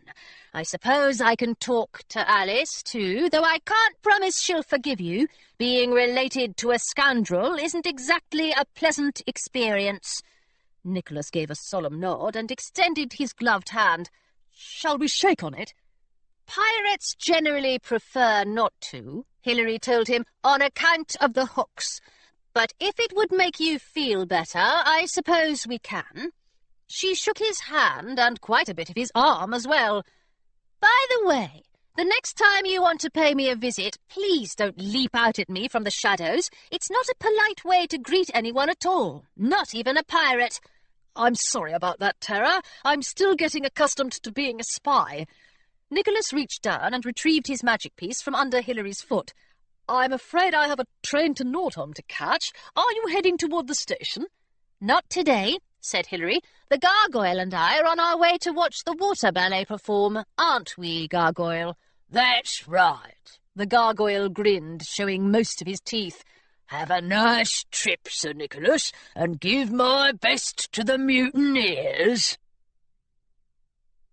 It was often said in the halls of high society that attending a performance of the Royal Augusta Water Ballet required patience, optimism, and extremely sharp eyesight. The troupe swam in Pemberton Bay in every sort of weather, donning extra layers of woolen bathing costumes in the winter and holding umbrellas over their heads during summer downpours. Because they splashed, flipped, and kicked their way from one side of the bay to the other, it was occasionally difficult for their audience to spot them from the wooden chairs arranged in thoughtful rows at the water's edge. The ballet director had placed a pair of opera glasses next to each seat so that guests could scan the sea for an exquisite swan dive or a tantalizing glimpse of pointed toes, but many ballet-goers gave up and went home long before the troupe had floated close to shore. Hilary wasn't very fond of water ballet, and the mere thought of a woolen bathing costume made her itch. She had seen the swimmers several times before, however, for they often sprang up without warning alongside the Pigeon. Now, as a tinny gramophone played selections from Swan Lake, she settled herself in one of the wooden chairs and waited for the ballet to appear on the horizon. I hope they swim over here soon, the Gargoyle said. All the other chairs along the shoreline were empty, and the Gargoyle was practising hopping from seat to seat. I love it when they twirl. He performed a twirl of his own as an illustration. That's very beautiful, Hilary told him. I know you don't want to learn water ballet, but I believe you have natural talent. You know perfectly well how I feel about waves, the Gargoyle replied, and about bathing caps. He twirled again, nearly toppling off his chair. Do you really think we can trust Sir Nicholas Feathering? Hilary had spent the past hour wondering much the same thing. I'm not entirely sure, she said. I don't intend to tell him anything about our own plans, but who knows how long he's spent following me around Pemberton. If I learn he's been spying on us through the bars of Miss Pym's, he'll wish the mutineers had tossed him in the dungeons long ago. She shrugged. There's a good chance he's dangerous, but if we're going to defeat Captain Blacktooth, we can't afford to be safe. Pirates don't have much regard for safety, you know. I know, said the Gargoyle. He launched himself across the gap between two chairs, but even though he fluttered his wings as rapidly as he could, he landed on the beach with a most undignified thump. I just hope we don't all end up with sand in our snouts. They hadn't been waiting more than a quarter of an hour before the Royal Augusta Water Ballet splashed elegantly into sight. The swimmers seemed pleased to have an audience. When the gramophone sputtered to a halt halfway through the musical recording, they came out of the water to say hello to Hilary and the Gargoyle, whom they recognised at once as the Pigeon's figurehead. As Hilary explained why she'd come, the swimmers pulled off their embroidered bathing caps and shook the water out of their ears. They had all heard of Captain Blacktooth, and none of them were fond of him. "He's always sailing his ship directly through our water ballet routines," the troop leader explained to Hilary. "He and his mates have been doing it for years now, and they never make any apology. Can you do anything to stop them?" "I certainly plan to," said Hilary. "As far as I'm concerned, pirates and water ballet dancers should be able to work together. If you help me fight against Blacktooth, I'll make sure you aren't squashed during your rehearsals. Perhaps you can even give a performance at the League picnic." The troop leader smiled. "In that case," she said, "it would be my pleasure to support you." The rest of the troop soon agreed, and Hilary walked back to Jasper's house with 10 more pirates in her crew and a spring in her step. From the depths of her bag, the gargoyle warbled Swan Lake. "Perhaps it's foolish of me," she said to him when he paused for breath, "but I'm starting to think we might actually be able to win this battle after all. Captain Blacktooth's tried terribly hard to make me forfeit, but I don't believe there's anything more he can possibly do to ruin our chances." As they turned into Little Herring Cove, the air filled with shouts and squawks and a sound very much like a pirate overturning a china cabinet. "I wonder what all the commotion is about," the gargoyle said. "Do you think clumsy Hans Mortmain is baking hardtack again?" "I hope not," said Hilary. "His house nearly went up in flames the last time he tried it." She began to walk faster and then to run. When she reached Jasper's bungalow, however, she stopped so suddenly that the gargoyle nearly flew out of her bag. "Hey!" he cried. "What's going on?" "Jasper's got house guests," Hilary said, setting her bag down beside her, "and they don't look friendly." From the Nordholm smoke signal, all the news you need in the Northlands. Pirate benefactor gives gift to Somerstead. Somerstead, Augusta. Town Councillor Henrietta Thaxter-Thwaite announced today that funds have been raised for a new state-of-the-art skating pond and toboggan hill in the centre of Somerstead. The construction of this facility, which is sure to bring years of outdoor fun to every citizen in this charming yet chilly town, would not be possible without the generous financial support of Captain Rupert Blacktooth, President of the very nearly Honourable League of Pirates. According to Mrs. Thaxter-Thwaite, Captain Blacktooth has provided these funds in gratitude for the excellent and speedy work that the labourers in Somerstead's shipyard have performed for him in recent months. "I have no idea what Captain Blacktooth is building in that shipyard," said Mrs. Thaxter-Thwaite, "but now is not the proper time to be raising questions about the captain's activities or his motives. I am currently devoting most of my energy to perfecting my toboggan technique, for I plan to challenge our council secretary to a race as soon as the new park opens next winter." When asked about Captain Blacktooth's connection to the Somerstead shipyard, 500 labourers refused to discuss the captain's mysterious project in detail. They did report, however, that construction would be complete by early next week.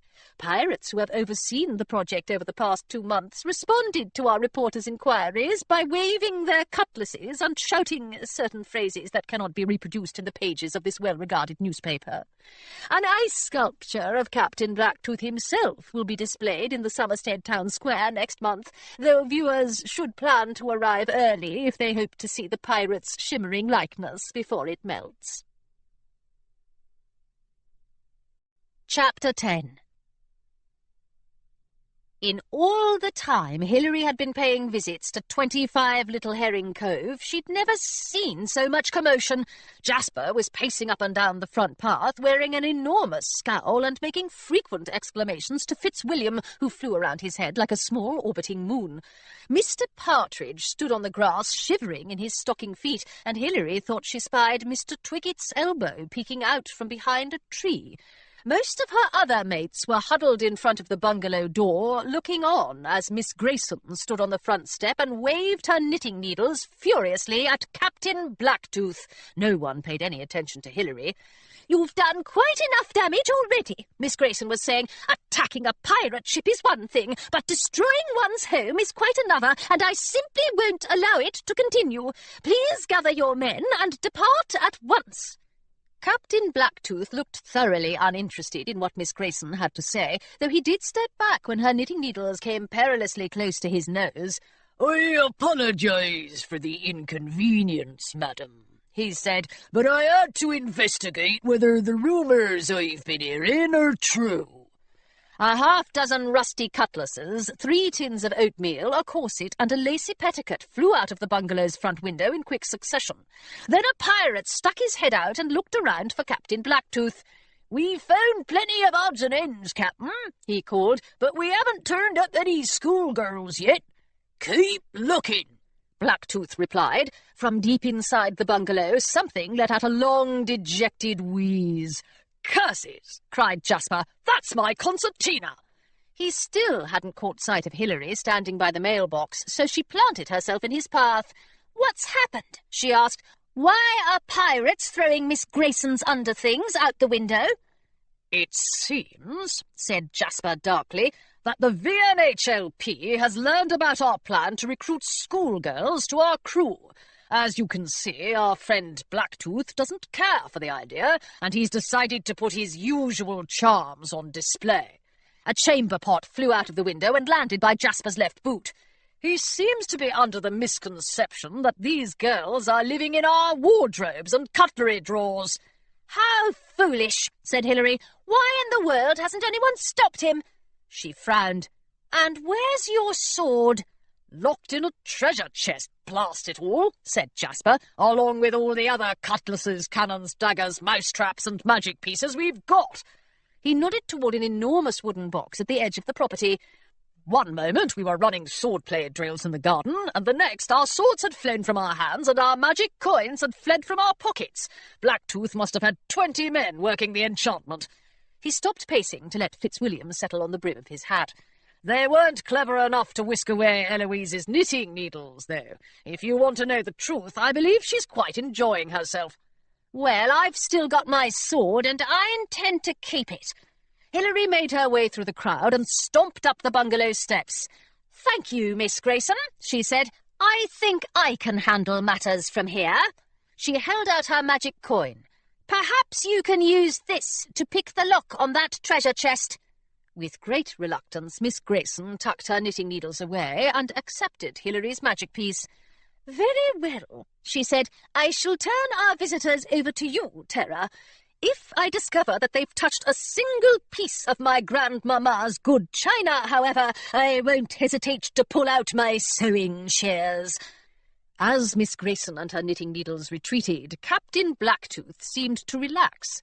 "I see the terror's returned at last," he said. "We've been wondering where you were, enlisting more dainty little schoolgirls in your pirate crew, I suppose." "Not at all," said Hilary. "The finishing school girls joined the crew last week. Today I enlisted water ballet performers." Captain Blacktooth raised his eyebrows.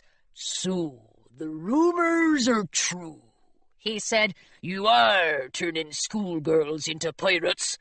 "I can't see that it's any of your business," said Hilary. "Who's been spreading information about my plans?" A horrid thought occurred to her. "Have you been talking to Sir Nicholas Feathering?" Blacktooth chuckled. "You can't truly expect to keep secrets in a kingdom this small, can you, Terror?" Hilary reached for her cutlass. "I didn't expect that my friend's house would be ransacked by scoundrels either," she snapped. "But I see I was wrong about that as well. You might as well call your mates off. All the finishing school girls are safely behind the gates of Miss Pym's." "I suppose that's fair," said Blacktooth. He opened the bungalow door and leaned inside. "Avast, mateys! That's enough pillaging for today. It's back to the renegade with the lot of you, and no dawdling." "Oi, oi!" shouted the pirates. They stomped out of the bungalow, leaving piles of shattered pottery and splintered wood in their wake. The walls were splattered with jam and scored with cutlass marks. Ink flowed from overturned bottles and made miniature jet-black C's on the floorboards. Even Fitzwilliam's birdcage was battered beyond recognition. One pirate was covered from head to toe in dirt. Hilary guessed he had been searching for schoolgirls in the garden bed. The last pirate out of the bungalow was Mr. Gull, Captain Blacktooth's private secretary. He lingered in the doorway. "Captain," he said, "why have you called off the search? We're still in need of evidence." "Evidence?" said Hilary. "Whatever are you talking about?" "I don't like the sound of that," the gargoyle muttered from her bag. "Never fear, my dear Horatio," said Captain Blacktooth, clapping Mr. Gull on the back. "Pirate Westfield herself has admitted to recruiting schoolgirls to her cause. Even if we don't have the girls themselves, I believe the Terror's confession is all the evidence we need." "Quite right," said Mr. Gull. He nodded to Hilary. "Come along, Terror. The captain hates dallying and time grows short." "You're mistaken," Hilary told him. "I'm not going anywhere, and I'm certainly not going anywhere with you." "Then you may as well pack your bags for the pestilent home for foul-tempered pirates," Captain Blacktooth said. "Mr. Gull is the arbiter of our friendly competition, and we must both abide by his rules. Isn't that right, Mr. Gull?" "Indeed." Mr. Gull pulled out his copy of Leading the League and tapped his fingers briskly against the cover. "We're only going to the Renegade, Terror. If you answer my questions in a satisfactory manner, you'll be back here in 3 taps of a peg leg." "And you won't kidnap me or run me through?" "Certainly not." Mr. Gull looked horrified. "As I hope you're aware, contest rules don't permit anything of the sort. I must insist that both you and Captain Blacktooth keep your weapons to yourselves during our discussion." All of Hilary's mates were looking up at her with concern. Even Mr. Twiggett was peering out from behind his tree. "Oh, very well," she said to Mr. Gull. "I'll come with you, but I don't see what we have to discuss." The Renegade waited in Little Herring Cove, dwarfing the other boats at anchor and casting long shadows across the shoreline. Mr. Gull escorted Hilary in one of the dinghies, but he proved to be such a poor rower that Hilary longed to seize the oars out of his hands and do the job herself. She wondered if he was truly as weak as he seemed, or if he was merely trying to annoy her. By the time they reached the ship at last, all the other pirates were already on board. "I won't be climbing the mast again," Hilary told Mr. Gull, "so don't even think about asking." The last time she had been called to the Renegade for a scolding, Blacktooth had insisted on holding their conversation in the crow's nest, but that had been ages ago, before Hilary had learned there wasn't any point in agreeing to his ridiculous requests. "I didn't have anything of the sort in mind," Mr. Gull assured her. "We will be meeting in the captain's personal quarters." As they made their way through the crowd of pirates gathered on the deck, a peculiar sound surrounded them, low and rumbling like far-off thunder. There wasn't a storm anywhere in sight, however. The sky was clear and streaked with sunset. "What's that noise?" Hilary whispered to the gargoyle. "Can you hear it too?" The gargoyle wriggled halfway out of her bag and adjusted his ears. "That's strange," he said. "It sounds like someone's humming." "That's correct," said Mr. Gull, overhearing them. "Captain Blacktooth always asks his mates to hum in a menacing sort of way whenever an enemy boards the ship. He believes it makes the atmosphere more ominous." It seemed to Hilary that the atmosphere was quite ominous enough without all the humming. The deck creaked and groaned under her boots, and an enormous Jolly Roger billowed overhead. Torches burned on either side of the door leading to Blacktooth's quarters, making the tip of Hilary's braid curl. The door itself was branded with a skull and crossbones, under which someone had carved a few words with a sharp dagger. "Abandon all hope, ye who enter here." The gargoyle studied the words and yawned. "The skull and crossbones is a nice touch," he said, "but the motto is awfully theatrical." "Captain Blacktooth plundered it from his favourite book," said Mr. Gull. "Like all great pirate captains, he is extremely well read." He rapped 3 times on the door and held it open for Hilary. Inside Blacktooth's quarters, the light was dim and the air was smoky. Candles burned in polished sconces. A vast velvet-draped window overlooked the sea, though the squares of window glass were so warped and rippled that Hilary could barely make out more than a faint impression of sky and waves. Most of the cabin, however, was occupied by a table that bore an uncanny resemblance to the one in Jasper's cabin on the Pigeon. Hilary wondered if there were regulations governing the sorts of furniture a pirate captain could own. At one end of the table, Captain Blacktooth sat rigidly in his armchair. He was looking down at a ship's compass and watching the needle twitch. "Welcome, Terror," he said without looking up. "Please take a seat." Hilary pulled out the chair at the opposite end of the table, as far away from Blacktooth as she could get. Mr. Gull gave her a nod of approval and seated himself halfway between the two of them. "May I sit on the table?" the gargoyle asked from Hilary's lap. "I can't see anything from down here." Hilary bit her lip.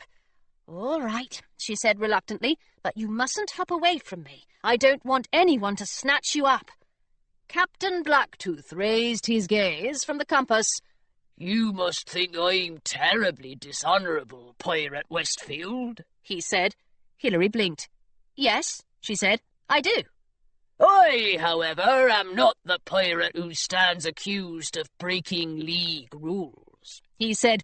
"Please read the charges against the Terror aloud, Mr. Gull. I want her to understand exactly why she is here."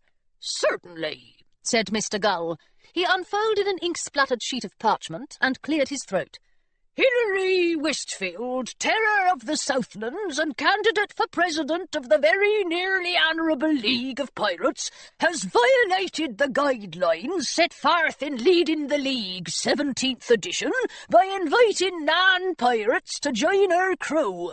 As a result, her candidacy will be considered null and void, and she will be sent into exile within the hour."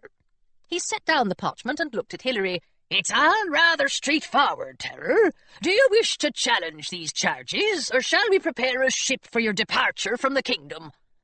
Hilary felt as though she were viewing the entire room through the warped and rippled window glass. "Of course I wish to challenge the charges," she said. "I'd like you to show me the precise place in Leading the League where it says that finishing school girls aren't allowed to join a pirate crew." "Really, Terror," said Captain Blacktooth, "there's no need to waste Mr. Gull's time. It doesn't matter how long you drag out this conversation, you'll still be banished at the end of it." "Have patience, Captain," Mr. Gull said calmly. "The Terror has every right to issue a challenge, and I'm bound to honour her request. It won't take more than a moment." He placed his heavy gold-stamped volume of Leading the League on the tabletop. Unlike Hilary's copy, this one seemed to have most of its pages. They didn't even threaten to fall out as Mr. Gull thumbed through them. "Here we are," he said after a moment. "Page 733, Appendix Q, Clause 5. Each candidate for the presidency must be supported in battle by no fewer than 200 pirates. Wild beasts, enchanted household objects, and other non-pirates do not qualify as supporters and may not be recruited. The penalty for breaking this rule shall be disqualification and exile." He passed the open book to Hilary and tapped the page. "The requirement is quite clear."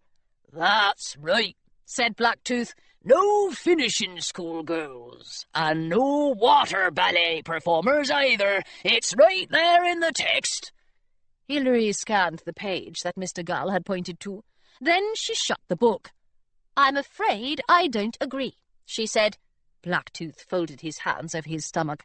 "It's really not a matter of agreement." "The book says that only pirates may support me," Hilary continued, "but it doesn't say anywhere on this page that a finishing school girl is not a pirate.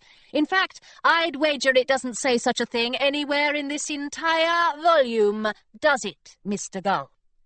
Mr. Gull wrinkled his brow and leafed through Leading the League once more. "As a matter of fact," he said, "I don't believe it does. It doesn't mention finishing school girls at all." "Have you lost your wits, Terror?" Captain Blacktooth demanded. "Of course finishing school girls aren't pirates. Any fool can see that." "Then you must be a fool," said Hilary. "I don't think your secretary is as foolish as you are, though. Do the rules say that pirates must be League members, Mr. Gull?" Mr. Gull scratched his head. "No," he said. "But good," said Hilary. "Must pirates carry swords?" "Well," said Mr. Gull, glancing at Captain Blacktooth, "the book doesn't discuss it one way or the other." "Must they drink grog? Must they grow beards? If they wear petticoats, must they walk the plank?" Mr. Gull looked rather embarrassed. "I'm afraid the rules don't specify." "Of course they don't!" Blacktooth seemed to be starting to overheat. He unbuttoned his coat and loosened his cravat. Hilary expected that in a few more moments he would begin to produce steam and whistle like Miss Grayson's tea kettle. "Everyone in the blasted kingdom knows what a pirate is and what a pirate isn't. This entire conversation is absurd." "As far as I'm concerned," said Hilary, "if a schoolgirl says she's a pirate, then so she is. And that goes for water ballet performers, bakers, and fishmongers as well." "And gargoyles," said the gargoyle. "Precisely." Hilary patted his wings. "I used to believe that the VNHLP had the power to make me a pirate, but perhaps I was actually a pirate all along." She kicked her feet up onto the table. "What do you say to that, gentlemen?" Blacktooth rolled his eyes. "I say it's utter nonsense, and furthermore, Mr. Gull should have required you to remove your boots before boarding my ship." He narrowed his eyes at Mr. Gull. "I'm starting to wonder if my secretary is losing his touch. My apologies, Captain." Mr. Gull was still squinting into the pages of Leading the League. "It seems to me," he said, "that both of you present compelling arguments. The Terror is quite right that the rules don't prohibit finishing schoolgirls from acting as pirates, and I don't believe it would be appropriate to punish her." The gargoyle began to cheer, but Mr. Gull held up a finger to silence him. "However," he said, "I am sure Captain Blacktooth is correct that the pirates who wrote these documents didn't intend for anyone to assemble such an unconventional crew. The idea probably never occurred to them, and if it had, they would certainly have outlawed it." He frowned into the book and rubbed his forehead. "Oh dear, I don't see what can be done." Captain Blacktooth looked down at his compass, which seemed to be pointing in every direction other than north. He looked across the table toward Hilary. Then, to her alarm, he began to smile. "If I might make a suggestion," he said, "how about a compromise?" Mr. Gull perked up. "I like the sound of that, Captain." "I don't." Hilary glared at Blacktooth. "I wasn't aware that League members were allowed to make compromises." "For heaven's sake, Terror, I'm not completely unreasonable. I'm willing to let you bring your peculiar crewmates into battle, if that's what you truly want, but I'll need you to agree to my condition first." The thought of agreeing with Blacktooth made Hilary's stomach churn, but being put on the next ship to the pestilent home without a chance to say goodbye to her mates would be even worse. "Fine," she said. "What do you want? It'll be treasure, I suppose. You mutineers are awfully predictable." "Not exactly." Captain Blacktooth leaned forward. "If I win our battle, I want you to give me the gargoyle." At first, Hilary thought she hadn't heard him properly. The words hardly made sense. "You want the gargoyle?" she repeated. "My gargoyle?" "Is there any other?" said Blacktooth. "Whoever triumphs in battle wins the gargoyle. That is my condition." Mr. Gull beamed. "An excellent compromise, Captain." Nothing about it seemed at all excellent to Hilary. She took her feet off the table and wrapped the gargoyle in her arms. "He's not a trophy to be won," she said. "He's my friend, and I won't let you have him. You don't even like him." "As a pirate's companion, he is highly unsuitable," Blacktooth agreed, "but his magic intrigues me." He looked at the gargoyle. "The enchantress ensured that you could only be used for protection, did she not?" The gargoyle showed his teeth. "That's right. Well, when you are mine, I'll have my niece examine you. Perhaps she'll be able to crack that particular enchantment. Even if she can't, I'm sure you'll be able to make yourself useful, protecting me from my enemies." Hilary stood up. "Mr. Gull," she said, "please escort me off this ship. I'll never agree to your captain's demand, and I'm sure he knows it." "Then you'll forfeit the battle," said Mr. Gull. "You'll withdraw your challenge and go willingly into exile." This must have been what Blacktooth had wanted all along. He'd never truly intended to compromise. He stared at Hilary, daring her to answer. Even Mr. Gull was on the edge of his seat. Hilary could almost feel the rusty bed springs at the pestilent home digging into her back, and she could almost hear the mutineers clinking their champagne glasses together with glee when they learned what she was about to do. Perhaps Charlie and Claire and the others would still find a way to defeat them, even if Hilary wasn't there to see it. She steeled her nerves and met Blacktooth's stare. "I agree," said the gargoyle suddenly. "I accept Captain Blacktooth's terms." The cabin fell silent. Even the candles stopped flickering. If the look on Blacktooth's face was any indication, he was almost as stunned as Hilary was. "You do?" he asked. "Yes." The gargoyle raised his snout nobly. "Whoever wins the pirate battle wins me as well. Go on, Hilary, tell them." "No," she whispered. "What are you doing? I won't let Blacktooth take you." "And I won't let you forfeit," the gargoyle replied. "Anyway, it doesn't matter. Blacktooth won't take me." "Of course he will. You heard what he said. He'll force you to protect him." "He won't," said the gargoyle, "because he's not going to win." The gargoyle sounded so confident of this that Hilary hardly knew what to say. "That's very sweet of you, but we really can't be sure—" "Just tell him you accept his compromise," the gargoyle said, "or I'll chomp on your thumbs. I've been eyeing the left one for years." "Oh, all right." Hilary moved her thumbs farther away from the gargoyle's teeth. "Captain Blacktooth has made the most odious suggestion I've ever heard," she told Mr. Gull. "But the gargoyle wants me to agree to it, and I won't let him down." She took a breath. "I accept Blacktooth's compromise." "Splendid," said Mr. Gull, clapping his hands. "If you'll give me a few moments, I'll draw up an amendment to the rules, and both of you may sign it." He crossed the cabin and began to rustle through piles of parchment and ink bottles.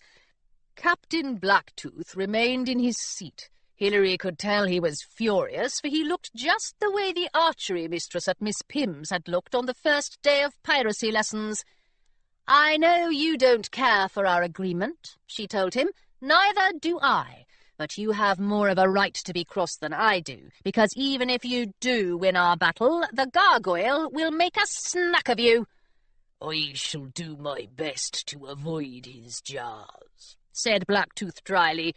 "Do all of you Westfields have a knack for being infuriating, or are you and your father the only ones who possess it?" Hilary felt all her muscles grow tense. "If I were anything like my father," she said, "I'd have tossed you overboard already. How can you bear to help him take over the kingdom? Can't you see he'll betray you as soon as he's finished with you?" Blacktooth shrugged. "Not if I betray him first." "If you don't mind my saying so," the gargoyle said, "I think you could use some better friends." "Here we are," said Mr. Gull, placing a freshly inked sheet of parchment on the table. "I've written out your compromise in the most official-sounding words I could think of. Sign here, please." He handed one pen to Hilary and another to Blacktooth. When they had both signed the document, he pressed it against a blotting paper and tucked it neatly inside his copy of Leading the League. "Thank you both," he said. "Will you be staying for dinner, Terror?" "Absolutely not," said Hilary. "Please take me to the dinghy at once, Mr. Gull." Mr. Gull rowed Hilary back to shore, and he tipped his hat as she stepped onto the sand. "I shall see you in 2 weeks, Terror," he said, "unless you plan to run away before then." "I certainly don't," said Hilary. If you can't spot me when you sail into Queensport Harbour, don't be alarmed. I'll be arriving fashionably late. The Very Nearly Honourable League of Pirates, serving the high seas for 154 years. The Renegade, Captain of the President. Let it be noted to one and all that the pirate Rupert Blacktooth and the pirate Hilary Westfield have agreed to the following amendment to the Very Nearly Honourable League of Pirates Rules of Battle, originally set forth in Leading the League 17th edition. First, for the purposes of this battle, the term pirate shall apply to any individual who wishes to be one, even if she is a student at Miss Pim's finishing school for delicate ladies. Second, the pirate captain who emerges victorious in battle shall be granted possession of a magical and opinionated stone beast known as the gargoyle. This contract was made aboard the most majestic pirate galleon on the high seas, the Renegade. It shall remain valid until the unfortunate day when the Jolly Roger no longer flies over the golden shores of Augusta. Signed, Captain Rupert Blacktooth, President, VNHLP. Pirate Hilary Westfield, Terror of the Southlands. Pirate Horatio Gull, Witness. Pirate Hilary Westfield, Terror of the Southlands. Sir Nicholas Feathering. It is well past midnight. I have sipped a glass of warm milk, balanced on my head, and counted exactly 500 dancing sheep, but I have not yet fallen asleep. You see, Sir Nicholas, I am far too furious to relax. More specifically, I am furious with you. Not more than a few hours after you so rudely approached me and attempted to gain my trust, Captain Blacktooth and his men ransacked Jasper's house and nearly succeeded in sending me out of the kingdom. You will be disappointed, I think, when I assure you that I am still here. Despite my crew's best tidying efforts, the pirates' mess remains here as well. It seems Captain Blacktooth discovered that I have been instructing Miss Pim's students in piracy. But you already know this, of course, because you must be the black-hearted double-crosser who gave him this information. There's no use in denying it. How long did you spend following me through the streets of Pemberton before I spotted you? Did you spy a sword-fighting lesson through the finishing school window, perhaps? Or did you overhear my conversations with the gargoyle? He is my dearest friend, Sir Nicholas, and thanks to you, I may lose him forever. I hope you are decent enough to feel a twinge of remorse. Obviously, our arrangement is cancelled. You needn't worry about giving me any information about Blacktooth's plans, for I'm sure whatever you tell me will be a falsehood. If the mutineers ever do turn on you, I won't lift a finger to help you. And as for Alice, I am sure she is better off staying as far away from her deceitful brother as possible. I am still furious, but now that I have written you this letter, perhaps I'll finally be able to get a few hours of sleep. If you contact me again, I shall push you back into the stinging nettles without a second thought, so please don't bother. With outrage, Hilary Westfield. Chapter 11. Captain Blacktooth wants to take the gargoyle, cried Claire from behind a towering pile of pirate coats. and the gargoyle's going to let him. The coats swayed in her arms, threatening to fall to the floor in a jumble as she hurried through the hallways of Miss Pim's. But that's awful. Why didn't you tell me ages ago? You were busy. Hilary was doing her best to keep up, but the bundle of crisp linen shirts she was carrying was cumbersome, and she had to keep stopping to adjust her grip. We all were. It had taken 3 full days to clean the bungalow after Blacktooth's men had pillaged it, though Hilary had discovered that scrubbing jam off the walls was surprisingly quick work when one was furious. In the middle of it all, Captain Wolfson and his mates had arrived from Somerstead, singing hearty northern songs late into the night and devouring meat pies as quickly as Mr. Marrow could bake them. Hilary was grateful they'd come, but they were starting to get underfoot. Busy or not, you should have told me immediately, said Claire. I would have filled Blacktooth's boots with pond scum, and I shall do it anyway as soon as I have the chance. Do you really have to go through with the agreement? I don't think I have a choice, Hilary said glumly. Mr. Gull had us both sign a horrid contract, and if I break it, well, you know what pirates are like. I'll be lucky if I have a full set of knucklebones left for them to put on display at League headquarters. But the gargoyle keeps telling everyone not to worry, that he won't be going anywhere because I'm sure to defeat the mutineers. I wish he'd lend me a bit of his confidence. She paused at the foot of the dormitory staircase and looked back over her shoulder. Where is the gargoyle, by the way? I'm coming, called the gargoyle. Although Hilary had told him that she and Claire could manage perfectly well on their own, he had insisted on carrying the hats. Now he followed them down the hall with a stack of stately black tricorns balanced on his head. The bottommost one had slipped over his eyes, and several more escaped from the top of the stack each time he hopped. A trail of hats lay scattered in his wake. I'm just taking my time, he said solemnly, because hats are very particular about the way they're carried. They don't enjoy being rushed. Hilary set down her armload of shirts and retrieved the hats from the gargoyle's head before he could crash into a doorframe. In that case, she said, why don't we leave them here at the bottom of the stairs and come back for them later? The gargoyle looked distinctly relieved. I think the hats would like that, he said. They made their way up the dormitory staircase, stopping on nearly every landing to deliver their bundles of pirate clothing to the girls who had promised to join them on the high seas. The sewing mistress and her pupils had pieced together green coats for the cannon tenders, crimson coats for the sword fighters, purple coats for the older girls who had been appointed ship's officers, and orange coats for the girls who'd volunteered to perform sea shanties during the battle. With the extra scraps of fabric, they had even fashioned a handsome cape for the gargoyle. Now he hopped up and down the stairs, showing off his new finery to anyone willing to admire it.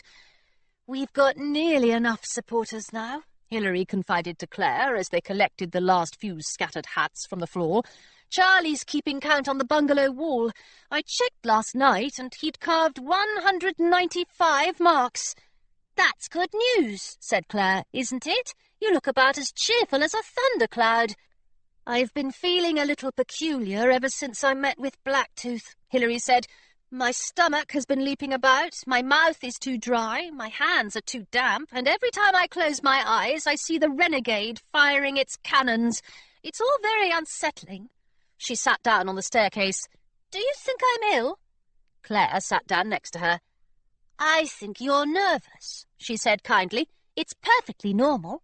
Hilary groaned. I was afraid of that. And it isn't normal, not for pirates. The terror of the Southlands isn't supposed to be nervous. Nonsense. I'll bet even Captain Blacktooth himself is chewing his fingernails to nubbins at this very moment. Hilary thought about it. I'm not sure Blacktooth is the nail-chewing type.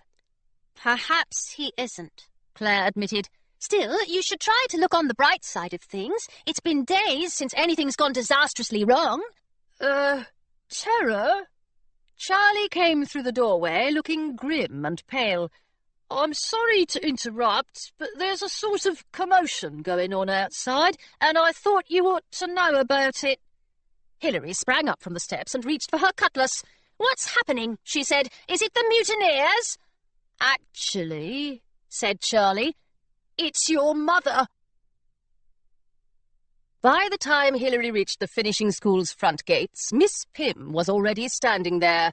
So were 5 black carriages, 5 bored-looking coachmen, 20 of the kingdom's most well-bred horses, a passel of servants, and in front of them all 5 high society ladies dressed in long coats and wide-brimmed hats. The widest hat of all sat atop the head of Hilary's mother. Ophelia Westfield was deep in conversation with Miss Pym, waving her parasol for emphasis while Miss Pym frowned and occasionally took a few steps back to avoid a blow from the parasol. "Mother," said Hilary, running up to her, "I wasn't expecting you." "Neither was I." Miss Pym raised her eyebrows at Hilary. "Oh, dear," said Mrs. Westfield. "Didn't you receive the letter I sent? I gave it to the postal courier ages ago." The postal courier had been turning up on Jasper's doorstep each morning for the past few days, delivering a persistent stream of letters from Nicholas Feathering. The handwriting on the cream-coloured envelopes had grown increasingly frantic as the week wore on, but Hilary had tossed each letter into the fire without even bothering to open it. Now she suspected that she'd accidentally roasted Mrs. Westfield's correspondence as well. "Don't worry, Mother," she said hastily. "I'm sure Miss Pym is pleased to have you here." Miss Pym didn't look anything close to pleased, but Hilary charged on nonetheless. "What are you doing in Pemberton?" "I hope she's not here to try to make us act ladylike," said the gargoyle. He hopped down the path behind Hilary, doing his best to keep his new cape out of the mud. "It won't work, you know." "The gargoyle's right, Mother," said Hilary. "I know you don't like it when I put myself in danger, and I'm sorry if you're concerned about the battle, but I've got to stop the mutineers." "I am concerned," said Mrs. Westfield, "and so are my friends. That's precisely why we are here." She beckoned to a cluster of footmen. "Retrieve the parcel, please." The footman scurried off behind the row of carriages and returned a few moments later, pushing a large, heavy-looking object in front of them.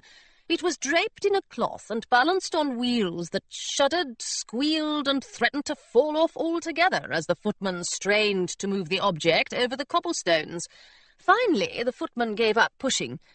They bowed to Mrs. Westfield and whisked away the cloth to reveal a massive and ancient-looking iron cannon. Even the youngest finishing school students had been taught that a proper lady never raises her voice in anger, but Miss Pym chose this moment to abandon any notion of propriety. "Mrs. Westfield," she boomed, "I don't enjoy unexpected visitors, and I enjoy them even less when they arrive with cannons packed in their luggage. Why have you aimed this infernal device at my school?" "Is your mother really going to blow up Miss Pym's?" the gargoyle whispered to Hilary. "I'd never have guessed she had it in her." "She's gone round the bend at last," Hilary said. "I can't believe it." Now Mrs. Westfield was beaming proudly at the cannon as if it were a prize oil painting in her vast collection. "Mother," said Hilary as calmly as she could, "have you brought along any more weapons we should know about?" "Unfortunately not," said Mrs. Westfield. "The cannon was the best we could manage on such short notice. It's been gathering dust in Mrs. Cathcart's mansion for centuries." She gestured to one of the other ladies in wide-brimmed hats, who gave Hilary an apologetic sort of curtsy. "Still, it should work perfectly well." One of the footmen rolled a small iron cannonball to Mrs. Westfield's side, and she frowned at it. "I can never remember," she said. "Does this go in before or after the gunpowder?" Mrs. Westfield never received her answer, however, for the doors of Miss Pym's finishing school burst open and a pack of young ladies in pirate coats and hats ran out. "Ah!" they cried with passion as they waved their swords at the visitors. The servants shrieked and ran to hide behind their carriages, and at least one high society lady swooned on the spot. "Good heavens!" said Miss Pym. "Are those my students?" "They're good shouters, aren't they?" the gargoyle beamed with pride. "Just look how far they've come." Dressed in a crimson coat, Rosie Hatter squeezed through the crowd and held her sword close to Mrs. Westfield's ribs. "Stand down, villain!" she shouted, "and turn your weapon away from our school. If you please," she added for good measure. Mrs. Westfield's eyes went wide, her knees buckled, and she began to tip perilously toward the point of Rosie's sword. "Stop!" cried Hilary, running into the crowd. She dodged the sharp edges of the schoolgirls' cutlasses and caught her mother before she toppled over. "You've done a fine job, pirates, but I'm sure this has all been a misunderstanding. Isn't that right, Mother? Did you really intend to blow up Miss Pym's?" "Of course not." Mrs. Westfield struggled to her feet. "What a barbaric idea! My friends and I travelled here to lend you our support against the mutineers, and our cannon, if you'd like it." The schoolgirls lowered their weapons and backed away as Hilary stared at her mother. "Do you mean to say that you've decided to be pirates?" The high society ladies gasped. please, my dear," said Mrs. Westfield, "there's no need to speak so scandalously. We have merely decided to befriend the pirates and assist them in their mission. You yourself gave me the idea." "Well," said Hilary, "I didn't truly think you'd take it." "It is rather unconventional." Mrs. Westfield spoke as though she were admitting to leading a life of crime. "When I first read your letter urging me to become a pirate, I had to employ one of the maids to play soothing melodies on a harp for nearly 3 hours before I regained my composure. I spent the rest of the evening calming my nerves in a lukewarm bath. All sorts of peculiar thoughts run through one's mind when one is in the bath, however, and while I knew I could never take up piracy as a career, I realized that I would very much like to help you if I could. Someone needs to put an end to your father's foolishness, and if I can't do it myself, the least I can do is lend you Mrs. Cathcart's cannon." She lowered her voice to a volume better suited for gossip. "Mrs. Cathcart and the other ladies travelling with me have been snubbed and scorned by Georgiana Tilbury for years. They'd like nothing more than to see you spoil her plans." The ladies behind her nodded modestly. Hilary could hardly believe her ears. "What about the good Westfield name?" she asked. Her mother was always going on about how Hilary was tarnishing it. Surely she couldn't have changed her mind so completely. "What will high society say if they find out you're helping me in battle? What will father say?" Mrs. Westfield sighed. "Despite my best efforts, you and your father have damaged the good Westfield name far beyond repair. There's not much more I can do to destroy it, and high society is simply abuzz about the battle, with Miss Pym lending her student services and the Queen serving as referee. How improper could it possibly be?" "You'd better not answer that," the gargoyle murmured to Hilary. "As for your father," said Mrs. Westfield, "I expect he'll be furious with me. I was hoping you might be able to put him back in the dungeons for good this time." She frowned. "You can manage that, can't you, dear?" Mrs. Westfield seemed to think that sending someone to the dungeons was no more complicated than setting a dinner table. Hilary tried to explain that this wasn't exactly the case, but as far as her mother was concerned, the matter was settled. "You must tell me how else we can assist you," she said. "Mrs. Farnsworth owns a ship she is willing to lend, and Mrs. Inglenook has an extensive magic collection. Her family used to own mines in the Northlands, you know. Their set of magic gardening tools is simply exquisite." "That all sounds very useful," said Hilary. "But actually what I need most are 5 more people to support me against Captain Blacktooth. I know you don't intend to live the rest of your lives as pirates, but would you and your friends be willing to join my crew just for the day of the battle?" Mrs. Westfield spent a few moments in thought. "I suppose that would be possible," she said at last. "We could bring a picnic." "We'll bring the ship and the magic pieces too," Mrs. Cathcart added, "just in case cucumber sandwiches alone aren't enough to defeat Captain Blacktooth." After a few minutes of discussion, Miss Pym's coachman agreed to deliver the borrowed cannon to Little Herring Cove, and the high society ladies and their servants removed themselves to a nearby guest house. The gargoyle seemed awfully disappointed that nothing had exploded, but he hopped back inside with the schoolgirls. "You did a very good job with the shouting," Hilary heard him say to them. "What do you think of my cape?" Miss Pym and Hilary remained by the gates and watched as the carriages squeaked away down the lane. "I'm not entirely sure what just happened," Miss Pym remarked. "The only thing I'm sure of, in fact, is that I've never seen anything like it." "I'm awfully sorry about all that," said Hilary. "I encouraged Mother to help me, but I never dreamed she'd show up with a cannon." "There's no need to apologise, Tara," said Miss Pym. "Now that my school is no longer under siege, I'm perfectly content. If I'm not mistaken, you've just enlisted your 200th supporter, and the mutineer's jaws are sure to drop when they meet her." A letter from royalty. Her Royal Highness Queen Adelaide of Augusta. Miss Eugenia Pym, Enchantress of the Northlands, City of Pemberton, Augusta. Dear Miss Pym, I know you are anxious for me to select the kingdom's new enchantress, and I have given the matter a good deal of thought during my travels to the southern kingdoms. While Miss Dupree is still my preferred candidate, Miss Tilbury is supported by both the VNHLP and the Coalition of Overprotective Mothers. As you know, such influential advocates simply cannot be ignored.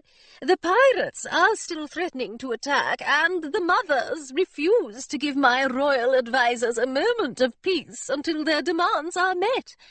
I have discovered over the past few months that both pirates and mothers can be remarkably tenacious.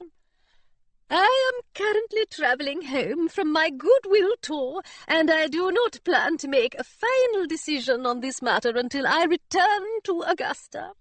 While playing badminton last week with the Duchess of Trumbly, however, I had a thought that caused me to become so distracted that I nearly crashed into the net. You have told me that Miss Claire Dupree will be supporting Hilary Westfield in next week's pirate battle, and I am sure Miss Philomena Tilbury will be on hand to support Captain Blacktooth. I, of course, will be present to judge the contest. These fortuitous circumstances will allow me to observe both girls' talents and determine which young lady is better suited for the position of enchantress. Since I know you favour Miss Dupree, I suggest that you encourage her to perform her best magical work on the day of the battle. If she is bested by Miss Tilbury, I will not be eager to appoint her to the post, no matter how friendly you may feel toward her. Fondly, the Queen. Chapter 12. On the evening before the pirates departed for battle, Jasper and Miss Grayson hosted a massive feast at Little Herring Cove. Sailors and schoolgirls sipped lemonade in the back garden, while the members of the Royal Augusta Water Ballet instructed the northern pirates on the finer points of treading water. Even Miss Pym was present, giving Mr. Flintlock a wary look as he carved the roast with his cutlass. The air was full of conversation about the best routes to Queensport Harbour and the cleverest ways to defeat the mutineers. Hilary had learned all this from the reports Alice Feathering had been bringing her throughout the evening. She sat in one of the bungalow's hammocks with her feet up on a grog barrel, staring at her notebook, while Alice twirled around her in her best lavender dress. It's a lovely party, Alice told Hilary for the 16th time, and you're foolish to miss it. Won't you come outside? I'd like to, said Hilary, but the battle's only a few days away, and I don't feel entirely ready. She frowned at the crinkled scraps of notebook paper that littered the floor beneath her boots. How much more ready can you be? The gargoyle hopped in circles around Alice's skirts. The ships are seaworthy, the cannons are loaded, the galleys are stocked, your supporters are trained, and I haven't tripped over my cape in hours. I can't think of anything else we need to do, so can we please go outside and eat? I believe Jasper's going to play his concertina, said Alice. If we don't hurry, we'll miss the performance. I'm sure I'll be able to hear it through the window, said Hilary. All the residents of Little Herring Cove knew well that Jasper's concertina was neither quiet nor melodious. The gargoyle squinted up at Hilary's notebook. Is that what's got your hat feathers all ruffled? He asked. The Buccaneers code? Hilary sighed and set down her pen. Yes, she said. If you must know, that's exactly what it is. I'm nearly out of time, and I don't have any idea what to say. Every time I try to write down how a pirate should behave, I end up tearing the whole page out. Alice picked up one of the discarded notebook pages and smoothed it out. A good pirate should never be overtaken by hiccups during a duel, she read aloud. I suppose it's not exactly bad advice. It's terrible, Hilary told her. I believe I still have a bit to learn about leading the VNHLP. "You'll learn quickly enough once you're holding the presidential cutlass," said the gargoyle, "and you won't earn that unless you get out of that hammock. Come on, Alice, help me get the Terror on her feet." For her size, Alice proved to be remarkably strong. She took hold of Hilary with her good arm and tugged her out into the garden as the gargoyle nipped at their heels. Hilary had fully intended to keep worrying about the Buccaneers' code, but Mr. Flintlock handed her a glass of lemonade, Jasper struck up a tune on the concertina, and she soon found herself caught up in the cheerful throng of pirates. They were feasting and singing and duelling, and Hilary was happy to see that none of them had been overtaken by hiccups. Hilary made her way to the edge of the crowd, where Claire was using a magic coin to light a row of lanterns before the sun set. "It's not too difficult once you get the hang of it," she was saying to Charlie. "I tried using a larger magic piece first, but 3 of the lanterns melted. Would you like to try lighting one?" Claire held out the coin to Charlie, who touched its edge as though it might burn him. "I'd better not," he said hastily. "Maybe I'll try tomorrow, or Tuesday. I hear Tuesdays are very good for magic." "Tomorrow," said Claire firmly. "Do I have your word as Scourge of the Northlands?" Charlie stepped backward, nearly bumping into Hilary. "Sorry about that, Terror," he said. "It's just that I'm not the Scourge of the Northlands. Not yet, anyway. There hasn't been a Scourge since my pa died." "Then it's high time we had one again," Claire told him. "I saw you disarm 7 mutineers in a row last summer. Isn't that something the Scourge of the Northlands would do?" Well, I suppose so," said Charlie. "But besides," said Claire, "it seems to me that the only real requirement for being a scourge is saying that you are one." Charlie stared at her. "I hadn't considered that." "I should consider it right away if I were you." Claire tucked away her magic coin and turned to Hilary. "What have you been up to, Terra? Were you charting our course to Queensport or coming up with a new trick to play on the mutineers?" "The Terror doesn't need tricks," said Charlie. "She'll defeat them fair and square. Isn't that right?" Hilary swallowed. "Of course," she said quickly. "Fair and square. It's all part of the plan." Truthfully, Hilary's plan didn't extend much further than that, but she didn't see any reason to alarm her mates. "I wish I felt half as confident as you do," Claire said, gathering up as many lanterns as she could carry. "I'm sure you'll do splendidly, Hilary, but Miss Pym just told me that the Queen herself will have her eye on me. She wants to know if my magic's as strong as Philomena's. Miss Pym tried to be cheerful about it, but she looked as panicked as a fish in a bucket." Hilary took one of Claire's lanterns and hung it from a tree branch. "If the Queen doubts you for an instant," she said, "the Scourge of the Northlands and I will set her straight." "So will I," said the gargoyle, hopping up to them. "We gargoyles can be very persuasive." Jasper had finally put the concertina out of its misery, and all the pirates clapped, probably out of relief. "Thank you all," said Jasper, bowing more times than was strictly necessary. "Now, for my encore." From somewhere in Little Herring Cove there came an enormous splash that sounded very much like a cannonball landing in the shallows. Mrs. Westfield and her high society friends gasped, a dozen pirates drew their swords, and Mr. Partridge's nephew, Godfrey, the one who didn't care for loud noises, leaped into the air and landed hard in the vegetable patch.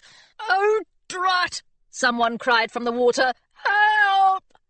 By the time Hilary reached the shore, a group of schoolgirls and water ballet performers had already swum out into the cove.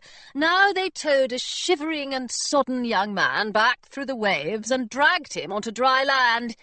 "He's not dressed for swimming, Terra," one of the water ballet performers said, "and he's not much good at it either. We think he might be a spy." "Then he mustn't be a very smart one."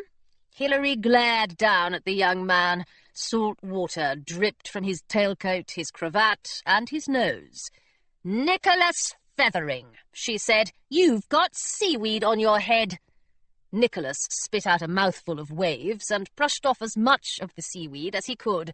"I'm sorry," he said. "I swear I didn't intend for any of this to happen. I asked my magic piece to transport me here, but I wasn't strong enough to travel all the way to land, so it dumped me into the sea instead." The gargoyle gave him a dubious look. "You certainly arrived with a splash." And he can leave with one for all I care. Alice ran down to the water's edge, waving her sword in front of her and leaving clusters of nervous pirates in her wake. Are you going to slice off his ears, Terra? I'll do it if you won't. Alice's sword was shaking in her hand, but she looked perfectly serious. "Wait a moment," said Hilary, stepping between Alice and Nicholas. "Before anyone does anything rash, I'd like to know what's going on. Alice, you'd better put down your sword. Miss Grayson looks ready to throw a fit." Alice scowled. Fine, she said at last, placing the sword on the ground. Will you at least let me yell at him? "Someone certainly should," said Charlie. "What in the blazes is that mutineer doing here?" "Spying on us, I assume," said Hilary, "and lying, and telling his traitorous friends about everything we do." "You've got it wrong." Nicholas scrambled to his feet. He looked wet and unfortunate, and he smelled even worse than he looked. "Why haven't you replied to my letters?" All 200 of Hilary's mates had gathered around them by now. Some still clutched their glasses of lemonade. "Letters?" said Alice. "What's he talking about?" Mrs. Westfield stepped forward. "You mustn't be too upset, young man. My daughter has many talents, but I'm afraid correspondence isn't among them." Hilary ignored her mother. "I threw your letters into the fire," she said, "and I'm glad I did. You swore you'd help me, and then you ran home to your beloved mutineers and told them all about my plans." "I didn't." Nicholas brushed a drop of seawater from his nose. "I had no idea Captain Blacktooth was coming here, and I certainly didn't know he threatened the gargoyle. It doesn't seem like a very sporting thing to do." "There's an awful lot Nicholas doesn't know," said Alice. "Perhaps that explains the strange whistling noise his head makes when the wind passes through it." Hilary studied Nicholas's face. "Then how did Blacktooth find out I'd been recruiting schoolgirls to be pirates?" "Oh, my dear," said Mrs. Westfield, "everyone in high society knows that. Mrs. Grimshaw's daughter Nellie wrote home to say she was preparing to become a pirate, and Mrs. Grimshaw told her friend Mrs. Larimer, and Mrs. Larimer is no good at all at keeping secrets. If she stumbles across an item of gossip over breakfast, she'll spread it to every soul in the kingdom by tea-time." "The Scuttlebutt ran a few articles about you as well," said Nicholas. "I sent you a clipping in one of my letters." Hilary could feel her cheeks growing warm enough to burn a year's worth of correspondence. Miss Grayson was always reminding her to keep up with the news of the day, and she supposed this was what came of ignoring Miss Grayson's advice. "If that's true," she said, "then I shouldn't have called you a black-hearted double-crosser after all. I'm sorry." "I'm not," said Alice fiercely. "He's still a mutineer, and he still hasn't explained why he magicked himself here in the first place." "I agree," said Charlie. "He'd better have a good reason for dripping all over Jasper's garden." Nicholas lifted his chin, looking as dignified as a high society gentleman could under the circumstances. "I told the Terror I'd bring her information about Blacktooth's plans, and I've done exactly that." He nodded at Hilary. "In exchange for your protection, of course." Hilary looked around at her mates. "What do you say?" she asked them. "Do you think it's a fair trade?" "That," said Jasper, "depends entirely on what he's got to tell us." "I don't mind helping Sir Nicholas," Claire said after a few moments. "Anyone who's betrothed to Philomena needs all the help he can scrape together." "Aye," said Cannonball Jack. "If you're not giving up your life, your limb, or your gunpowder, 'tis a better trade than most pirates are likely to get." Alice scuffed her boots in the dirt, sending a cloud of dust over the hem of her party dress. "I'm not sure I want to help him," she said at last, "but if you think we should, Terra, I'll do my best not to slice off his ears." Nicholas looked so pleased by this that Hilary worried he would try to embrace all of them on the spot. "Very well," she said before his sentiments had a chance to overwhelm him. "If you tell us what you've learned, we won't toss you back into the sea." "Thank you," said Nicholas. "I'll begin at once." He reached into the pocket of his coat and pulled out a folded sheet of paper so soggy that it threatened to dissolve entirely. About 2 weeks ago, Captain Blacktooth and Admiral Westfield both sailed up to the Northlands to make plans with Mrs. Tilbury.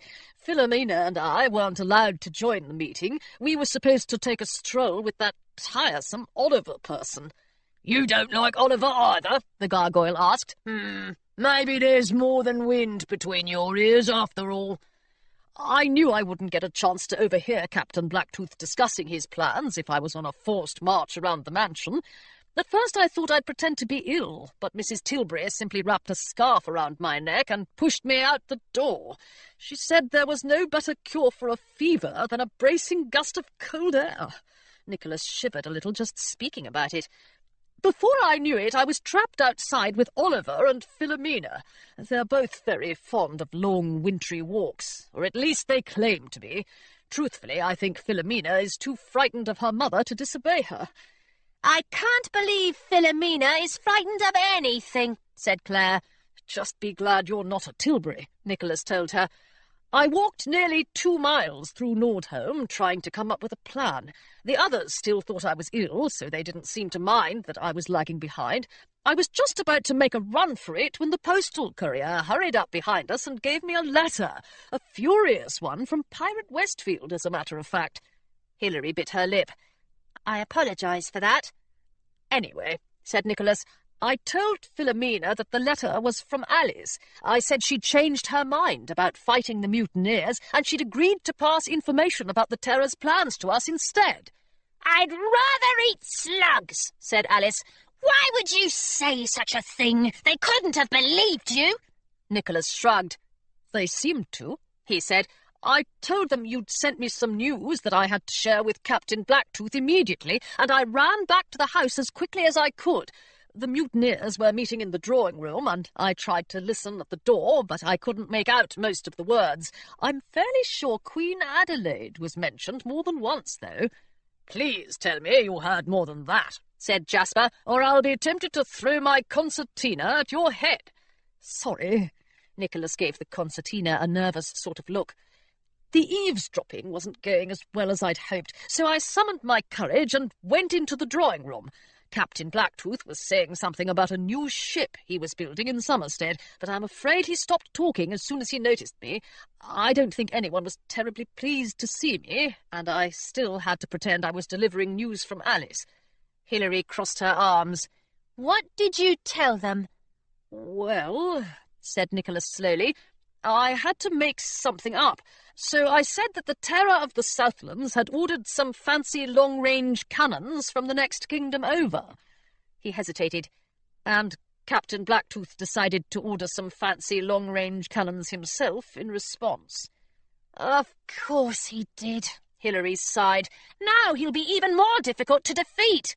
"Mr. Feathering may have good intentions," Miss Pym said from the crowd, "but he's the worst spy I've ever met." "But I haven't told you about my triumph," said Nicholas. He held up the soggy square of folded paper. It didn't look much like a triumph to Hilary. "While Blacktooth was talking about the cannons he wanted to order, I got a look at the plans for the ship he's having built. I don't understand it myself, but I know he thinks it's his secret weapon, the thing that's going to ensure his victory in battle. I memorised as much as I could and drew up a copy of the plans as soon as I'd left the room." Nicholas grinned and unfolded the paper, which was already tearing at the creases. "This," he said, laying the sketch on the grass, "is Captain Blacktooth's secret weapon." Charlie fetched a lantern, and everyone gathered around to study the paper. "Is it a fearsome galleon?" asked Twiggett from the back of the crowd. "Has it got masts as tall as 1,000 men and a gun deck as vast as the Southern Sea?" The gargoyle hopped over to Hilary's side and examined the drawing. "It doesn't look all that fearsome," he reported. "It only has one cannon and, well, what do you know? Blacktooth's put a gargoyle's nest on the front." "That's odd." Hilary looked from the ship's plans to Jasper and back again. "I may be mistaken, but—" "You're not," said Jasper. "Are you sure this is the design you saw, Mr. Feathering?" "Entirely sure. Is something the matter?" "Not exactly," said Hilary. "I don't understand why this ship is Blacktooth's secret weapon, though." She looked around at her mates. This ship is the Pigeon. Kingdom of Augusta, Office of the Royal Records Keeper. Form 118M. Intention to set sail. Instructions. Please write legibly in ink. Forms completed in blood will be rejected upon receipt. All questions are mandatory. Name of Captain. Hilary Westfield, Terror of the Southlands. Name of vessel. The Pigeon. Type of vessel. Pirate ship. Small. Home port. Wimbley on the Marsh, the Southlands. Destination. Queensport, the Southlands. General purpose of voyage. Please check 1. Business. Pleasure. Piracy. If piracy is checked, the Kingdom of Augusta reserves the right to send the Royal Navy to attack your vessel if necessary. Do you accept these terms? As I expect to be attacked by an entire army of pirates, I'm sure it won't be necessary for the Royal Navy to attack me as well. Number of crew members. There are 200 pirates in our fleet. Names of crew members. Please list. Various freelance pirates, schoolgirls, governesses, gargoyles, enchantresses, tradespeople, water ballet performers, reformed villains, high society ladies, parrots and mothers. Far too many to list here. Primary objective of voyage. To defeat Captain Blacktooth in battle and win the presidency of the very nearly Honourable League of Pirates. Number of flotation devices on board. Fewer than I'd like. Number of weapons on board. Fewer than we'll need. If you perish at sea, would you like a memorial plaque installed in your honour at the Royal Palace? Yes? No. If it's not too much trouble, however, my gargoyle would like someone to dedicate an ornamental fountain in his memory. Thank you for complying with the rules and regulations of the Kingdom of Augusta, and enjoy your voyage. From the Illustrated Queensport Gazette, your gateway to the civilized world. Pirates and onlookers gather for thrilling battle. Queensport, Augusta. With only 1 day remaining until the high seas confrontation between Captain Rupert Blacktooth and Pirate Hilary Westfield, swashbucklers and spectators alike are making their way toward Queensport Harbour. Taverns and groggeries are stuffed to the seams with pirates from across the kingdom, and guest houses are filled with holiday-makers, many of whom have travelled for days to witness the battle. I came all the way from Otterpool to cheer for the Terror of the Southlands, said Farmer Peter Scattergood. She and her mates gave me a magic piece of my own last summer, and I'm grateful for it. Though the Queen has vowed to remain neutral during the battle, it is rumoured that she hopes the Terror will emerge with the victory. Others, however, will be rooting for the Terror's opponent to win the contest. I wouldn't want to say a word against Captain Blacktooth, said Cecil Theodore, manager of the Ornery Clam boarding house. All of my guests support him, and their swords are frightfully convincing. Captain Blacktooth's ships have already gathered on the western side of Queensport Harbour, and the Terror's ships have recently set sail from Wimbley on the Marsh. Eyewitnesses report that while the Terror has assembled a fascinating and unusual pirate crew, her mates are greatly outnumbered by those pirates fighting alongside Captain Blacktooth. I'm sure it will be an exciting battle, said parlour-maid Bess Millet, but I'm not sure it's going to be a fair one. Queen Adelaide, the judge of tomorrow's contest, is still travelling back from the southern kingdoms. In a message sent by postal courier from HMS Benevolence, however, she promised to arrive as promptly as possible. I wouldn't dream of missing such a historic occasion, she wrote. Furthermore, because I know my citizens will want to enjoy viewing the battle as well, I hereby declare that tomorrow shall be a holiday throughout the kingdom. I wish all the competitors the best of luck, and may the bravest pirate win.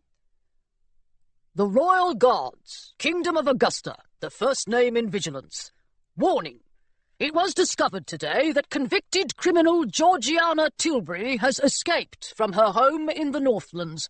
After serving her guard a cup of tea mixed with sleeping powder, Mrs. Tilbury slipped away from Tilbury Park and left for parts unknown. Citizens who encounter her should proceed with caution. This criminal possesses both a sharp wit and a sharp tongue, making her a dangerous adversary. Chapter 13. Hilary had never seen a more unusual procession of ships than the one that sailed in front of her on the way to Queensport. Leading the fleet was the blunderbuss, with dozens of pirates standing at attention behind its rows of cannons. Lucy Worthington had only sent the ship in the wrong direction twice, and Cannonball Jack had planted new flowers in the window boxes especially for the occasion. The Dancing Sheep sailed close behind, captained by Miss Pym and crewed by a multitude of schoolgirls wearing golden crochet hooks behind their ears, cutlasses on their belts, and colourful feathers in their new hats. Then came Mr. Stanley's vessel, and Mr. Twiggett's, and Captain Wolfson's second-best longship, all doing their best to stay in line. Hilary's mother and her friends had already spread out their picnic blanket beside the antique cannon on the deck of Mrs. Farnsworth's ship, where Flintlock served as captain and the Pemberton Baker as first mate. A gramophone at the stern played Handel's water music for the members of the Royal Augusta Water Ballet, who swam in the ship's wake with legs extended above the waves and toes pointed toward the sky. Last of all came the Pigeon. A warm spring breeze filled her sails, and the Terror of the Southlands stood at her helm. "Terror," said Alice. "Nicholas is poking me again." She rapped her knuckles against the side of the treasure chest she was sitting on. "If he doesn't stop, may I push him overboard?" "I'm only poking you because you're sitting on my air holes," Nicholas said from inside the chest. "You're supposed to protect me, not smother me. Can I come out now?" "Why don't you climb up to the crow's nest and keep a lookout?" Hilary said to Alice. "As for you, Sir Nicholas, you're welcome to come out of the chest as soon as you're prepared to face the mutineers and fight them alongside us. If you don't want them to know you're here, though, you'd better try to get comfortable." There was a moment of silence from the chest. "On second thought," said Nicholas, "it's very nice in here." "I could turn him invisible," Claire suggested, patting the magic coat rack that Jasper had brought out of storage. "I'm not entirely sure it would work, though. When I tried it on the mouse that lives in our dormitory staircase, he only went mostly invisible. If you looked closely enough, you could still make out his whiskers." "You'd better not try it on Nicholas," Hilary said. "You'll need all your strength for the battle, and besides, it would be awfully inconvenient to have an invisible person wandering about the ship. We'd all keep bumping into him."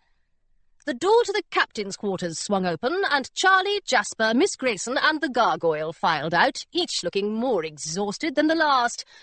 "We've done it, Terror," said Jasper, rubbing his eyes in the sunlight. "We've thought of every possible reason why Captain Blacktooth might build an exact replica of the Pigeon. And it only took us an entire day," Charlie added. "That's wonderful," said Hilary. "May I hear your results?" Jasper nodded. "Eloise shall do the honours." Miss Grayson looked down at the piece of paper she was holding. "First possibility. Captain Blacktooth so admired the Pigeon's elegant design and sturdy construction that he simply had to have a copy of his own." She looked sideways at Hilary. "Jasper came up with that one." "So I did," said Jasper. He let out a tremendous yawn. "You're quite welcome." "Second possibility.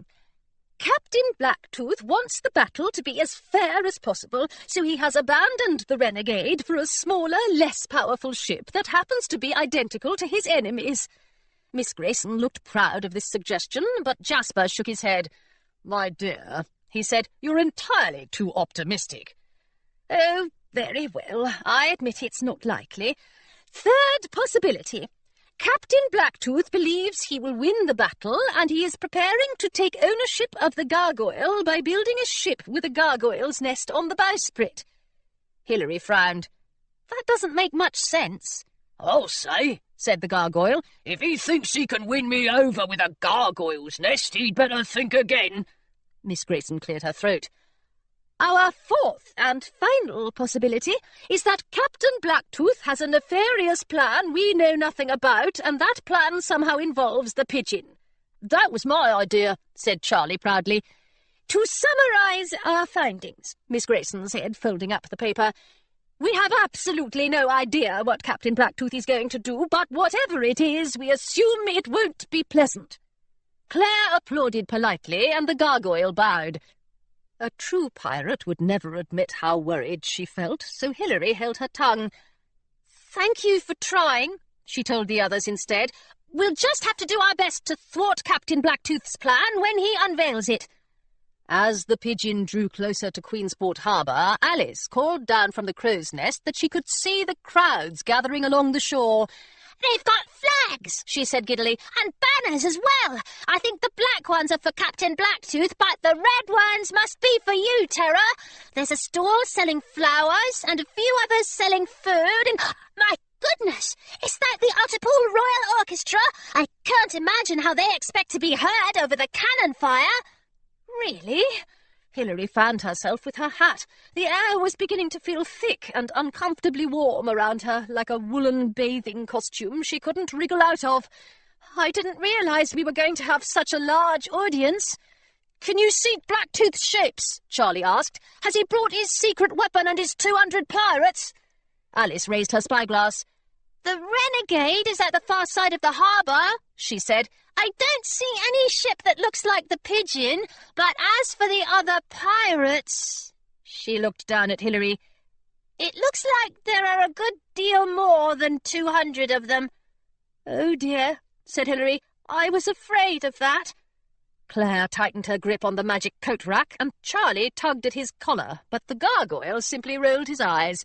"There's nothing to be afraid of," he said. "Blacktooth may have more supporters than you do, but I'm sure they're nowhere near as good-looking." When they reached the spot where the coastline bent northward toward Queensport Harbour, the gargoyle shouted out to the other ships to halt. Hilary clambered up on a storage crate, and Miss Grayson handed her a speaking trumpet that had been hiding somewhere in the depths of her carpet-bag. Aboard the Dancing Sheep, Miss Pym clapped her hands to quiet her students, and on Mrs. Farnsworth's ship, Hilary's mother hushed the gramophone. "Hello," said Hilary to her mates. "Before we sail into the harbour, I've got something I'd like to confess. I'm not sure what will happen to us when we face Captain Blacktooth and his supporters. Some of us haven't been pirates for very long, and most of us haven't been in a battle before. Not a battle like this one. Blacktooth's mates are fearsome. They've got shiny gold teeth and nicely polished hooks, and they've probably just sharpened their cutlasses. They'd like nothing more than to sink us as quickly as they can." Hilary, said the gargoyle. is it traditional for a pirate captain to scare the pants off her crew? "If it's tradition you want," Jasper murmured, "you're on the wrong ship." Hilary grinned at him. "I used to think that pirates weren't afraid of anything," she said, "but I'm starting to believe I was wrong about that. Captain Blacktooth's mates are only supporting him because they're afraid of him, aren't they? And I'm quite sure Blacktooth is afraid of us. He wouldn't be hiding behind his threats and his magic pieces if he weren't." Mr. Partridge raised his hand. "I'm a bit frightened myself," he said. "Good," said Hilary. "So am I. But the difference between us and the mutineers is that the mutineers are fighting because they're frightened. We're frightened too, but we're fighting in spite of it. Any pirate can find a treasure or wave a sword, but hardly any are brave enough to face the things they're truly afraid of. That makes all of you the bravest pirates I know." The stifling air had started to fall away around Hilary, and she set down the speaking trumpet. She believed she could shout halfway to the Northlands at the moment. "What do you say, mates?" she called. "Are you ready to show Captain Blacktooth what it truly means to be a good pirate?" "Absolutely," said Charlie. "More or less," said Miss Grayson. "Not really," said Claire, "but I suppose it's too late to do anything about it." "Shiver me timbers!" cried the gargoyle. "Let's bite some villains!" The pirates let out a rousing cheer as one by one their ships sailed toward the harbour and the seaside streets of Queensport. First went the blunderbuss and its rows of cannons, then went the Dancing Sheep, looking for all the world like a fine pirate galleon. When the final water ballet performer had disappeared around the bend and the tinkling notes of water music had faded on the breeze, Hilary stepped down from her crate and steered the Pigeon into the harbour. harbour. Or at least she started to. Before she could guide the ship around the bend in the coastline, however, a strong gust of wind caught its sails and began to push it toward the cliffs. Hilary pulled at the ship's wheel as hard as she could, but it made no difference. Although the sea around them was calm in every direction, the pigeon was being driven into the rocks. "What's happening?" she called to her mates. "Magic!" Charlie shouted back. He was holding onto his hat to keep it from flying away. "It can't be anything but that!" "But the battle hasn't even started yet. Does Blacktooth think he'll win by wrecking us against the rocks?" "He won't wreck us," Claire said fiercely. The wind was howling around them now, and the cliff face cast shadows across the pigeon's bow as Claire wrestled with the golden coat rack. "Magic!" she shouted. "Please!" The wind stopped blowing as abruptly as it had started. At first, Hilary thought Claire had calmed it, but Claire's mouth had dropped open in mid-sentence. Another shadow hung over the pigeon now, the long, dark silhouette of the naval ship, anchored next to her. "What a curious magic piece you've got, Miss Dupree," said Admiral Westfield from its deck. "Unwieldy, but utilitarian." Hilary wasn't sure what was most alarming, her father's smile, the large golden urn he was holding, or the gleaming swords his mates were pointing toward the pigeon. "I'm afraid, however, that if you value your life, you mustn't say another word." The Augusta Belle was the fastest ship in the Royal Navy's fleet, freshly painted in blue and gold, with polished wooden decks that smelled faintly of lemon juice and vinegar. None of this, however, made it a pleasant place to be held captive.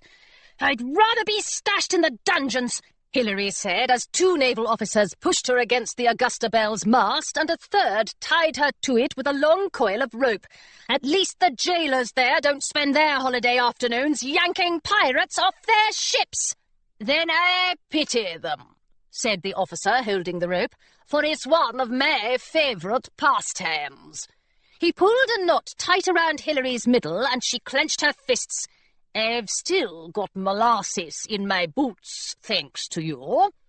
"You navy types are remarkably good at holding grudges, aren't you?" asked Jasper from the other side of the mast. The entire crew of the pigeon was tied to it by now, though Hilary could only see Claire on her left, boiling over with fury, and the gargoyle on her right, squirming in the ropes that held him a few feet above the deck. There hadn't been time to fight against Admiral Westfield's men. They'd swarmed the pigeon in a whirlwind of weaponry before Hilary had even unsheathed her cutlass. Now that their prisoners were secure, the naval officers were hauling armloads of treasure from the ship's storerooms onto the Augusta Belle. Two of them had retrieved the treasure chest that held Sir Nicholas Feathering, though at least he'd had the good sense to stay quiet. "If you truly wanted to get your revenge," said Jasper, "why didn't you send us to the bottom of the sea at once and avoid this whole production? It would have been much more efficient." "Don't give them any ideas," said Charlie. "I'm only following orders," the naval officer replied. "If Admiral Curtis wants you pirates tied up, then I am happy to oblige." "I doubt Admiral Curtis wants anything of the sort," said Hilary. "Let me guess. Did those orders come through his adviser?" The officer glared at her. "This one's getting cheeky, sir," he called over his shoulder. "I can't say I like the look of her." Admiral Westfield turned from admiring the gleaming piles of treasure he'd looted from the pigeon. "What else would you expect from a notorious scallywag?" he asked. "She's exactly the sort of pirate that Admiral Curtis has asked us to eliminate from the high seas." He sifted a pile of gold coins through his fingers.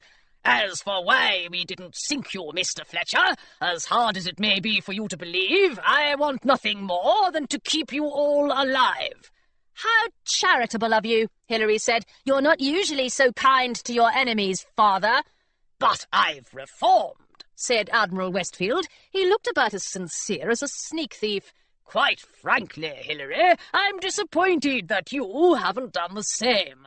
There was a time when I thought you'd grow to appreciate the comfortable life I've given you, but I've abandoned all hope that you'll ever return to your proper place in high society. If you insist on acting like a pirate, then I shall treat you like one." I'm glad to hear it. Hilary would have crossed her arms if they hadn't been lashed to her sides.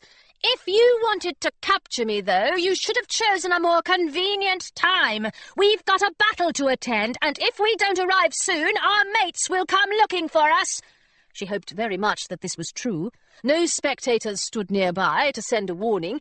The entire kingdom was gathered around the harbour a mile away, and no passers-by were likely to glimpse the Augusta Belle anchored in the shadows below the cliffs. Even Fitzwilliam couldn't deliver a message to the others. One of the naval officers had tied his wings together with a spare bit of rope. "What a frightening thought," said Admiral Westfield. "Your schoolgirl friends will attack us with curtsies, I expect, and your mother will dump a pitcher of lemonade on my head." He chuckled. Once he'd given the nearest naval officers a quick jab in the ribs, they quickly joined in. "No, I'm afraid you won't be appearing at today's battle, and while I'm required to keep you all more or less unharmed, I can't say the same for your ship." Miss Grayson gasped, and Jasper cursed. "Don't you dare!" said Hilary, but her father had already bent down to retrieve the golden urn that lay at his feet. "Captain Blacktooth loaned this to me from his personal treasure trove. Isn't it remarkable? I suppose pirates are good for something after all." Admiral Westfield held the magic piece in front of him as though it were a trophy he'd won at a sporting match. "Magic," he said. "Sink the pigeon at once." As Hilary watched, her father took 3 enormous breaths, each more laboured than the last. His legs trembled, his knuckles tensed, and his shoulders shuddered until Hilary felt he would collapse under the magic strain. For a moment he nearly looked frightened. Then waves began to break over the sides of the pigeon. They swamped the deck and battered the gargoyle's nest until it was nothing more than flotsam. The sea poured into the captain's cabin, flooded the galley, and overturned Miss Grayson's bookshelves. Rows of leather-bound novels splashed into the water like doomed sailors walking the plank. As the ship's bow tipped toward the sky, chairs and crates and compasses bobbed at the surface for a moment or two before disappearing entirely. With a final creak of wood and a damp rustle of sails, the faithful pigeon descended beneath the waves.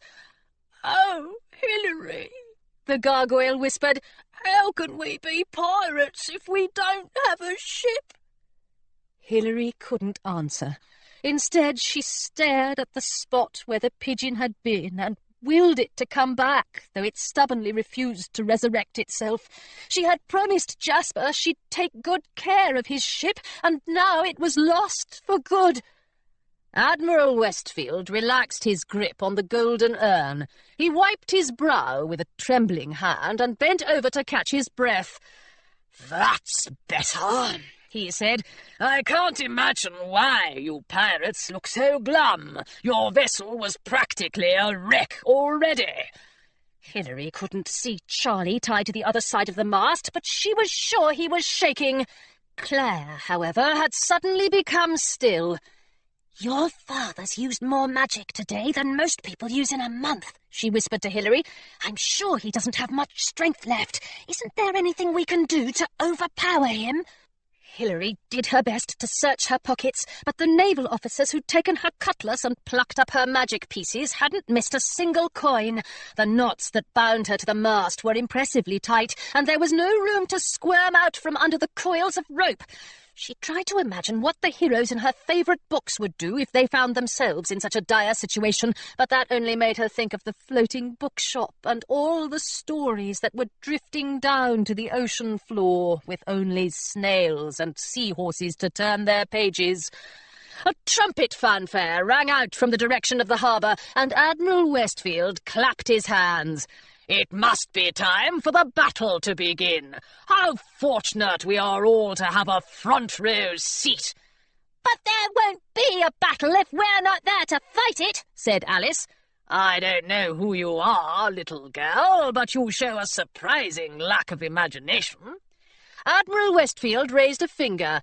"Now be quiet and pay attention."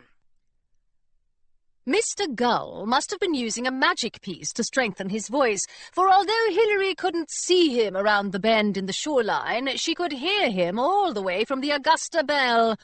"On behalf of the very nearly Honourable League of Pirates," he said, "I welcome you one and all to this afternoon's battle.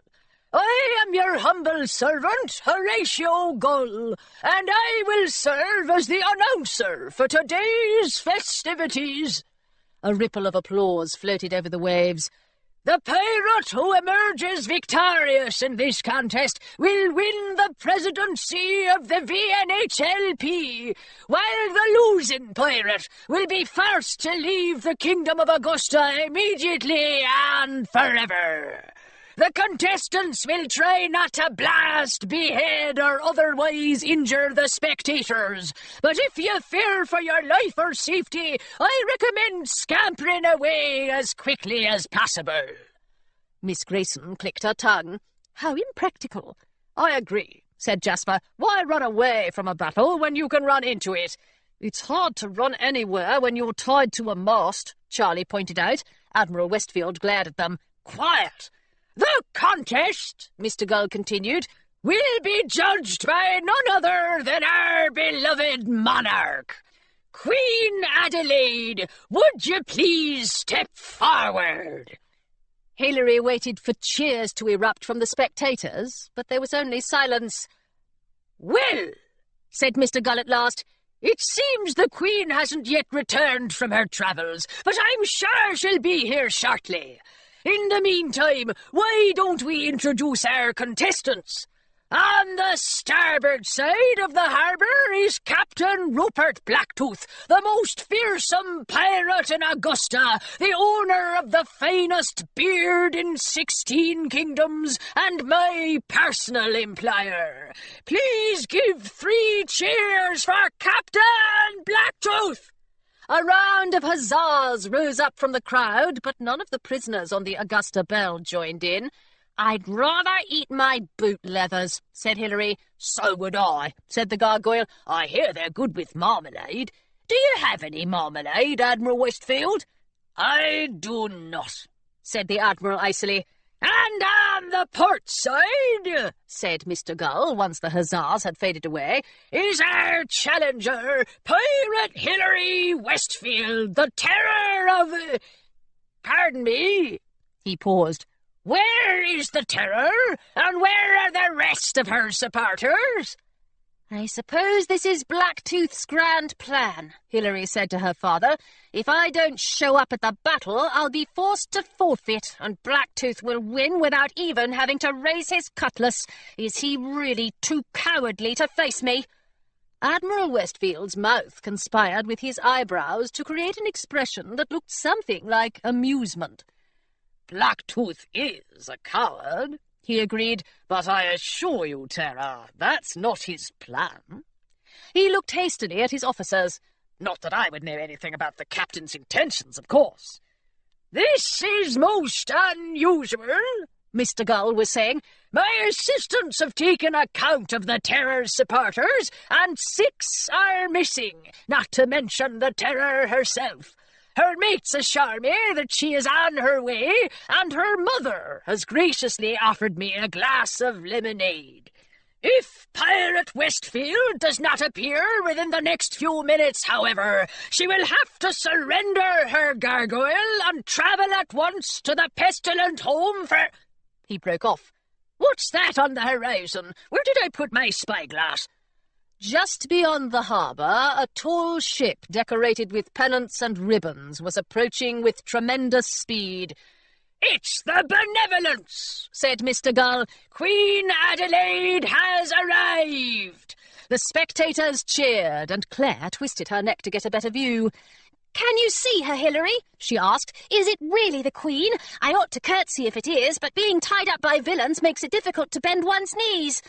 "I'm sure the Queen won't mind about that," said Hilary. "It does look like her ship, though it's flying Navy flags along with the royal pennants. Admiral Curtis must still be travelling with her." "Another naval officer," said Charlie. "Don't we have enough of them to deal with already?" "This one might actually be willing to help us," Hilary pointed out. A good pirate would rather snap her cutlass in two than ask for help from the Royal Navy, of course, but Hilary wasn't sure she had any other choice. "If they sail close enough to us, we might be able to get the Admiral's attention, or even the Queen's." The cheering grew louder as the Queen's ship approached. Hilary could see Queen Adelaide now, standing at the bow of the Benevolence and turning her cupped hand back and forth to wave to her subjects. The sleeves of her gown billowed in the breeze, and her crown sparkled where it caught the light. All the naval officers on the Augusta Belle removed their hats out of respect as the Benevolence sailed closer, all but Admiral Westfield. As Hilary tried to think of a way to capture the Queen's attention, another ship sped across the waves. It was smaller than the Benevolence, but a good deal faster. It moved so quickly, in fact, that Hilary wouldn't have recognised it if she hadn't spotted the Jolly Roger flying from the mast and the Gargoyle's nest lashed to the bowsprit. "Well, shiver me timbers," said Mr. Gull. "The Terror of the Southlands has finally arrived in her ship, the Pigeon." "What?" cried Jasper. Hilary stared at the new ship. It looked exactly like the Pigeon in every detail, but she certainly wasn't its captain. In fact, she had no idea who was standing at its helm. The Gargoyle looked equally befuddled. "Is this part of Captain Blacktooth's plan?" he asked. "It must be," said Hilary, "but it doesn't make a bit of sense. Why would the mutineers go to so much trouble to sink our ship if they were going to bring a new ship in to take its place?" Then a cloud of smoke bloomed in front of her. An ear-splitting bang drowned out the roar of the crowd, and a cannonball sailed from the false Pigeon's deck, tracing a long, lazy arc across the sky before it smashed into the Benevolence. From the personal transcriptions of Horatio Gull, Private Secretary to the President, courtesy of the VNHLP archives. The notorious pirate Hilary Westfield has just blasted a hole in the side of the Queen's ship. Onlookers gasp, infants cry. I fumble my handful of magic coins. They clink to the deck of the Renegade. In short, chaos reigns. Chaos, however, may be transformed into ardour through the talents of an effective secretary. Sensing that a record of this historic event might be useful in the future, I retrieve a pen and parchment from my satchel. The following conversation transpires. Mr. Gull. Captain Blacktooth, the Terror of the Southlands, has attacked the Queen. I'm quite sure the guidelines set forth in leading the League don't allow anything of the sort. Would you like me to consult them, sir? Captain Blacktooth. Never mind the guidelines, Mr. Gull. Mr. Gull. You don't seem very alarmed, sir. This entire situation is highly irregular and— Captain Blacktooth, interrupting, as pirates often do. Of course I'm alarmed. The Terror has opened fire on Queen Adelaide, and the whole kingdom has seen her do it. She certainly won't be the President of the League now, will she? Mr. Gull. I sincerely doubt it, sir, but I've got to say I'm surprised. I thought the Terror was fond of the Queen. Captain Blacktooth, you must have been mistaken. Mr. Gull, I can't believe she would act so recklessly. Captain Blacktooth, looking irritated. I imagine she wants to seize control of the kingdom and rule Augusta herself. Mr. Gull, are you sure? She doesn't seem like the treasonous sort. Captain Blacktooth. That's enough, Mr. Gull. Mr. Gull. And, sir, doesn't the Pigeon look awfully similar to the ship you commissioned in Somerset? Captain Blacktooth. I said enough, Mr. Gull. If I may make an observation, sir, you're remarkably quick-tempered this afternoon. Captain Blacktooth, glaring daggers at his secretary. I am simply concerned about the Queen's welfare. I'll send my most fearsome ships to fight off the Terror of the Southlands and assist Queen Adelaide. Then all of Augusta will see how I protected the kingdom from a dangerous and dishonourable scallywag. Mr. Gull. "It will make an excellent story in the Gazette. Captain Blacktooth, it had better," under his breath. "I wish Georgiana had never dragged me into this mess." Mr. Gull. "Pardon me, but would you mind speaking up? It's for the transcript." Captain Blacktooth, with great vexation. "Mr. Gull, if you don't put that pen down at once, I shall throw it into the sea, and you won't be far behind." Mr. Gull. "Yes, sir, of course, sir. Shall I keep announcing the battle, sir?" Captain Blacktooth. "Please do." Chapter 14. The crew of the Augusta Belle was in a panic. "The Queen's ship has been hit!" cried the naval officer who'd been complaining of molasses in his boots not half an hour before. "It won't stay afloat for long from the looks of it. We must rescue Her Majesty at once." "Steady, mates!" Admiral Westfield boomed. All the officers stopped chattering. "I am just as distraught as you are to see our beloved monarch so rudely attacked. I'm confident that Admiral Curtis has the matter well in hand, however, and we must not place ourselves in his way. Our task is to guard our prisoners and prevent them from doing any more damage to the Queen or the kingdom." "But we haven't done any damage in the first place," said Hilary. "How could we have possibly attacked the Queen? We've been far too busy getting tied to the mast and watching our ship sink." Admiral Westfield walked across the deck and stopped so close to Hilary that she could have counted every bristle in his beard if she'd wanted a way to pass the time. "Of course you have," he said quietly enough that his officers couldn't overhear. "I know as well as you do, but the Queen herself surely believes you fired upon her, and so does Admiral Curtis. So, for that matter, does every person watching from the Queen's Port coast, including your own crewmates." "They'd never believe any such thing," said Hilary, though she had to admit the circumstances didn't look good. "When Captain Blacktooth's mates fight off the false pigeon," Admiral Westfield continued, "and when I deliver you criminals to the dungeons, we shall be national heroes. Then, of course, I shall have to do away with Blacktooth somehow. Do you think an unfortunate fishing accident would do the trick? It will be an enormous hassle, but I don't want to have any competition when the wise citizens of Augusta choose their new ruler." Perhaps the ropes that held Hilary fast had tightened themselves, for it was suddenly much more difficult to breathe. "What do you mean?" she said carefully. "He means they're going to let the Benevolent sink." Charlie sounded as though he might be running out of air himself. "They're not going to rescue the Queen." "That friend of yours is rather clever." Admiral Westfield reached around the mast to pat Charlie on the shoulder. "It's a pity you're not well-bred, my lad, or you could have joined the Navy." Charlie drew in his breath, and Hilary gave her father her sharpest glare, though it was nowhere near as sharp as her cutlass. "I can see you're thoroughly enjoying yourself," she said, "but you're not nearly as good a villain as you think you are. Your plan is absurd. There's no way it's going to work." Admiral Westfield looked pointedly at the spot where the pigeon had sunk. "It seems to be working wonderfully well so far," he said, "and all thanks to you. We've wanted to remove the Queen from her throne for ages, but we couldn't settle on someone to frame for the crime. When you issued your challenge to Captain Blacktooth, however, all the pieces of our plan fell into place." He brushed his hands together as though he were dusting away something he didn't care for. "I admit I'm not thrilled about sending my own daughter off to the dungeons, but of course you know exactly what it feels like to betray one's relations, don't you, Tara?" The rope grew tighter around Hilary's middle.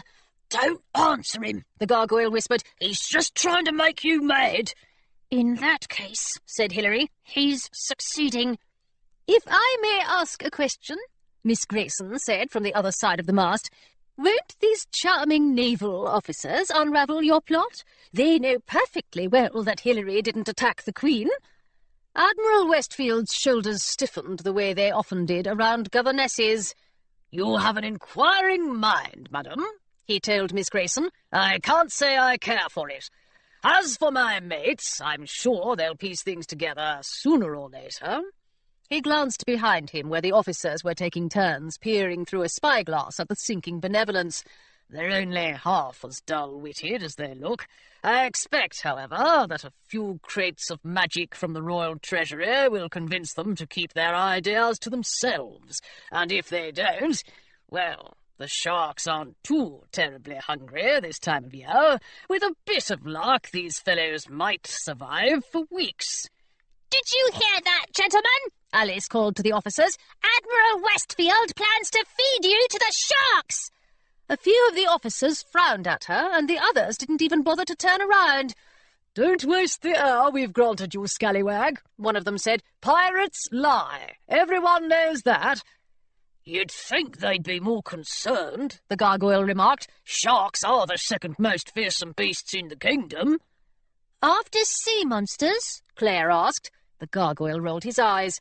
"After me!"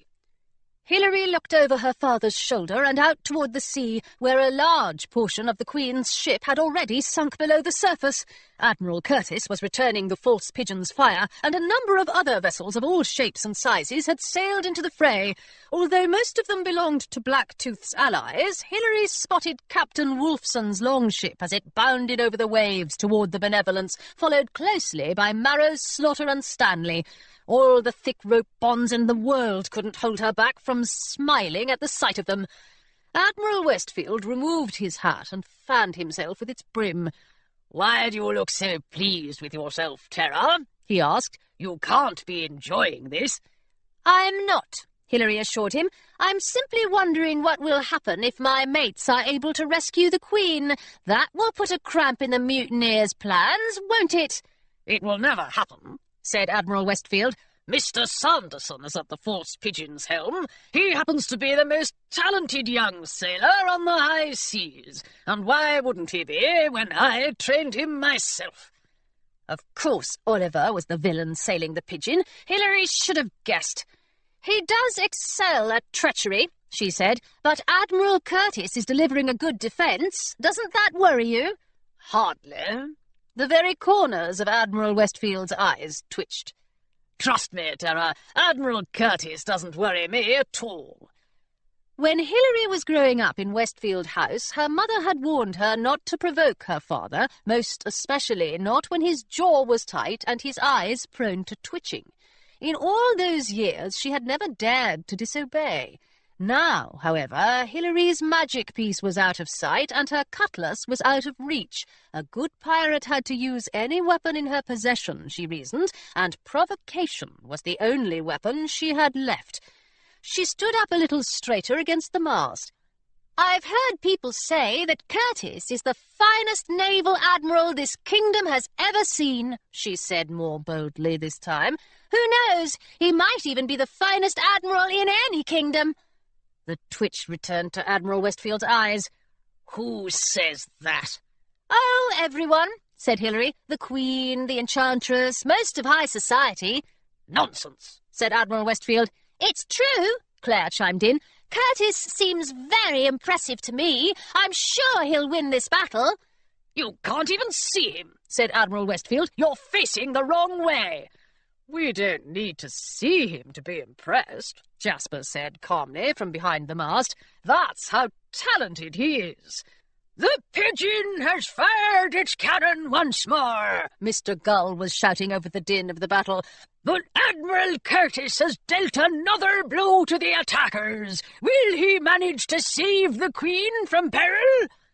"Of course he won't," said Admiral Westfield. His voice had grown louder, and a few of his officers turned to stare at him. "Even if Admiral Curtis doesn't save the Queen," said Hilary cheerfully, "even if he only puts up a very good fight, he'll still be the most famous hero in Augusta. They'll install a plaque in his honour on the palace wall. They'll build a statue in his likeness," said Charlie. "They'll name a dessert after him," said Jasper, "or perhaps a type of cheese." "They'll hold parades in his honour," the gargoyle cried. "They'll sing songs and ballads." "Yes," said Hilary. The twitching had spread from Admiral Westfield's eyes to the rest of his face. She could hardly stop talking now. Everyone will speak for years to come about brave George Curtis, the finest naval admiral the kingdom has ever known." "They'll do no such thing," cried Admiral Westfield. "That Curtis fellow is as useless as a horse in a railway carriage. He's as spineless as a sponge. Why, he can hardly think for himself. Who do you think has been giving orders to the Navy these past few months? Who's been directing Curtis's every move? Who's been plucking freelance pirates off the high seas like fleas off a mutt? Who had you scallywags captured?" The gargoyle thought about this. "You?" he asked. "Exactly. All the naval officers in the kingdom answer to me, and there's not a thing George Curtis can do about it. He's far too frightened to challenge me. When the mutineers have sunk him, he'll be forgotten within the week, and everyone will know who is truly the finest admiral in Augusta." From behind Admiral Westfield came the distinctive swishing sound of 6 naval officers drawing their swords. Admiral Westfield put a hand to his mouth. He cleared his throat. He spun around to face his mates. "Gentlemen," he said, "what I meant to say—" "We know exactly what you meant to say." The officer with molasses in his boots pointed his sword at Admiral Westfield's coat buttons. "You're plotting against our admiral and our queen." "That's treason," said another officer, "not to mention bad manners." "You've misunderstood," Admiral Westfield protested as the officers gathered around him. "The pirates tricked me into saying those things. I love Admiral Curtis. He's delightful as a daffodil, as charming as a chickadee." "You know, Father," said Hilary, "I don't believe your mates are quite as dull-witted as you said they were." Admiral Westfield looked from port to starboard and back again. He reached for his sword, then seemed to think better of it, and picked up the golden urn from the deck. "Stand back, men," he said, "or I'll enchant you all overboard, and the sharks shall have you for lunch." The officers' swords wavered, their eyes grew wide, and their feet hesitated. "He's lying through his teeth," Claire called to them. "He can't possibly have enough strength left to use all that magic. Don't let him frighten you."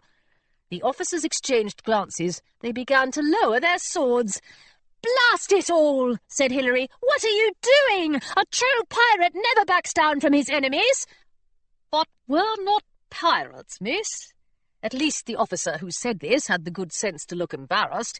"And I don't care to be a shark's luncheon." "I knew you'd see sense," said Admiral Westfield. Drops of sweat gleamed on his brow as he edged over to the treasure chest he'd stolen from the Pigeon. He clearly didn't trust his mates enough to turn his back on them. "Why don't I give you each a handful of magic coins, and we'll forget about this awkward conversation once and for all?" Still looking at his men, he reached over with one hand and opened the treasure chest. "Step away, you pickle-hearted scoundrel!" cried Sir Nicholas Feathering. With a shout worthy of any pirate, he launched himself out of the chest where he'd been crouched for hours, tumbled through the air, and crashed to the deck, bringing Admiral Westfield down with him. The Admiral's magic urn slipped from his hands, and Nicholas grabbed hold of it. "Release my sister and her friends," he said, "or I'll blast you into the next kingdom." Admiral Westfield blinked up at him. "But, my lad, you're a mutineer." "Actually," said Nicholas, sitting back on his heels, "I've discovered I'm not." He nodded to Hilary. "I'm a pirate." In a matter of minutes, the naval officers released the pirates from their bonds and used the long length of rope to tie up Admiral Westfield instead. He had turned purple with rage, reminding Hilary strongly of a tinned beet. "Please sail us into the harbour, officers," she said, rubbing the lines along her arms where the ropes had bitten into her skin. "As you probably know, we're running late for a battle. Once you've dropped us off, you can take the Admiral to the dungeons, but tell the guards there that he's not to bribe his way out again." The officers practically fell over one another in their eagerness to agree. "Of course, Terra," they said. "We'd be happy to. Thrilled, delighted." "Oh, for heaven's sake," said Hilary, "you needn't look so petrified. I promise you I'm nothing like my father." As the Augusta Belle sailed into Queensport Harbour, the smoke from the battle grew thicker. The shore was a scramble of spectators who peered through opera glasses, wrung their hands, and hurried away from the docks whenever a cannon blast shook the air. At the near edge of the harbour, the Dancing Sheep, the blunderbuss, and most of Hilary's other crewmates floated in a confused knot. "Ahoy!" she called to them. "Can any of you take a few more pirates on board?" Hilary? Cannonball Jack squinted at her over the side of the blunderbuss. Be it really? I knew you couldn't have been firing at the Queen. Mateys, come quick, the Terror be here at last. Worthington's head appeared next to Cannonball Jack's. "But why are you all on board a navy ship?" she asked. "And who's sailing the Pigeon?" "I'd love to explain," said Hilary, "but I'm not sure this is the best time. For now, we'd be grateful if you'd throw over a rope." By the time Hilary and her mates had scrambled onto the blunderbuss, her supporting ships had gathered around the houseboat. "Captain Wolfson and Mr. Stanley have taken their crews across the harbour to assist the Queen," Rosie Hatter reported from the Dancing Sheep, "and Miss Pym's gone with them to lend a hand with the magic. The rest of us are ready to follow you into battle, though," she hesitated. "That is, if you're still planning to fight Captain Blacktooth." Of course she's planning to fight Captain Blacktooth. The gargoyle flapped his wings so eagerly that he nearly rose off the deck. Aren't you, Hilary? Truthfully, Hilary suspected she'd already had enough adventure to last her at least the rest of the week. Most of her mates seemed to feel the same. Jasper had sat down on the deck of the blunderbuss without even bothering to look for a chair, and Miss Grayson kept looking over her shoulder at the sea as though she hoped a few bedraggled books might float up to the surface. Still, Hilary couldn't take her eyes off the tall black galleon that skulked near the edge of the cannon smoke. "Captain Blacktooth and his mutineers have sunk my ship," she said. "They've blackened my name, turned the Pirate League against me, threatened my gargoyle, and attacked the Queen. If I don't try to stop them, I might as well toss my pirate hat into the sea." She turned to Cannonball Jack, who was polishing his hook rather nervously with a handkerchief. "Lead our fleet to the Renegade, please, and sail as quickly as you can. If we're going to save the kingdom, we can't lose another second."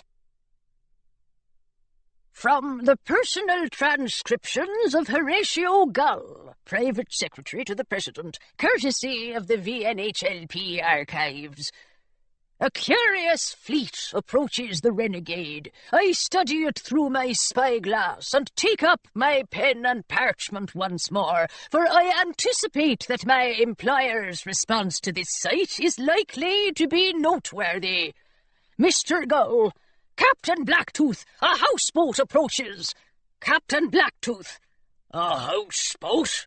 Mr. Gull, yes, sir. It's got daffodils in its window boxes, sir, and lovely checkered curtains. Aside from that row of cannons, it looks remarkably cosy. Captain Blacktooth, get to the point, Gull. Mr. Gull, of course, sir. With trepidation. I'm not entirely sure how this is possible, but if I'm not mistaken, and I may be mistaken, Hilary Westfield is on board. Captain Blacktooth, what? Give me that spyglass. Mr. Gull, I thought she was on the Pigeon, sir. Didn't you say she was on the Pigeon? Captain Blacktooth, it's impossible. She's supposed to be tied to a mast somewhere. Blast it all. Mr. Gull, pardon me? Captain Blacktooth, throwing the spyglass to the deck, showing a surprising lack of regard for VNHLP property. Georgiana! Philomena! Come here at once! Chapter 15. Hilary hadn't expected that she and her mates would receive a polite reception at the Renegade, but the mutineers who looked down at her from the galleon looked even less pleased to see her than she'd imagined. Mrs. Tilbury wore a strand of pearls and a permanent frown. Philomena clutched the ship's rail, and Captain Blacktooth sighed heavily as the blunderbuss passed into the Renegade's shadow. Next to him, Mr. Gull was fanning himself with a piece of parchment. "This day has been a disaster," he said. "The Queen is under attack, the Terror is in two places at once, and no one has paid an ounce of attention to the rules. Am I the only pirate here who has even bothered to read Leading the League?" Captain Blacktooth ignored this. "I'm surprised to see you, Terror," he called down to Hilary. "Why aren't you on your way to the dungeons?" "Because Father is on his way there instead." Hilary grinned up at the mutineers, whose faces had fallen like cold soufflés. "You should be pleased about that, though. He wanted to arrange an unfortunate fishing accident for you." Philomena leaned farther over the rail of the Renegade. "Nicholas," she called, "is that you? Oh, I just knew those horrid pirates had captured you. I told Mamma—" Actually," said Nicholas, "I've decided to be a pirate myself." "A pirate?" Philomena blinked. "Have you lost your wits? I can't marry a pirate. And I can't marry a mutineer." Nicholas edged closer to Alice, who nodded up at him. "Sorry about that." Philomena began to shake, but her mother laid a hand on her shoulder. "Focus, my dear," she said. "This is hardly the time for emotions. If you must cry, you may do it when the Queen's ship finally sinks." Hilary's own mother gasped into her glass of lemonade. Even Captain Blacktooth flinched. "There's no need to sound so eager about it, Georgiana," he said. "Do you regret attacking the Benevolence, then?" Jasper called up. "I wish you'd felt half as regretful about sinking the Pigeon." "That wasn't my idea," said Blacktooth. "I don't know why you pirates are looking at me so reproachfully. I did everything I could to keep you out of this battle. If you'd gone quietly into exile, Terror, there would have been no need for us to sink your ship, and we could have taken over the kingdom in a far more civilized fashion." He shrugged. "Even this morning, I hoped you'd stay away, but James warned me you weren't likely to give up so easily." Hilary stared at Blacktooth. If what he said was true, her father had nearly paid her a compliment. She would have been less astonished if a sea monster had emerged from the harbour and invited her over for a bowl of porridge. "Well, he was right," she said. "At least about that. Was attacking the Queen his idea too?" Blacktooth nodded, and Mrs. Tilbury aimed her frown in his direction. "I thought so," said Hilary. "Now that he's off to the dungeons, though, I'm sure he'll try to blame you for the whole affair. Why don't you tell Oliver Sanderson to stop blasting cannonballs at the Queen and surrender yourself to the Royal Guards?" "Surrender?" Blacktooth formed the word carefully, as though he'd never spoken it before. "Yes," said Hilary firmly. "I don't think you're entirely heartless." Captain Blacktooth stepped back from the rail. "Don't be a fool, Rupert," Mrs. Tilbury snapped. "Now that James is in the dungeons, we won't have to worry about sharing our magic with him, and no one will believe his tales in any case. Haven't you always wanted to do what is best for the Pirate League and for your family?" She gestured to the sinking Benevolence. "Didn't we agree that this is what's best?"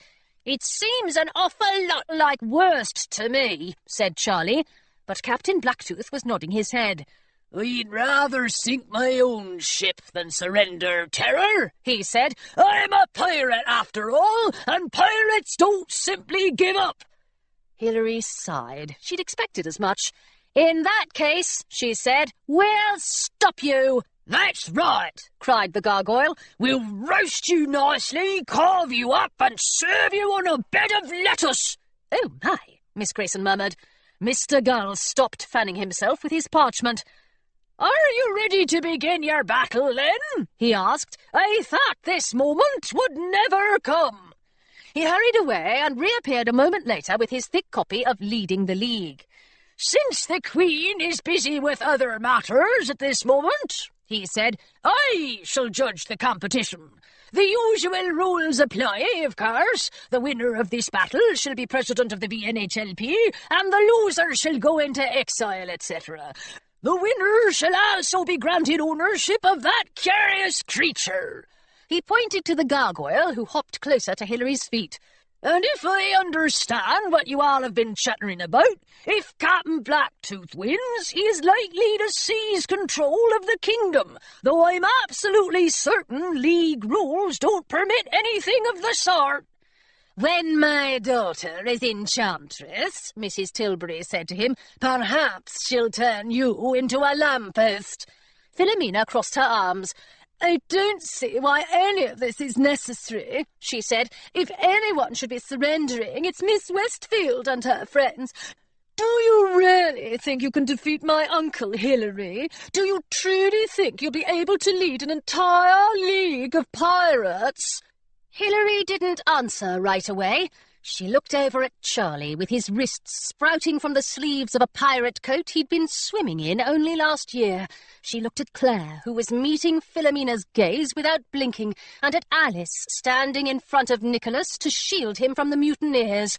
Jasper had drawn his cutlass, Miss Grayson had drawn her crochet hook, and Cannonball Jack had brought out a plate of homemade shortbread for the crew to munch on during the battle.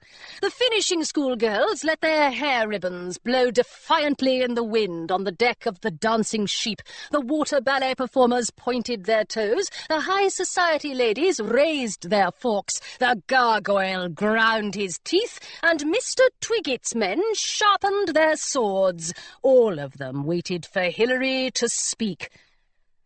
There are plenty of things I can't do, she said to Philomena. I can't sew a neat embroidery sampler. I can't remember which spoon to use when I eat soup. I can't bring my ship back from the bottom of the sea, and I can't stop you from being cruel. But I do believe I can lead an entire league of pirates. I, for one, am relieved to hear it, said Mr. Gull. Please take your places, pirates, and let the battle begin. Hilary had spent most of the previous night lying awake in her cot on the Pigeon and imagining each of the things that might go wrong during the battle. After all, no pirate clash in Augustan history had ever gone entirely smoothly. Cannons misfired, ships sprang leaks, magic pieces slipped out of hands, peg legs washed up on the shore, missing their owners. In all those wide-awake hours, however, Hilary had never imagined that everything might go wrong at once. From the moment Mr. Gull waved a Jolly Roger above his head to signal the start of the battle, all the pirates in Queensport Harbour were swept up in a raucous mess that not even the Queen's own housemaids could have tidied. Dozens of Captain Blacktooth's men tossed ropes down to the Dancing Sheep and began to storm the ship, mocking the schoolgirls as they went. Their parrots flew in a feathery swarm over Hilary's head, clawing at sails and pecking at ropes. One burly pirate swiped a tray of cucumber sandwiches straight out of Mrs. Westfield's hands. Partridge accidentally started a small fire in the blunderbuss's galley, and Worthington nearly fell overboard when she ran too quickly in the wrong direction. Even the gargoyle kept getting tangled up in his cape. Get me out of this thing, Hilary, he yelped. I think it's trying to eat me. As Hilary wrestled with the gargoyle's cape, Claire ran up to her. Most of our treasure is still on board the Augusta Belle, she said anxiously. The magic coat rack, the sacks of coins, nearly everything useful. I did manage to swipe this from the pile, though. She held out the golden gravy boat. I'm sure it won't be as impressive as whatever the mutineers have brought with them, but at least it's something. Something dangerous, the gargoyle said, hopping free of his cape. Hilary stood up, keeping her distance from the gravy boat. The gargoyle's right, she said. That magic piece is entirely unreliable. But if it's all we've got, we'll have to use it until we can find something better. She squeezed Claire's hand. Please promise me you'll be careful. Claire laughed. I'll do nothing of the sort, she said. I am a pirate, after all. Hilary wished there were time to search the blunderbuss for more suitable magic pieces, but some of Blacktooth's pirates were already climbing over the houseboat's rails, and it would have been thoughtless to keep them waiting. She drew her cutlass and rushed over to join Charlie and Alice, who were already engaged in sword fights with two of the most fearsome pirates. Thank you for entertaining our guests, she called over her shoulder to them. My mother would be proud of your hospitality. The pirate she was duelling scowled at this. "Is your mother the woman with the lemonade?" he asked between parries. "She tossed a pitcher of the stuff at me a few moments ago, and now I'm chilled to the bone." "Perhaps Captain Blacktooth will lend you a spare coat," Hilary suggested, slicing a button from the pirate's lemon-scented sleeve. "Ha!" The pirate clipped the top of Hilary's hat feather. "The only thing Blacktooth ever willingly lends is his poor opinion." Hilary dodged the pirate's sword, hurried around behind him, poked him in the breeches, and watched with satisfaction as he jumped several feet into the air. When he crashed back down on the deck, she stood over him, holding her cutlass to his nose. "Well played, pirate," he said in a quavering voice. "Are you going to send me off the plank?" Hilary glanced over at the blunderbuss's plank, which Cannonball Jack had transformed into a herb garden. Anyone who tried to walk it would have to step gingerly over the potted rosemary and mint. "I don't think that would be wise," she said. The pirate looked sceptical. "Captain Blacktooth would send me off the plank." "I'm sure he would," said Hilary, "but I'm not that sort of pirate. I'd rather lock you up inside the houseboat until the end of the battle." "So you'll take me prisoner?" The pirate nodded, being careful to avoid the cutlass. "That sounds suitable. Taking prisoners is enthusiastically endorsed by the League." Hilary pulled the pirate up by his arms and dragged him into Cannonball Jack's living quarters. "Don't let this scallywag escape," she told the greengrocer, who was carrying a sack of onions to throw at the mutineers. "Aye, aye, Captain," he boomed, waving an onion rather menacingly in the pirate's direction.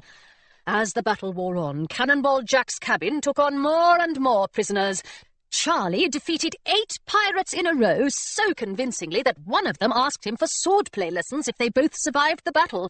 Alice's arm wasn't entirely healed, but that didn't prevent her from chasing several more pirates all around the blunderbuss in a swirl of ruffles and lace. Most of the pirates Hilary faced were handy with a sword, so it was fortunate that the gargoyle had offered to bite their ankles whenever she found herself in a tight spot.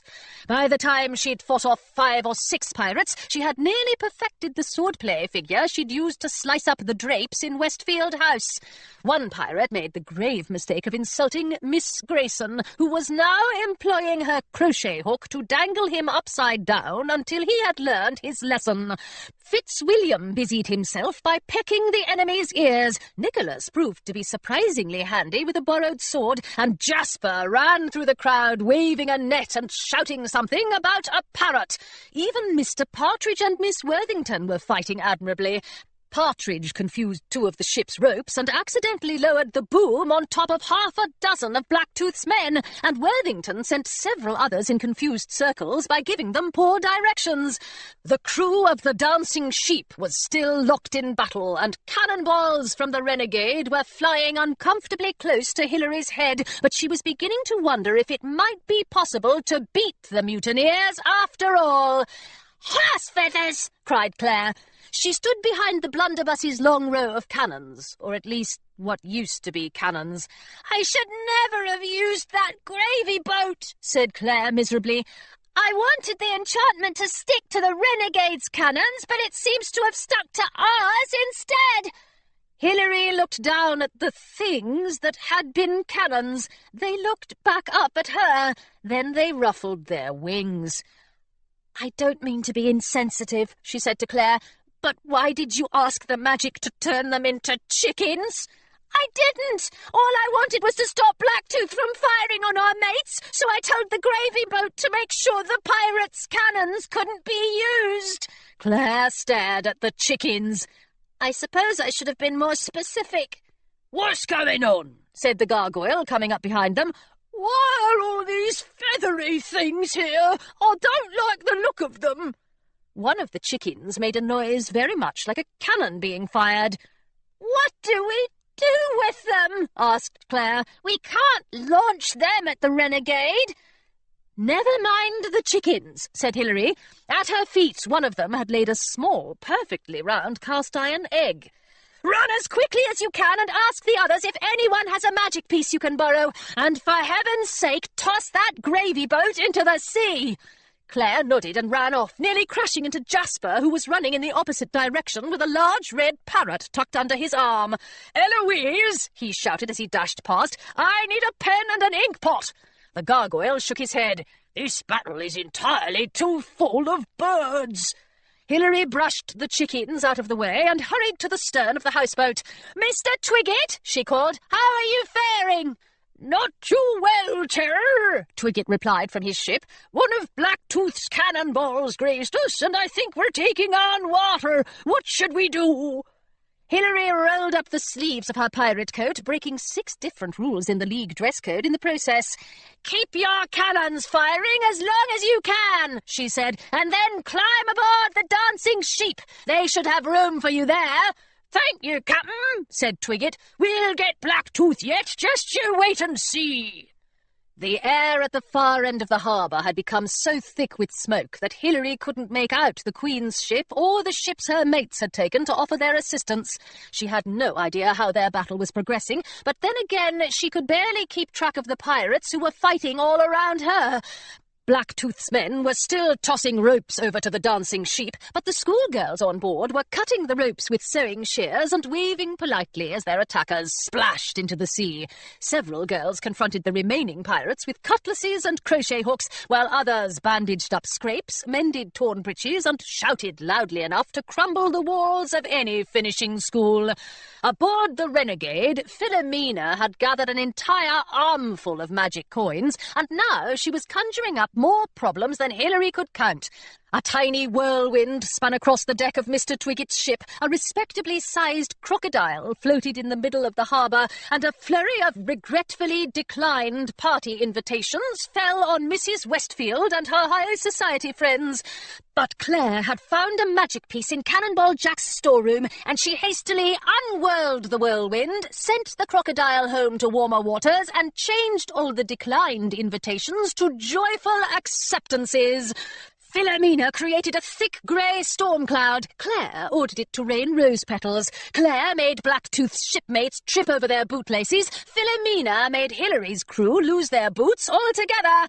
"Doesn't she ever stop to breathe?" Claire said as Philomena changed the Royal Augusta Water Ballet's music to a furious tarantella. The performers, who had been mounting an attack on one of Blacktooth's smaller ships, suddenly lost their rhythm and flailed helplessly in the waves. "I'm not sure I can keep thwarting her much longer." "Don't worry, my dear," called Mrs. Westfield from the next ship over. "We've concocted a marvellous plan." She turned to one of the other ladies, who stood at attention behind the antique cannon. "Fire away, Mrs. Cathcart!" she cried. With a triumphant bang, Mr. Flintlock exploded out of the cannon's barrel and flew through the air, landing heavily on the deck of the Renegade. Before Philomena could step away, he had picked himself up and began to pluck the magic coins out of her arms. "Don't touch me, you horrid pirate!" Philomena shouted. "I am a high society lady." "And I," said Flintlock, "am a human cannonball." As Flintlock tossed handfuls of magic coins into the sea and Philomena conjured up a swarm of hornets to sting his ankles, Hilary turned her spyglass toward the far end of the harbour. The glass had cracked during the battle, and she felt as though she was squinting into a spider's web. "I still can't see much through all the smoke," she said to Claire, "but—" She lowered the spyglass and blinked. "Look! Isn't that the Benevolence?" Claire hurried to her side, and both of them looked out across the waves, where a badly battered ship was limping toward them. It sat perilously low in the water, and looked as though it might fall to bits at any moment, but its singed flag bore the Queen's emblem. Behind it sailed 2 pirate ships captained by Mr. Stanley and Captain Wolfson. The smoke had begun to clear, but the false pigeon was nowhere in sight. All of Hilary's mates were staring in the same direction now. So were the mutineers. Even Mr. Flintlock, who had dived into the sea to avoid the hornets, kept his head above the water to watch. The crowd on the shore had begun to cheer, but most of the pirates grew silent.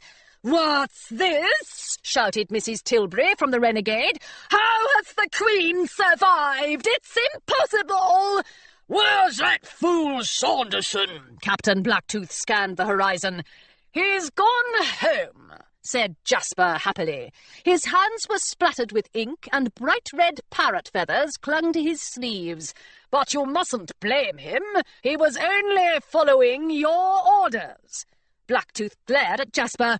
"I never gave any such orders." "And I didn't expect you to," said Jasper. "That's why I had to capture your parrot, forge a letter in your handwriting calling off the battle, and convince the parrot to deliver it to Mr. Sanderson. You should know that your Polly's loyalties can be bought for only 3 pieces of shortbread." As the mutineers looked on in disbelief, Jasper took a bow. Miss Grayson appeared to be in danger of kissing him right then and there. "I don't think the Queen is likely to be pleased with you when she finds out what you've done," Hilary called up to the renegade. "What do you say now, Blacktooth? Will you turn yourself in?"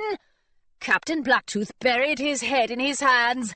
"What are you doing, Rupert?" said Mrs. Tilbury. "Of course we won't turn ourselves in. We deserve to rule the kingdom." She turned to Philomena. "Your uncle may be useless, but perhaps you're still good for something. Hurry up and sink the Queen's ship once and for all." Philomena looked down at the coins she'd managed to keep from Mr. Flintlock.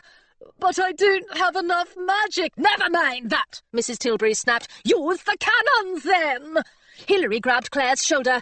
"Can you stop her?" she asked. Claire had turned pale. "I'm nearly out of strength." "Magic," said Philomena. Her voice trembled over the word, and she paused. "Magic. Please wait a moment," said Hilary. "You don't have to sink the Queen just because you're told to." Philomena hesitated. She looked from her mother to Captain Blacktooth and back again. Then she glared directly at Hilary. "There are plenty of things I can't do," she said, "but I can do this." She straightened her spine, lifted her chin, and walked up to the renegade's long row of cannons. "Load these weapons," she told her magic coins, "and prepare to light the fuses when I give the word." "Hurry!" Hilary shouted to her mates. "Sail in front of the Queen's ship! Block the renegade's line of fire!" Cannonball Jack nodded and began to steer the houseboat toward the Benevolence. Won't Philomena just sink us too? Alice asked. There's got to be something else we can do. The shouts from the crowd rang in Hilary's ears, and the gargoyle was nudging her foot with his snout, but she didn't have time to think about anything other than the Queen and Philomena's cannons. "If we scrape together a few magic pieces," she said, "then maybe—" "Oh, very well, gargoyle. What do you want?" "I can do it," he said quietly. "I can save the Queen." Hilary wasn't sure she'd heard him correctly. "But you hate to protect people." "I do," the gargoyle agreed. "It hurts you." The gargoyle nodded. "It's certainly not pleasant." "And I promised you I'd never let anyone use you." "Much appreciated," said the gargoyle. "But if someone doesn't hurry up and do something heroic, we'll all be belly up in the harbour as soon as those cannons go off. It wouldn't be a very nice fate for the kingdom's most intrepid gargoyle." Hilary had an uncomfortable feeling that he was right. "If you're sure about this," she said, "I'll get Claire to do the wishing, or perhaps Miss Grayson and—" But the gargoyle was shaking his head. "They're both exhausted," he said. "And anyway, I'd feel much safer if it were you. Please, Hilary, can you do it?" Hilary looked down at her toes in their wet socks. Her boots still hadn't reappeared after Philomena's enchantment. "I'll try," she said at last. "What's the worst that can happen?" "Well," said the gargoyle thoughtfully, "we might both explode." Hilary swallowed. "A good pirate doesn't mind exploding," she said, "or at least she doesn't complain about it afterward." Charlie had been watching them from across the deck, and now he came over to join them. "What are you doing?" "Saving the kingdom," said Hilary. She picked up the gargoyle. "You'll probably want to stand back." "Light the fuses, Magic!" ordered Philomena. There wasn't even a trace of hesitation in her voice any longer. A dozen flames sparked to life on the renegade, and Hilary stared down the barrels of a dozen cannons. Somewhere in the distance, a chicken squawked. gargoyle," she said, holding him so tightly that she thought he might crumble.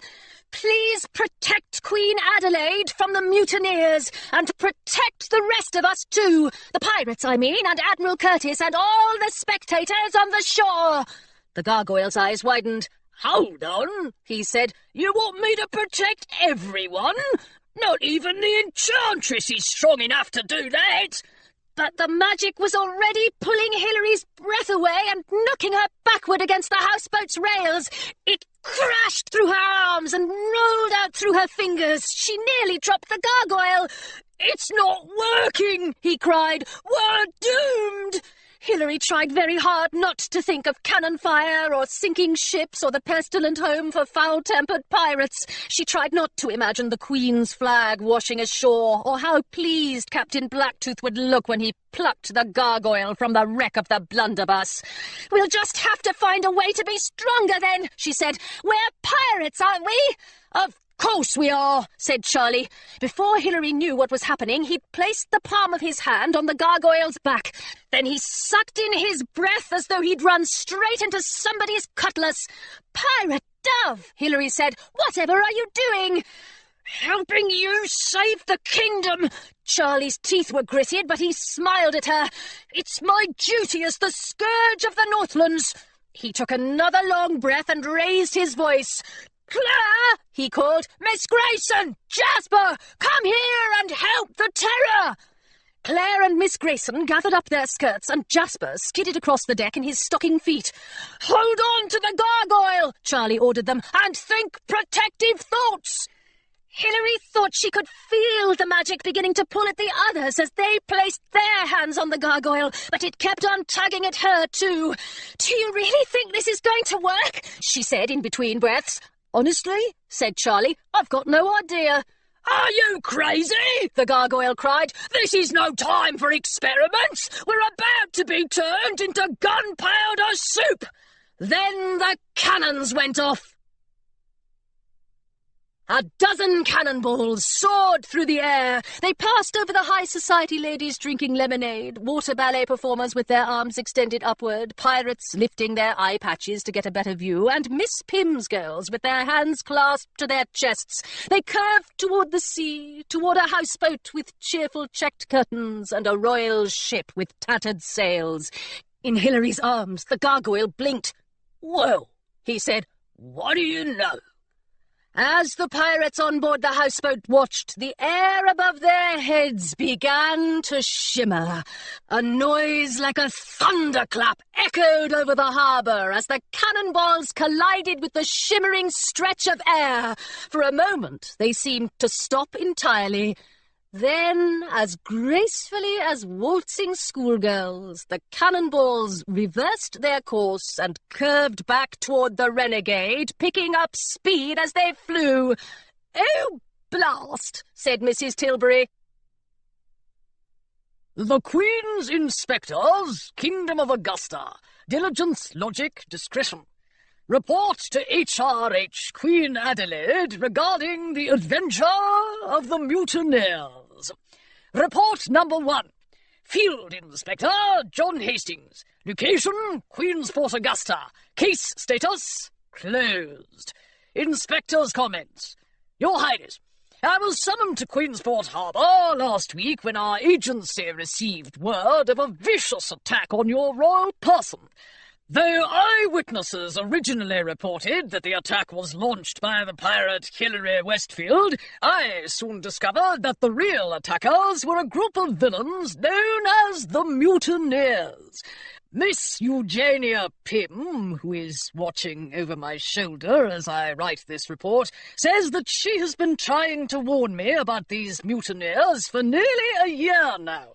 I admit that I may have ignored her warnings, but my natural talent for the deductive arts has allowed me to close this case nonetheless.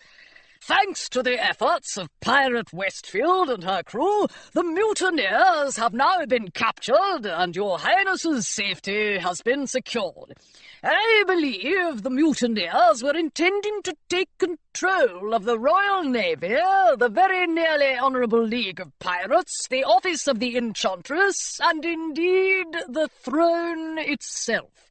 One of the leaders of the nefarious group, former Admiral James Westfield, was seized by a brave crew of naval officers. He is currently locked in the royal dungeons, where he stands accused of plotting to overthrow the kingdom, unlawfully sinking a pirate ship, mocking an officer of the Queen, and pretending to reform himself. A second mutineer, Oliver Sanderson, was chased across the high seas and eventually caught by a band of northern pirates. Pirate Captain Anders Wolfson is currently transporting Mr. Sanderson to the dungeons. The remaining mutineers were more easily apprehended. When their ship, the Renegade, was pelted with cannonballs, it splintered into pieces before sinking in the waters off the coast of Queensport. My men found Captain Rupert Blacktooth, Mrs. Georgiana Tilbury, and Miss Philomena Tilbury clinging to floating scraps of wood and plucked them from the sea. Mrs. Tilbury, who had escaped from a royal guard, is now awaiting trial in a triple-barred cell in the dungeons, which she shares with her daughter Philomena. Captain Blacktooth, however, was sent to the southern kingdoms immediately after the battle.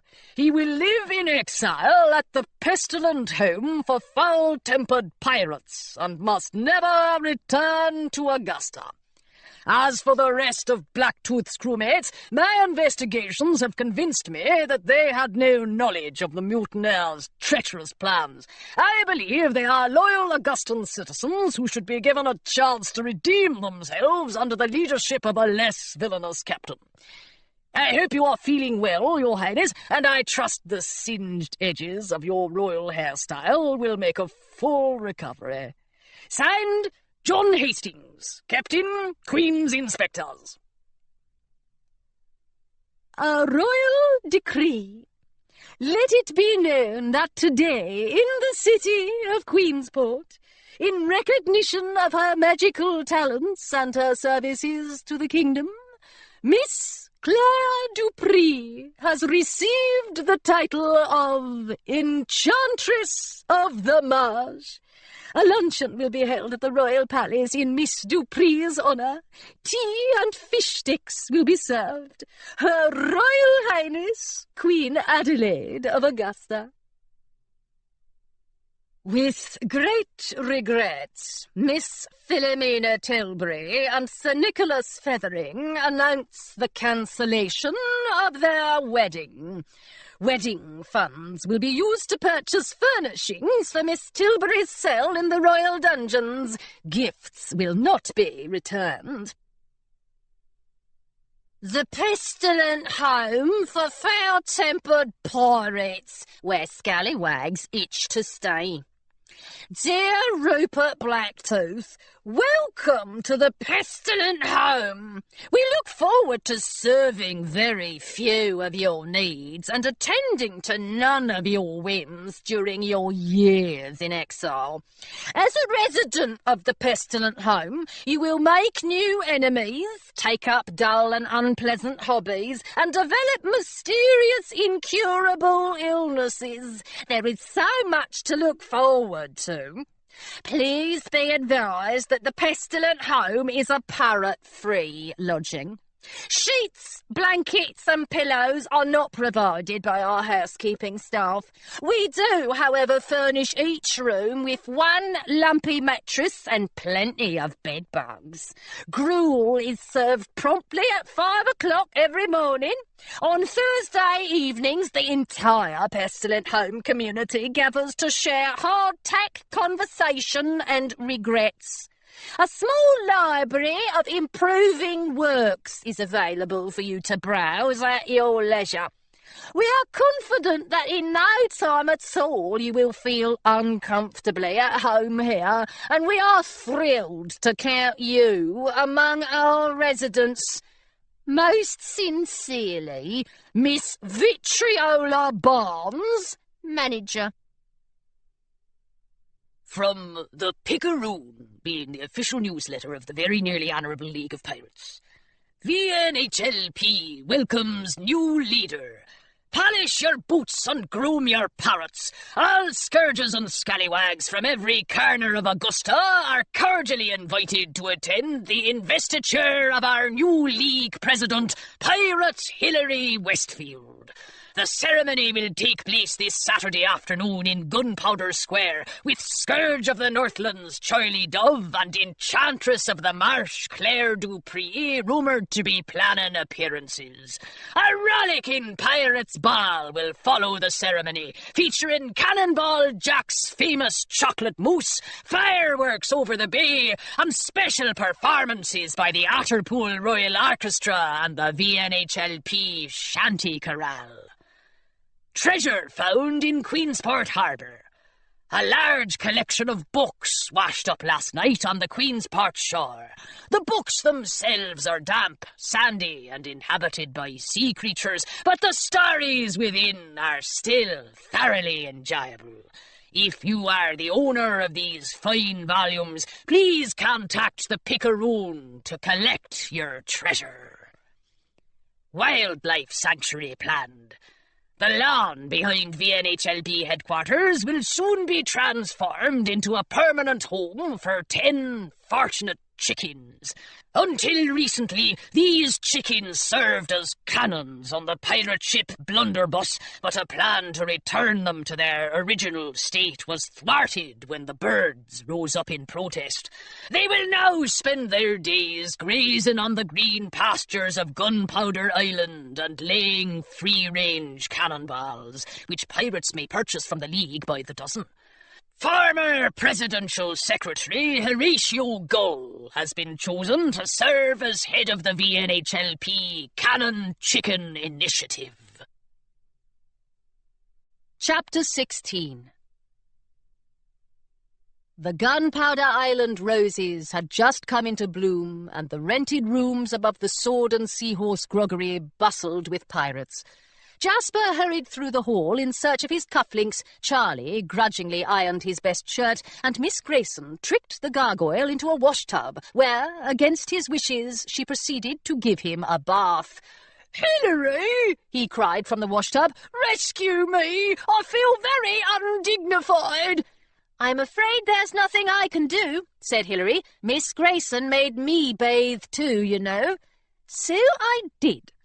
Miss Grayson took up a soapy cloth and scrubbed lichen from the gargoyle's wings. Not even the president of the Pirate League has a chance of defending herself against a determined governess. "I'm only nearly the president," Hilary reminded her, "and I can't imagine what my fellow scourges and scallywags will think when I arrive at the ceremony with soap behind my ears. Most pirates are fairly crusted over with dirt. This," said Miss Grayson, "is a special occasion. I'm sure everyone will be looking their best." She lifted the gargoyle out of the washtub and wrapped him in a fluffy towel. "Now, if you'll excuse me, I've got to dress for the ceremony. We don't have much time before the carriage arrives." Hilary had been dressed for ages already, but she cleaned her boots, braided her hair 3 times in a row, and chased Fitzwilliam down the hall to retrieve the gold hoop earring clasped in his beak. Waiting to leave the Sword and Seahorse, she decided, was almost as torturous as a long grammar lesson on a beautifully blue day. She poked her head into Claire's room. "Are you ready to leave?" she asked. Mostly, said Claire. She'd put on the golden gown Miss Pym had bought her for formal enchantressing events, but she wore only 1 pearl earring and only 1 shoe. Her hair was already falling out of its elegant twist. She sat on the floor with an enormous and ancient book spread open in front of her. "I believe you're more anxious about this ceremony than you ever were about going into battle." Hilary nodded. "Half the pirates in the League were fighting against me less than a month ago," she said, "and some of them still won't look me in the eye. I don't think they'll be entirely pleased to follow my orders." "I know just how you feel," said Claire, pulling on her other shoe. A few days ago, one of those horrid ladies from the Coalition of Overprotective Mothers walked up to me in the street and said she didn't think I was well bred enough to be the enchantress. I demonstrated my excellent breeding by not kicking her in the shins. Claire tried to pin her hair up, but it immediately fell down again. We'll simply have to win people over with our charms. Or your cutlasses, said the gargoyle, coming in from the hallway. He held his pirate hat in his mouth, and Hilary helped him place it over his ears. What are you reading? He asked Claire. Is it a thrilling pirate romance? He hopped closer, hopefully. It's Augustan history, actually, Claire told him. I believe Charlie was on to something when he ordered us all to grab hold of you. Ages ago, before the kingdom started running out of magic, people used to work together to use magic pieces for the strongest enchantments. They didn't try it very often, though, and it didn't always work. She leaned over the book once more. I'll have to do some experiments when I get back to Pemberton. There's still a huge amount we don't know about magic, and I'd like to do more than simply scold people while I'm enchantress. When the carriage arrived at last, all the pirates climbed inside and set off down the lane to Gunpowder Square. It was fortunate the trip was a short one, for the carriage wasn't quite large enough for half a dozen pirates in their finery. Miss Grayson's elbow settled itself in Hilary's ear. Fitzwilliam was forced to perch on the roof, and Charlie was squashed between the window on one side and Claire on the other, though, truthfully, Hilary didn't think he looked all that miserable about it. As they squeaked down the lane, Jasper told them all about the sketches and plans he'd received the previous day from the pirate shipbuilder on the other side of the island. I can't imagine the new ship will measure up to the Pigeon, he said, but it will have extra storerooms for treasure, plenty of bunks for visitors, and a whole series of cabins for Eloise's floating bookshop. It's fairly massive, actually. I have no idea how we'll manage to sail the blasted thing. I'll help you whenever I come to visit, Hilary promised, and so will Charlie, I'm sure. Charlie nodded. When the Terror and the Scourge aren't performing daring deeds or marching around VNHLP headquarters, they're surprisingly good at selling books. I'll help you too, the gargoyle said, as long as there's a gargoyle's nest. Never fear, said Jasper. If the day ever comes when I captain a ship without a gargoyle's nest, I'll toss myself overboard in shame. When the carriage rolled to a halt, the others went to take their places in the crowd, and Hilary made her way to the edge of Gunpowder Square. Cannonball Jack was waiting there for her in his best coat and hat. He bowed to Hilary when he caught sight of her. "Thanks for asking me to do the honours, Terror," he said, "and for letting me rejoin the League." The VNHLP had been flooded with applications from the pirates who'd fought alongside Hilary in Queensport Harbour, and she had instructed the League officers to approve each and every form without delay. One-legged Jones had seemed slightly scandalised by the prospect of sending membership cards to several dozen finishing school girls, but to Hilary's relief he'd done as she'd asked. "You're very welcome," she told Cannonball Jack. "It was the least I could do, especially considering what happened to your cannons." "I just paid him a visit at the headquarters." Cannonball Jack brushed a fluffy white chicken feather from his lapel. "But that be neither here nor there. What have you got in your hands, Terror? Be it your rules of conduct?" Hilary nodded and passed him the rolled-up paper. "It's called the Buccaneers Code," she said. "I should tell you, though, I had a bit of help writing it." Cannonball Jack unrolled the paper, and Hilary read it over his shoulder. The Buccaneers Code. Pirates are practical, most of the time. Pirates are brave, even if they're also terrified. Pirates should not climb trees. Pirates can learn a lot from finishing school. Pirates don't let their spirits sink when their ship does. Pirates look excellent in hats. Pirates are loyal to their friends. Cannonball Jack gave Hilary an approving nod. "'Tis a good code," he said, "'specially the bit about hats." By the time the ceremony began, Gunpowder Square was packed with pirates standing shoulder to shoulder. A few duels were breaking out at the edges of the crowd, but that was common enough at any league gathering when the members were in good spirits. Cannonball Jack led Hilary to the front of the square, where someone had placed an empty grog barrel for her to stand on. As she greeted the crowd, she spotted several of the pirates she'd defeated in battle, and a large group from the Ornery Clam, though the scallywag who'd threatened to slice off her fingers hadn't bothered to attend. Miss Pym had given her students a holiday, and several schoolgirls were sprinkled throughout the audience, clapping politely as Hilary read her Buccaneers code aloud. Even the Royal Augusta Water Ballet troupe had gathered at the back of the square, all looking uncomfortably dry. The ceremony didn't take long, for pirates are hardly ever patient. Still, it seemed to Hilary as though no time at all had passed before Cannonball Jack was handing her a jewel-handled cutlass far too fancy to be useful, draping a Jolly Roger over her shoulders, and pinning the presidential skull and crossbones badge to her coat. Then a round of blasts echoed from the cannons along the beach, and the very nearly Honourable League of Pirates gave 3 huzzas for their new president, leaving Hilary so light-headed that she had to step down off her grog barrel. The crowd of pirates seemed to swirl around her as they marched her out of the square and up the hill to VNHLP headquarters. They kept swirling as Cannonball Jack served his chocolate mousse, Mr. Marrow gave a toast, and the Otterpool Royal Orchestra launched into a rousing series of jigs. Finally, halfway through the shanty chorale's performance of traditional Northland's sailing tunes, Hilary shrugged the Jolly Roger from her shoulders and set down the jewel-handled cutlass. She got up from her seat as quietly as she could, picked up the gargoyle, and slipped out of the ballroom.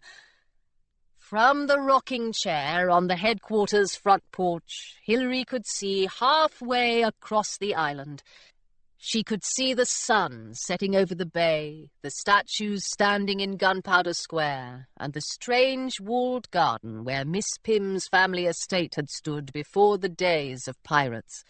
A new cottage stood there now, for Miss Pym was leaving her finishing school in the nimble hands of the embroidery mistress and moving back to the island to enjoy a thoroughly proper retirement.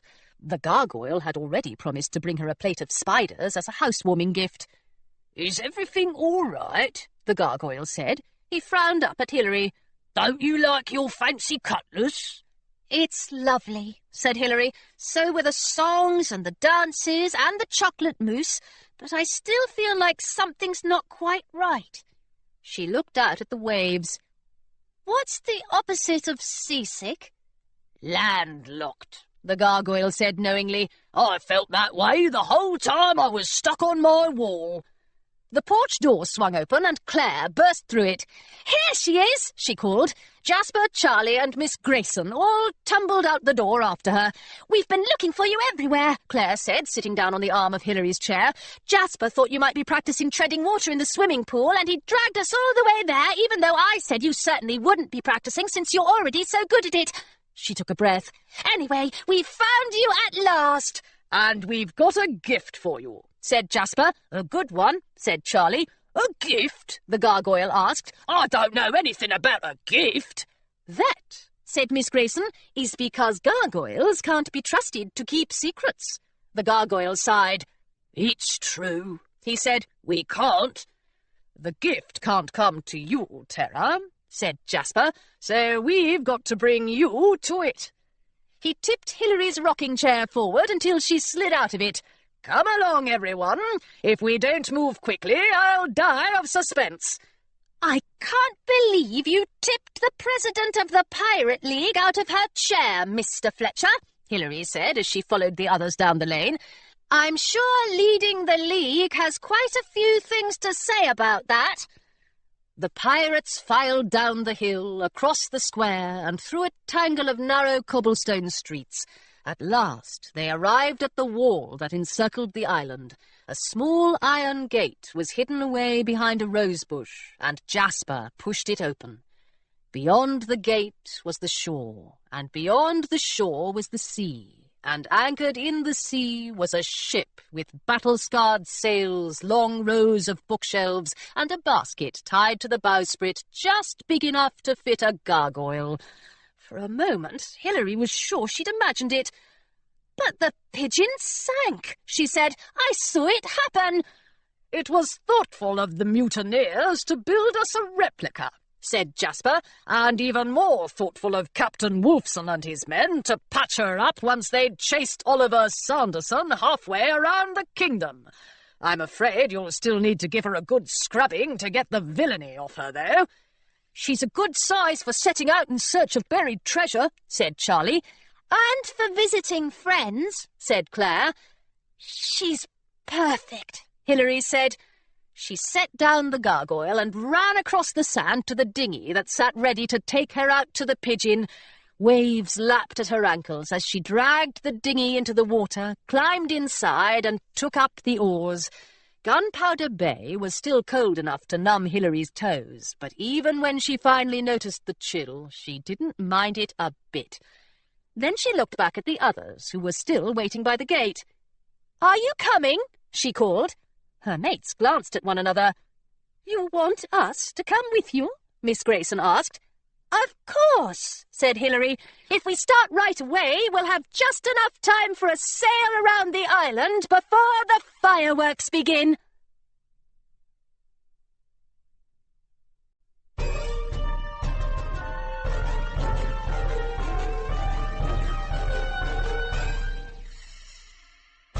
This is Catherine Kelgren. We hope you have enjoyed this unabridged production of the very nearly Honourable League of Pirates, The Buccaneers Code, by Caroline Carlson.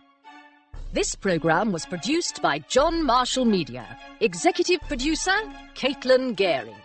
Text copyright 2015 by Caroline Carlson. Production copyright 2015 by HarperCollins Publishers. All rights reserved. Thank you for listening.